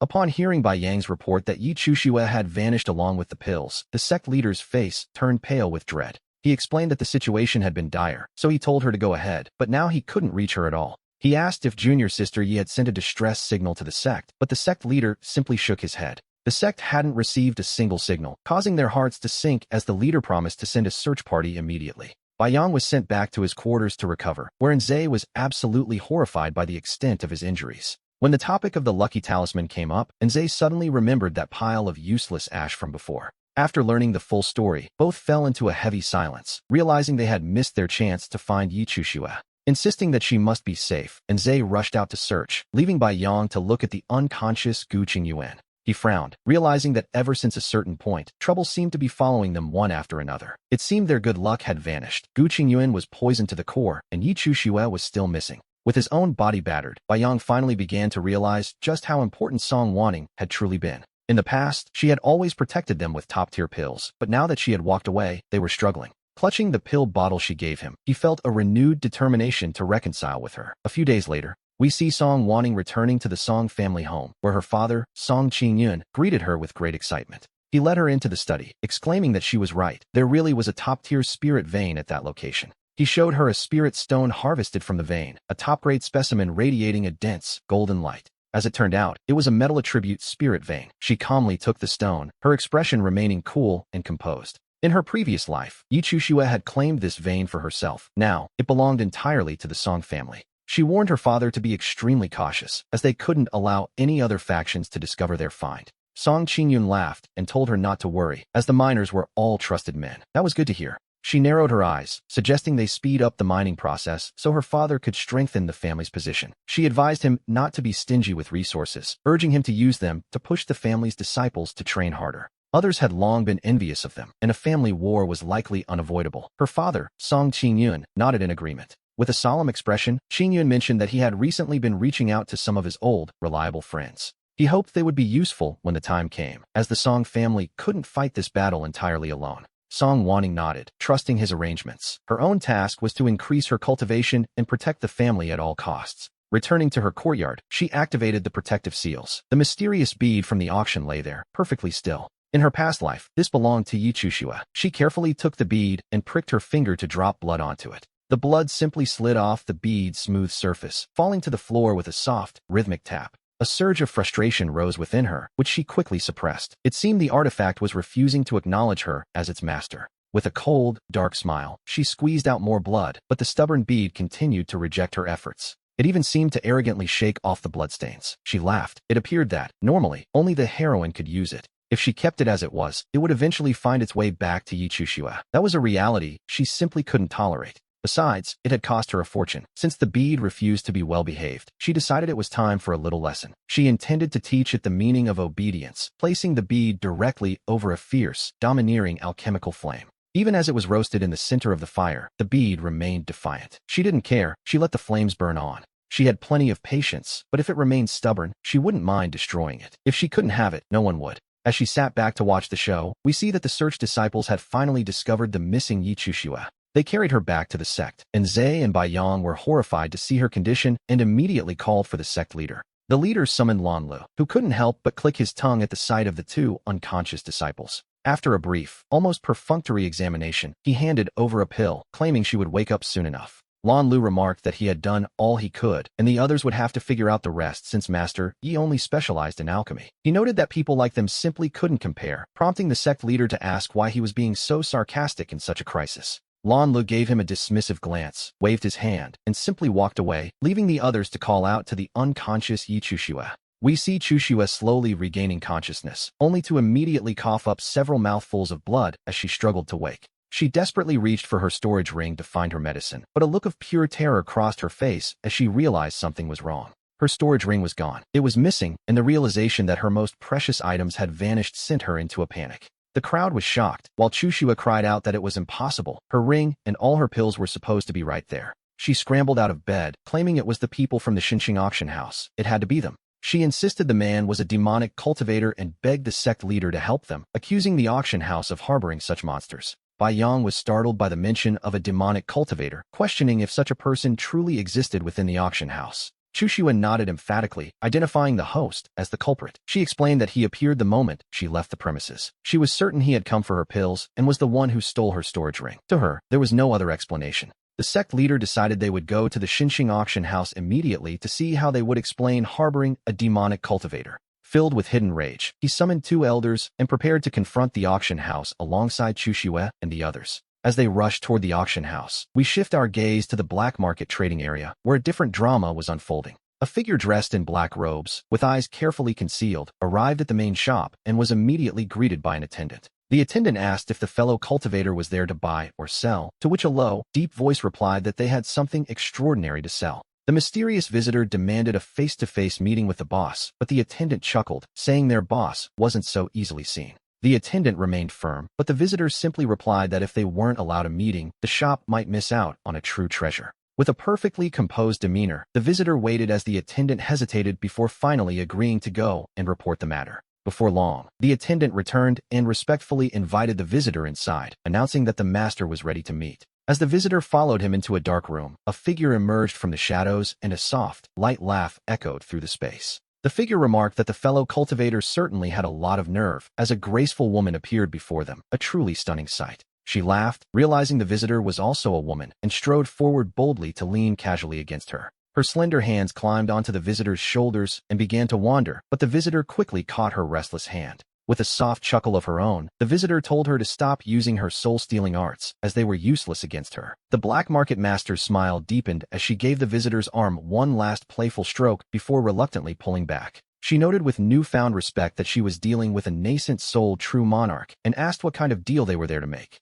The master sat down opposite her, wearing a look of feigned grievance, but our visitor simply ignored the theatrics. She placed a storage ring directly onto the table, causing the black market master to frown as she examined the item. The master noted the ring's owner must be someone significant, though the visitor casually remarked she was just a foundation establishment cultivator. However, she added that this wasn't just any cultivator, but a favored child of heaven, with an incredible aura. Toying with the ring, the visitor suggested the boss knew exactly what she meant, though the master remained skeptical of such claims. She argued that a single statement wasn't enough to confirm such a status, but after some back and forth, they finally settled on a price. The visitor made some concessions, but also set a firm condition. She didn't need the money, but she wanted the owner to suffer. She proposed a deal where she would lower the price by another 20% if the master agreed to her specific terms. Delighted by such a generous offer, the master listened as the visitor leaned in to whisper the details of her plan. A knowing smile crossed the master's face as she told the visitor to rest easy, promising that the matter would be handled perfectly.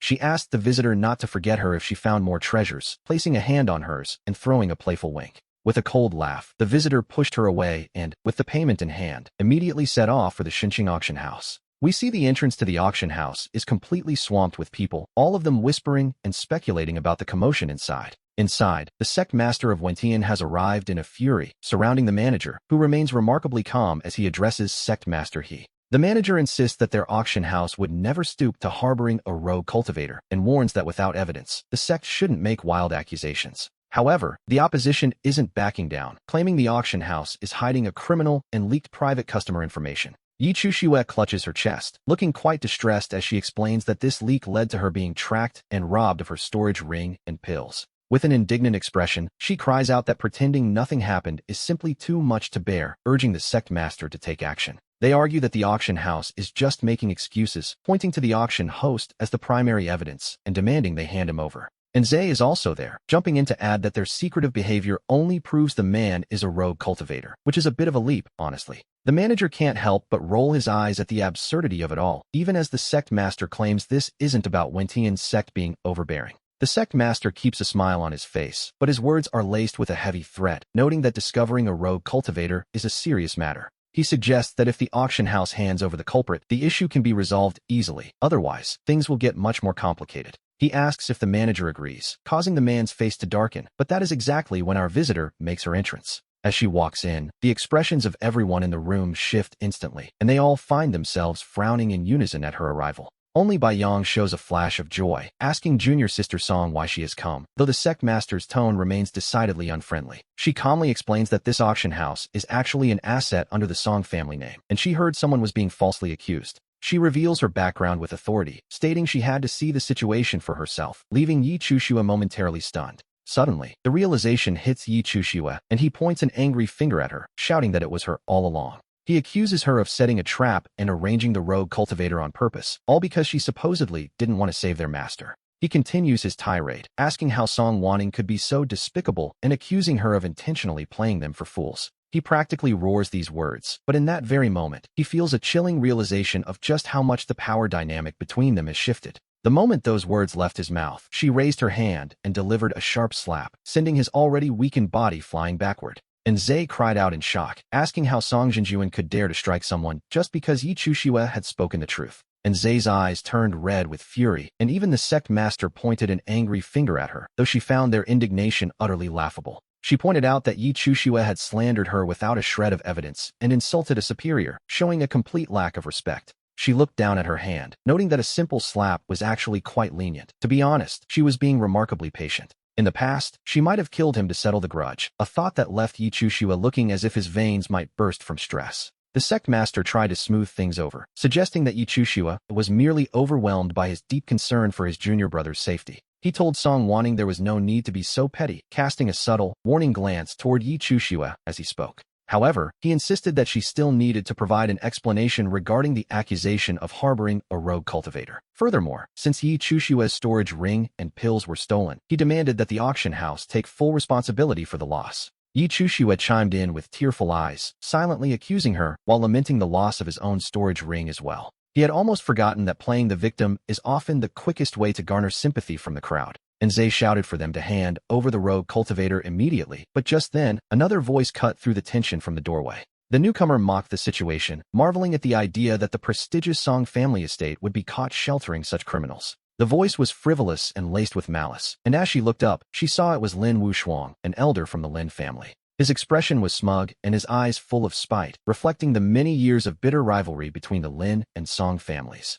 In her past life, the Lin family had been front and center during the massacre of her kin, and for a moment, her killing intent flared. The memory of that bloody scene rushed back to her, until the manager gave a soft cough, pulling her back to her senses. She wondered aloud if Lin Jinjuan was as mindless as Yi Chushue, attempting to pin such a heavy and baseless accusation on the Song family. She managed a cold smile, noting that she understood his bitterness since the Lin family had recently lost a major business deal to them. She noted that there was no need to settle personal grudges in public, as anyone can spin a story with a silver tongue. Lin Wushuang's expression turned cold as he insisted that the only way to find the truth was for Song Jinjuan to hand over the suspect. As he drew closer, his face darkened with frustration. To be honest, he found the sight of Song Wanning utterly infuriating. He realized with a surge of hatred that she had reached the late stage of the nascent soul realm, a fact that clearly unsettled him. With so many people backing him, Yi Chushue's confidence grew, and a sinister glint flickered in his eyes as he mocked her stupidity. By admitting the auction house belonged to the Song family, she hadn't just harmed herself, she had walked right into his trap. The surrounding crowd began to jeer, shouting for her to hand over the person immediately as the pressure continued to mount.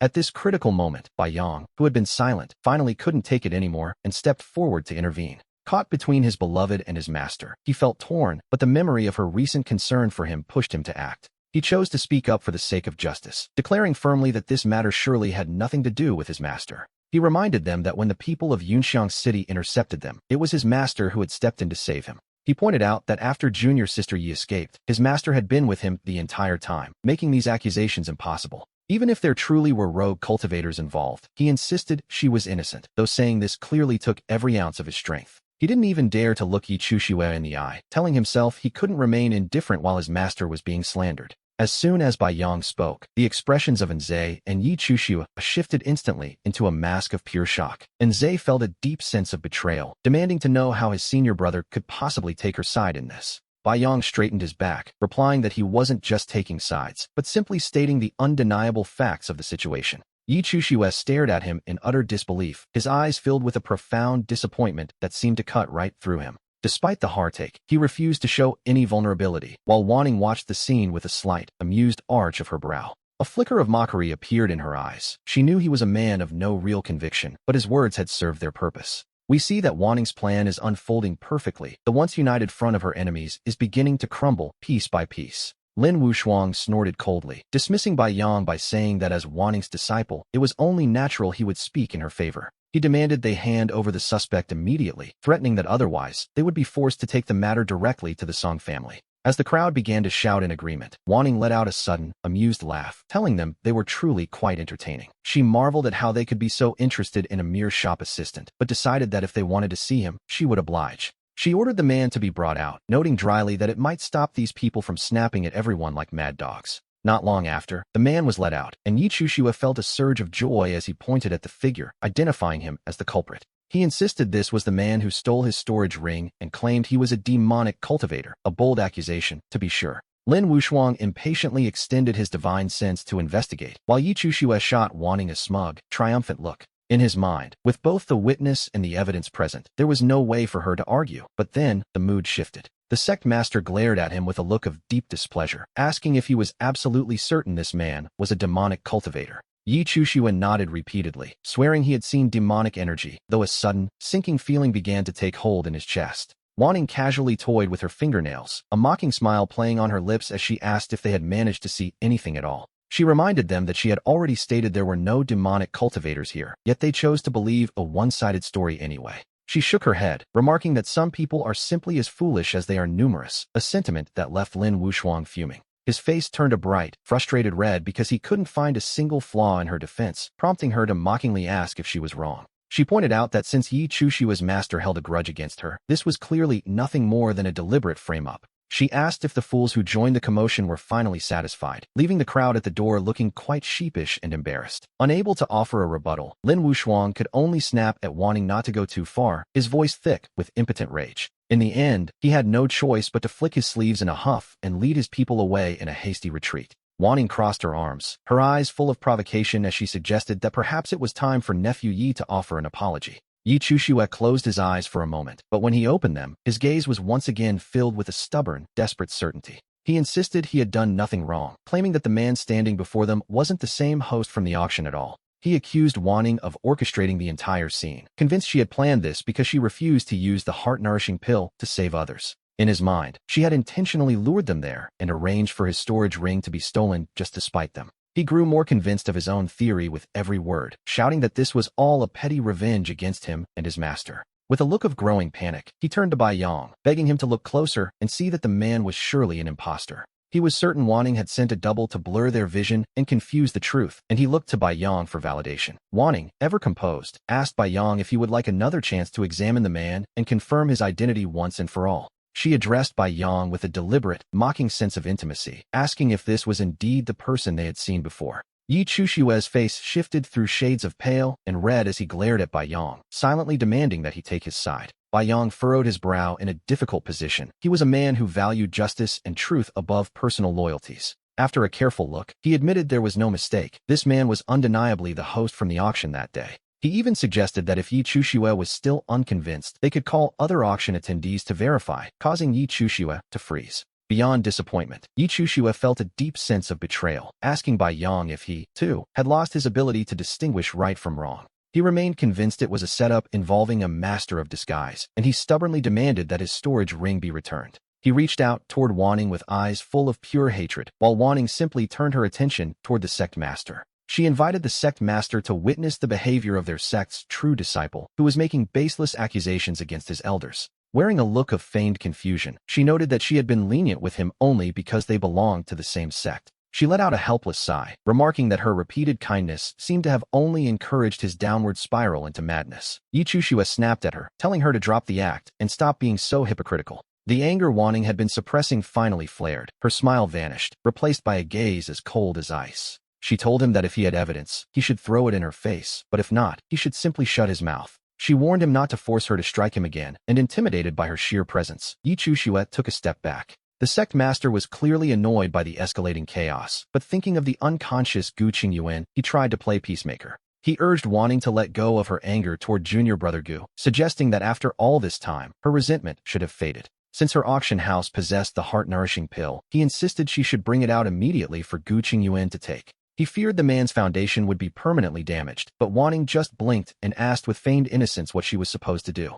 She pointed out that the last pill had already been sold to Yi Chushue, and besides, it wasn't that she was unwilling to help. The real issue was that no one had actually offered to buy it from her, and a pill at auction costs hundreds of thousands of spirit stones. She noted she couldn't just give it away for free. Perhaps she had been too generous in the past, causing the sect master's expression to darken. He argued that as members of the same sect, there was no need to be so calculating about the cost. He reminded her that Gu Qingyuan was her childhood friend and senior brother, so surely money shouldn't even be a factor. Wanting mused that she certainly hadn't been this stingy before, and since the sect master felt that way, she had a suggestion. She asked him to give her his precious Zyre blade, noting that as longtime sect members with deep bonds, he surely wouldn't charge her. She tilted her head with a cheerful smile, but the sect master immediately recoiled at the idea. He refused without a second thought, prompting Wanting to warn him against having such blatant double standards. She remarked that he was quite good at being generous with other people's property, but her patience had finally run out. She suggested that if he was such a caring leader, he should simply pay for Gu Qingyuan's medicine himself. She declared herself far too narrow-minded and selfish to give it away, which sent the sect master into a towering rage. She told him that 30,000 mid-grade spirit stones would suffice, noting she was only offering such a discount for the sake of their sect. Wanting crossed her arms with a cold expression and asked if he wanted it or not, leaving the sect master speechless for a long moment. He simply couldn't bring himself to part with hundreds of thousands of spirit stones, and seeing his silence, Yi Chushue felt a surge of shock. Deep down, she felt a wave of disappointment, realizing outsiders couldn't be relied upon as she silently memorized this day of humiliation. Suddenly, her expression shifted. With reddened eyes, she turned to Wanting and made a humble, desperate plea to her martial aunt. She claimed she knew Wanting had her storage ring and begged for its return, admitting she shouldn't have provoked her anger. She insisted the ring held not just her entire fortune, but the very pills needed to save their master, pleading for mercy. As she begged for the ring's return, a flash of calculation crossed Yi Chushue's eyes despite her pitiable and fragile appearance. She claimed to have placed a tracking seal on the ring and could sense it was on Wanting's person at that very moment. Yi Chushue continued to plead with trembling hands, and to be honest, her miserable display was quite convincing to those watching. The surrounding crowd began to feel a sense of pity, whispering that Wanting was, after all, a powerful nascent soul, true monarch. They murmured that stealing a disciple's storage ring was far too overbearing, especially since the girl claimed she could track it. As the crowd began to point fingers and side with Yi Chushue, the sect master stepped forward to address Wanting once more. He urged her to just hand over the storage ring, suggesting that since they were all from the same sect, she should just comply. He added that if she apologized to Yi Chushue, they could simply let the matter drop, acting the part of the patient peacemaker. The two elders joined in, suggesting they shouldn't let things get any uglier since they were all supposed to be one family. It seemed everyone had already decided the storage ring was hidden on her person, regardless of the lack of actual proof. Wanting looked at their suspicious eyes and found it almost laughable. It seemed this same pattern repeated itself every single time. Whenever Yi Chushue spoke, everyone chose to believe her instantly and then stood together to point their fingers at Wanting. In her past life, she had been the scapegoat for many such lies, so she let out a heavy sigh and decided to play along. Wanting looked at her and asked how she could possibly wrong her like this, noting that while she didn't claim to be a saint, she had always been clear about her debts and grudges, and if she had truly done it, she would certainly admit it.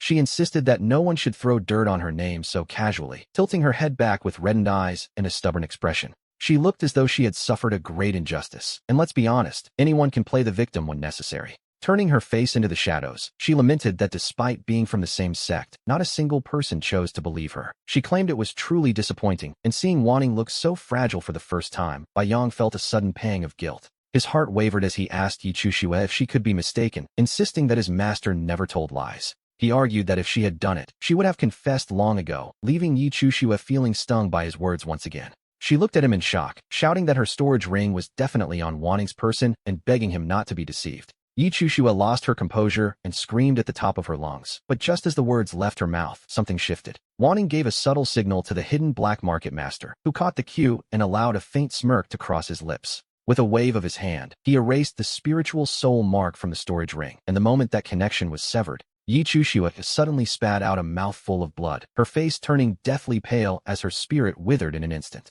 She let out one final cry for her storage ring before collapsing into a dead faint, leaving Nze to scream out in panic. The sect master and Baiyang rushed to her side to check her condition, their faces filled with immediate concern for the girl. They quickly realized that her soul had suffered a devastating blow, which, as we know, is never a good sign in their world. The sect master noted grimly that the soul mark on her ring must have been forcibly erased, causing Baiyang's heart to sink. He silently gripped Yi Chushue's hand and forced a medicinal pill into her mouth, hoping to stabilize her fading spirit. Wanting watched this and pointed out that she had been standing right there under their constant surveillance the entire time. She sighed again, noting it would have been impossible for her to dispose of the ring while they were all watching her so closely. Wanting looked at them and remarked how chilling it was that they would rather believe Yi Chushue's one-sided claims than trust her. She turned to the sect master, reminding him that she had long said he was blind and utterly unfit to lead a sect. Under the leadership of someone like him, she argued, their Wentian sect would only continue its steady descent into ruin. Though she appeared regretful and heartbroken, every word she spoke was sharper and more biting than the last.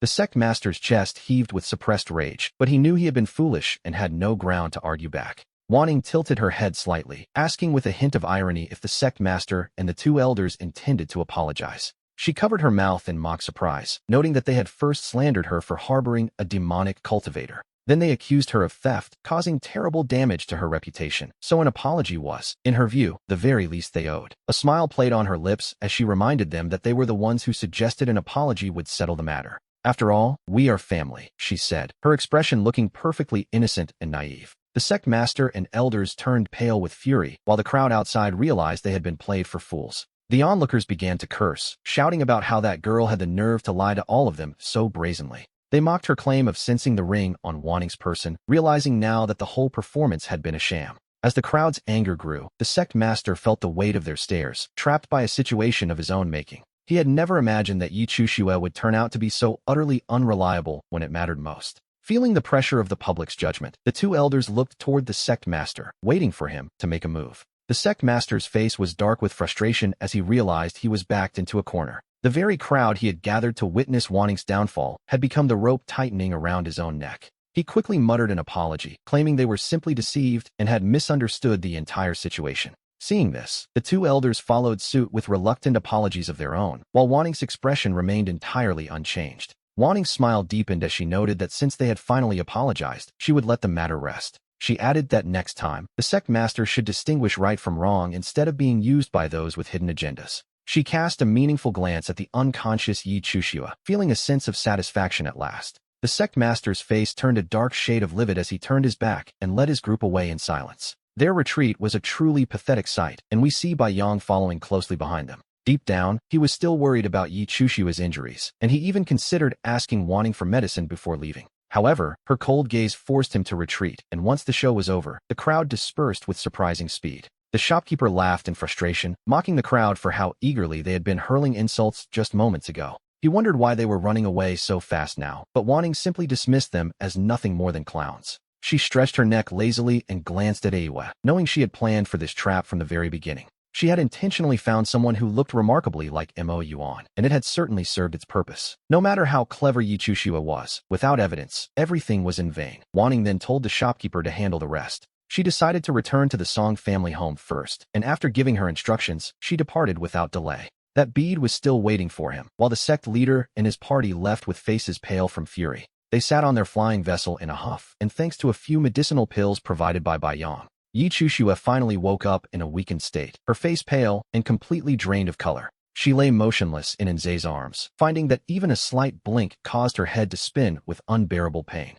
The sect master tried to swallow his anger, but feeling unsettled, he told Yi Chushua that while they understood her intentions, she could not simply spout nonsense and frame others at will, as it had brought shame upon them all. The other two elders nodded in agreement, noting that the situation had indeed turned out quite poorly for everyone. The sect master sighed, telling Yi Chushua that because of her, they had been forced to apologize to Wanning, losing all their dignity in the process. He added that what she had done was truly dishonorable, and soon the others joined in, each taking turns to voice their complaints and accusations. Not a single one of them showed the slightest concern for her injuries, and we see Yi Chushua's heart gradually turning to ice. Her expression grew increasingly cold as she began to harbor a deep resentment toward the three of them for their utter heartlessness. She told herself they were only treating her with such contempt because her master was gravely ill. They would certainly regret this later. Seeing that Yi Chushua offered no response, the three men eventually found the situation dull and awkwardly fell silent. As quiet settled over the flying vessel, Yi Chushua closed her eyes, feeling utterly exhausted by Bai Yang's betrayal.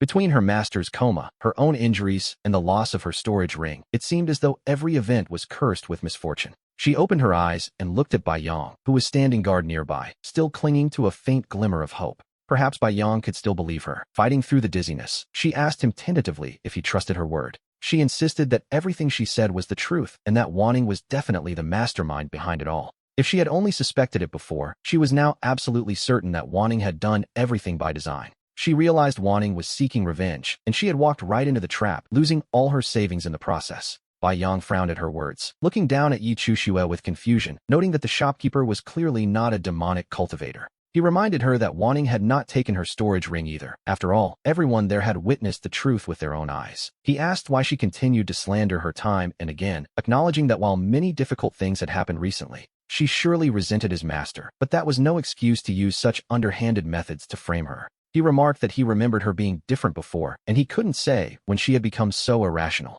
To him, her face now seemed twisted with malice, lacking any of her former kindness. His words hit her hard. Yi Chushua felt her heart sink to the very bottom as her gaze went dark, and the affection she once held for Bai Yang began to wither. In that moment, her feelings for him vanished completely. To her, Bai Yang had been thoroughly brainwashed by Wanning, the fool. She decided he was no longer worthy of her affection. She closed her eyes coldly, feeling a profound sense of desolation in her heart. No one believed her. She was once again entirely alone, until Nze, noticing her distress, whispered that he believed everything she said was true. He told her not to be sad. Seeing Yi Chushua's vulnerability, Nze quickly stepped forward and tightly held her hand. He insisted that he trusted her, truly. Even under Bai Yang's dissatisfied and judgmental gaze, he remained firm in his support. Yi Chushua's body trembled at his words, and a single tear escaped from the corner of her eye. Who could have imagined this? It turned out that only Inze believed her. She silently clenched her fists, the weight of the moment sinking in. Her hatred for Wanning began to deepen and fester. She vowed that one day, she would eventually surpass Wanning's power.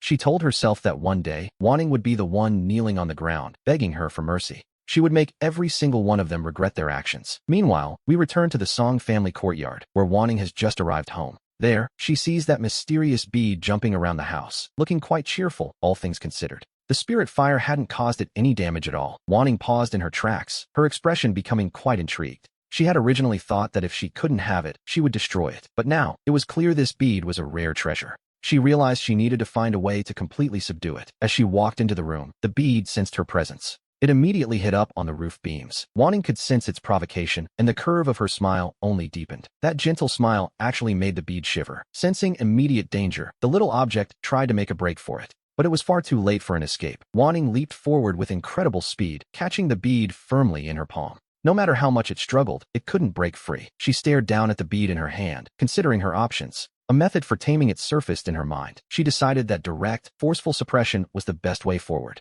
She would break its spirit until it obeyed. With that, she took the bead to the Song family's confinement room, a place completely cut off from the world. As she opened the door to the confinement room, she was met with an absolute, suffocating darkness that swallowed every trace of light. Wanting brought out the mysterious bead, and the pitch-black room was instantly flooded with a burst of dazzling light as she loosened her grip. The bead immediately broke free from its restraints and flew off, frantically darting around the room in a desperate attempt to escape. No matter where it turned, it could find no way out, and in that moment, the very air around Wanting began to shift and heavy. The overwhelming aura of a true superior pressed down on the object, and a long sword appeared in her hand, gleaming with a cold, chilling light. A thick, murderous intent instantly locked onto the bead as she raised her hand and swung the blade with practiced precision. The essence of her sword path descended upon the bead like a range of endless, towering mountains crashing down from above. Despite the bead's frantic attempts to dash left and right, it remained easily trapped within the mental realm she had created. Inside that realm was nothing but endless slaughter, with hundreds of sword lights crisscrossing and striking the bead repeatedly. She intentionally awakened the demonic chi within her body, allowing a frenzied bloodlust to sprout from her heart and nearly swallow her whole. Before her eyes, there was only the flash of cold steel, as if she had returned to the moment the Song family was being slaughtered. She struck again, pouring her endless hatred and killing intent into a single, unreserved blow that cut through the air. One strike followed another, and within her sea of consciousness, the small golden sword began to boil with an intense fighting spirit. It resonated with her movements, growing stronger and more focused with every single swing of her physical blade. The bead continued to jump and dive within her mental realm, desperately trying to dodge the sword light, only to find there was no escape. As countless strikes rained down upon it, the bead trembled violently and began to plummet toward the floor, unable to withstand the pressure. Even so, it remained uncomfortable and refused to yield. As long as it was unwilling, it believed it could hold out. It seemed to think that a mere human could never hope to control it, so the bead stubbornly continued to hide and evade. It grew even more defiant as the battle went on, even going so far as to provoke her, hoping she would lose her mind to madness. It wanted her to be consumed by her inner demons, but it had underestimated her. To Wanting, the bead was no longer the focus. She had even forgotten her original purpose as she delved deeper into the vast sea of her consciousness. Suddenly, Wanting froze as her spirit trembled. For a moment, a genuine desire to surrender had taken root in her heart. A surge of excitement rose from the depths of her soul, causing her body to shudder uncontrollably with anticipation. She felt a sudden, desperate craving for that perfect strike, and with a flick of her wrist, she raised her long sword high. She swung forward with all her might. The first strike was clumsy, and the second lacked any real momentum. By the third strike, things began to improve, and she continued to swing her blade more times than we can count. Her eyes saw nothing but that singular, perfect strike, and her very soul became completely immersed in its rhythm. The bead, which had been so arrogant moments ago, suddenly realized something was wrong as her strikes grew increasingly sharp. A terrifying aura began to bleed into her movements, and to be honest, it was enough to make the bead feel a flicker of genuine fear. Something was very wrong. The bead finally felt true dread and tried to rush toward Wanting to disrupt her focus. It desperately wanted to break her meditative state, but it found that it couldn't even get close to her anymore. The closer it tried to get, the more its terror grew, as the aura radiating from her made the object want to bow in submission. It told itself this was impossible. This human was not the master it desired, so the bead began to resist with everything it had left. It scrambled toward a corner to hide, looking just as pathetic now as it had been arrogant before. Deep within her sea of consciousness, the small golden sword also began to transform as intricate patterns started appearing on its surface. It even began to grow scales, and as she stared at her own changing form, she felt a truly magnificent transformation was about to occur. We see the image of a mortal Moyang strike out, and Wanting followed suit, though her blade only mimicked the shape of the move. The spirit of the technique was still missing, and she stared blankly at the figure, wondering exactly what she was doing wrong. It was as if she were watching a god descend, and indeed, immortal Moyang was a true celestial being. The immortal always carried the air of one who looked down upon the world, and then a thunderous roar shook the space. A massive upheaval erupted within her sea of consciousness, and in an instant, everything transformed into a swirling void of sword intent. We see a world blooming with countless delicate flowers and vibrant life, where wild grasses began to grow with irrepressible energy. Great trees uprooted themselves to reach for the sky, while small animals frolicked and played as if celebrating a grand festival. It was a scene of perfect peace and prosperity, yet as everything became beautiful, the bead felt a sudden shiver of terror. Deep down, it realized it was doomed. This human had actually awakened the true realm of the sword, and the bead's time was up. The bead was paralyzed with a fear that rose from its very core, finding Wanting's talent for the sword to be truly terrifying. Strangely enough, her true realm didn't manifest as killing intent, which left the bead feeling completely bewildered and lost. Knowing there was nowhere left to run, it hid in a corner like a defeated coward, waiting for the moment Wanting finally woke up. It was certain she would drag it into that true realm to be tormented, and it knew it wouldn't be able to resist her power. The bead would have no choice but to submit as the thunderous roars continued to shake her sea of consciousness with relentless force. At this moment, she stood high above the starry firmament, looking down upon the world below with a gaze that felt utterly detached. Before her eyes lay a vast chaos that obscured everything, until she raised her hand and delivered a casual, effortless strike with her sword. The chaos instantly dispersed as warm sunlight tore through the sky, falling directly upon her and bathing her in its glow. In that instant, she was like a descending deity overlooking all living things, and under her gaze, everything was compelled to bow in submission. Meanwhile, a sudden ripple of light erupted from within the confinement room, somehow breaking through the powerful seals placed upon it. The light surged outward in every direction, radiating from the room and quickly sweeping across the entire Song family estate. It continued to spread at the speed of light, and within just a few breaths, the entire city had been enveloped by the glowing aura. The moment the light surrounded them, every person and object felt a sudden, overwhelming tremor that originated from the depths of their souls. Then, without any control over their own bodies, they fell to their knees one by one, their joints hitting the ground in a wave of surrender. No one below the yuan level was spared, while those above it struggled to stay upright, their foreheads breaking out in a cold sweat. They barely managed to maintain their footing as the entire city was thrown into an uproar, even reaching the demonic beasts in the high mountains. The creatures also fell to their knees, trembling with fear, as everyone gazed in terror toward the direction of the Song family estate. They had no idea what was happening, while the person responsible for this chaos remained, quite ironically, completely unaware of the commotion. Inside her sea of consciousness, a golden light erupted as the small golden sword vanished, replaced by something far more majestic. A golden dragon roared and surged with life, its brilliance looking down upon all living things with an air of absolute sovereignty. With a crisp sound from her dantian, her cultivation progressed as naturally as water flowing in a channel, reaching the peak of the Yuan realm. The bead took one look and felt its vision go dark. It knew it was truly finished this time as a few breaths passed by. Finally, everything returned to a state of calm as Wanting's aura retracted and the ripples of light began to dissipate. Everyone regained their freedom and stood up with trembling legs, their clothes already soaked through with a cold, nervous sweat. In that moment, they had all felt a deep urge to submit, even finding themselves willing to be ruled by that mysterious power. It was, to be perfectly honest, a terrifying experience. Inside the confinement room, Wanting wore a gentle, almost romantic smile. She beckoned the bead with a finger, causing it to shudder violently as it tried to shrink back into its corner. With no other choice left, it flew toward her most reluctantly, forced to finally accept its fate and surrender. The bead eventually came to rest obediently in her hand, behaving itself perfectly and not daring to show even a hint of resistance. Wanting was somewhat surprised by its sudden obedience, but she didn't let her guard down as she tossed it upward into the air. She threw the bead directly into her true realm of the sword, causing the little object to panic instantly. It found itself trapped within that space, and the moment it entered, all of its rebellious thoughts were completely wiped away. When a figure appeared before it and reached out to pick it up, the bead suddenly felt a strange sense of closeness. It nuzzled against her hand, its will to resist having vanished entirely, while Wanting's smile softened slightly. She had expected it to be more stubborn, but as she squeezed out a drop of blood, the contract with the bead was successfully sealed. The bead suddenly dove into her dantian, settling down quite obediently as she turned her inner gaze to inspect it.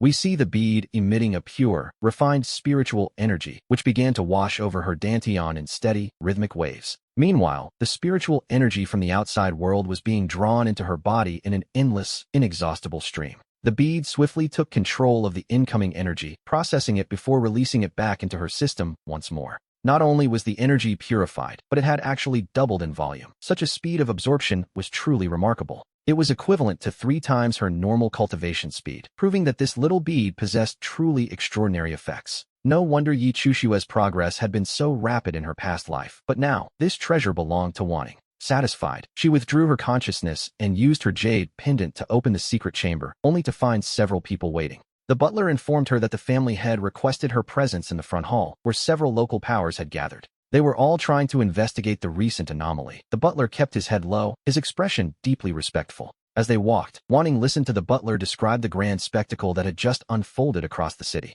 Learning that nearly everyone in the city had fallen to their knees, she realized the inheritance of Lord Moyang was truly formidable. We returned to the Song family's front hall, where half a dozen influential figures were gathered together in a tense circle. They urged the head of the Song family not to hide the truth, claiming they only wanted to see the new treasure. They insisted there was no need for secrecy among old friends, though their smiles didn't quite reach their eyes. One of them laughed, asking if the Song family head simply didn't trust their character after all these years. Another suggested, quite pointedly, that perhaps he was simply afraid they might try to steal such a precious object. As they played off one another, Song Qingyun maintained a calm exterior, though he was inwardly cursing their persistence. To be honest, he didn't even know what had happened himself, though he suspected it involved his precious daughter. He tried to brush them off with vague pleasantries, but the guests refused to leave, leaving Qingyun feeling quite frustrated. His smile was practically frozen on his face by the time Wanting finally arrived, and he immediately sent her a telepathic message. He urged her to just make up any excuse to brush them off as she slowly stepped into the front hall, where everyone's breathing hitched.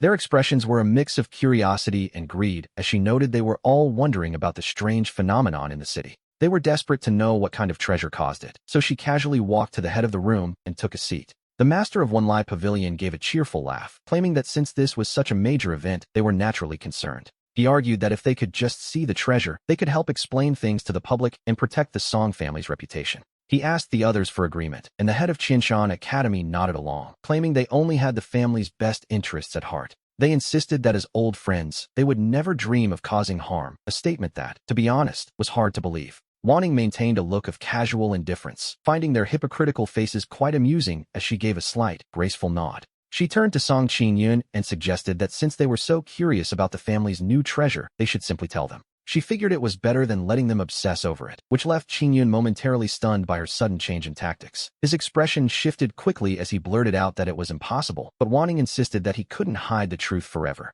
She played the part of the reasonable daughter perfectly, advising him to just come clean, while the others nodded in eager agreement. They praised her for being so sensible, their eyes lighting up with anticipation as they urged the family head to stop being so secretive. They begged him to bring the treasure out so they could finally see it, everyone waiting with bated breath for the big reveal. Song Qingyun gave Wanting a helpless, exasperated look before finally relenting, telling her to show them since they were so insistent. The guests realized then that the treasure was actually on Wanting herself, which, in their minds, explained why the anomaly happened upon her return. They assumed she must have stumbled upon some incredible stroke of luck or a hidden opportunity during her time away from the house. Their gazes shifted, scanning her with calculating intensity, until suddenly, their bodies moved entirely against their own will. With a series of heavy thuds, the influential figures were suddenly kneeling in a neat, humiliated row right there in the middle of the hall. Their minds went completely blank in an instant, and seeing this, Song Qingyun nearly burst out laughing while Wanting sat there with divine composure. She spoke up immediately, telling them that she had warned them before, but since they refused to believe her, this awkward situation was their own doing.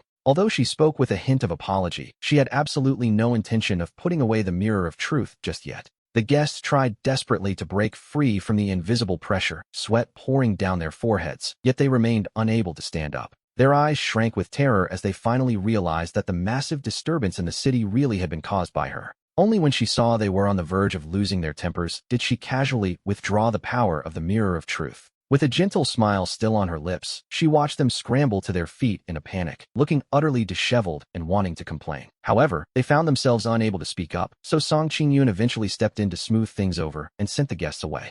Thinking of those stubborn old fools, he laughed heartily, feeling quite relieved that Wanning had such effective methods to handle them. He remarked that those old men deserved to be fuming with rage, while Wanning simply offered a small, knowing smile.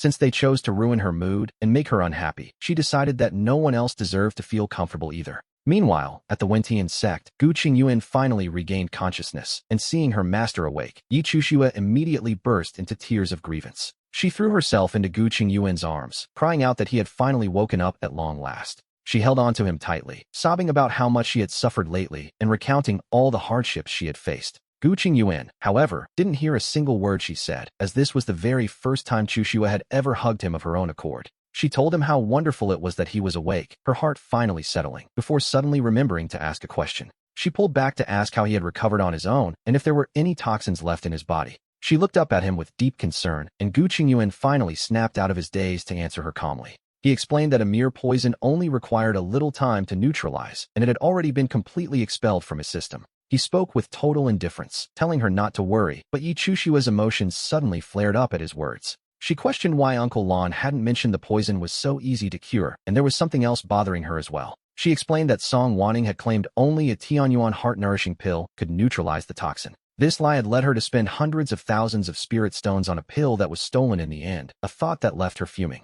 Gu Qingyuan's brow furrowed in an instant as he demanded to know how anyone could dare to treat Chushua this way. He immediately asked for the full story, and Yi Chushua, barely containing her rage, began to recount everything that had happened. Naturally, she couldn't resist adding a bit of dramatic flair, making sure to tell him exactly how her storage ring had been snatched away.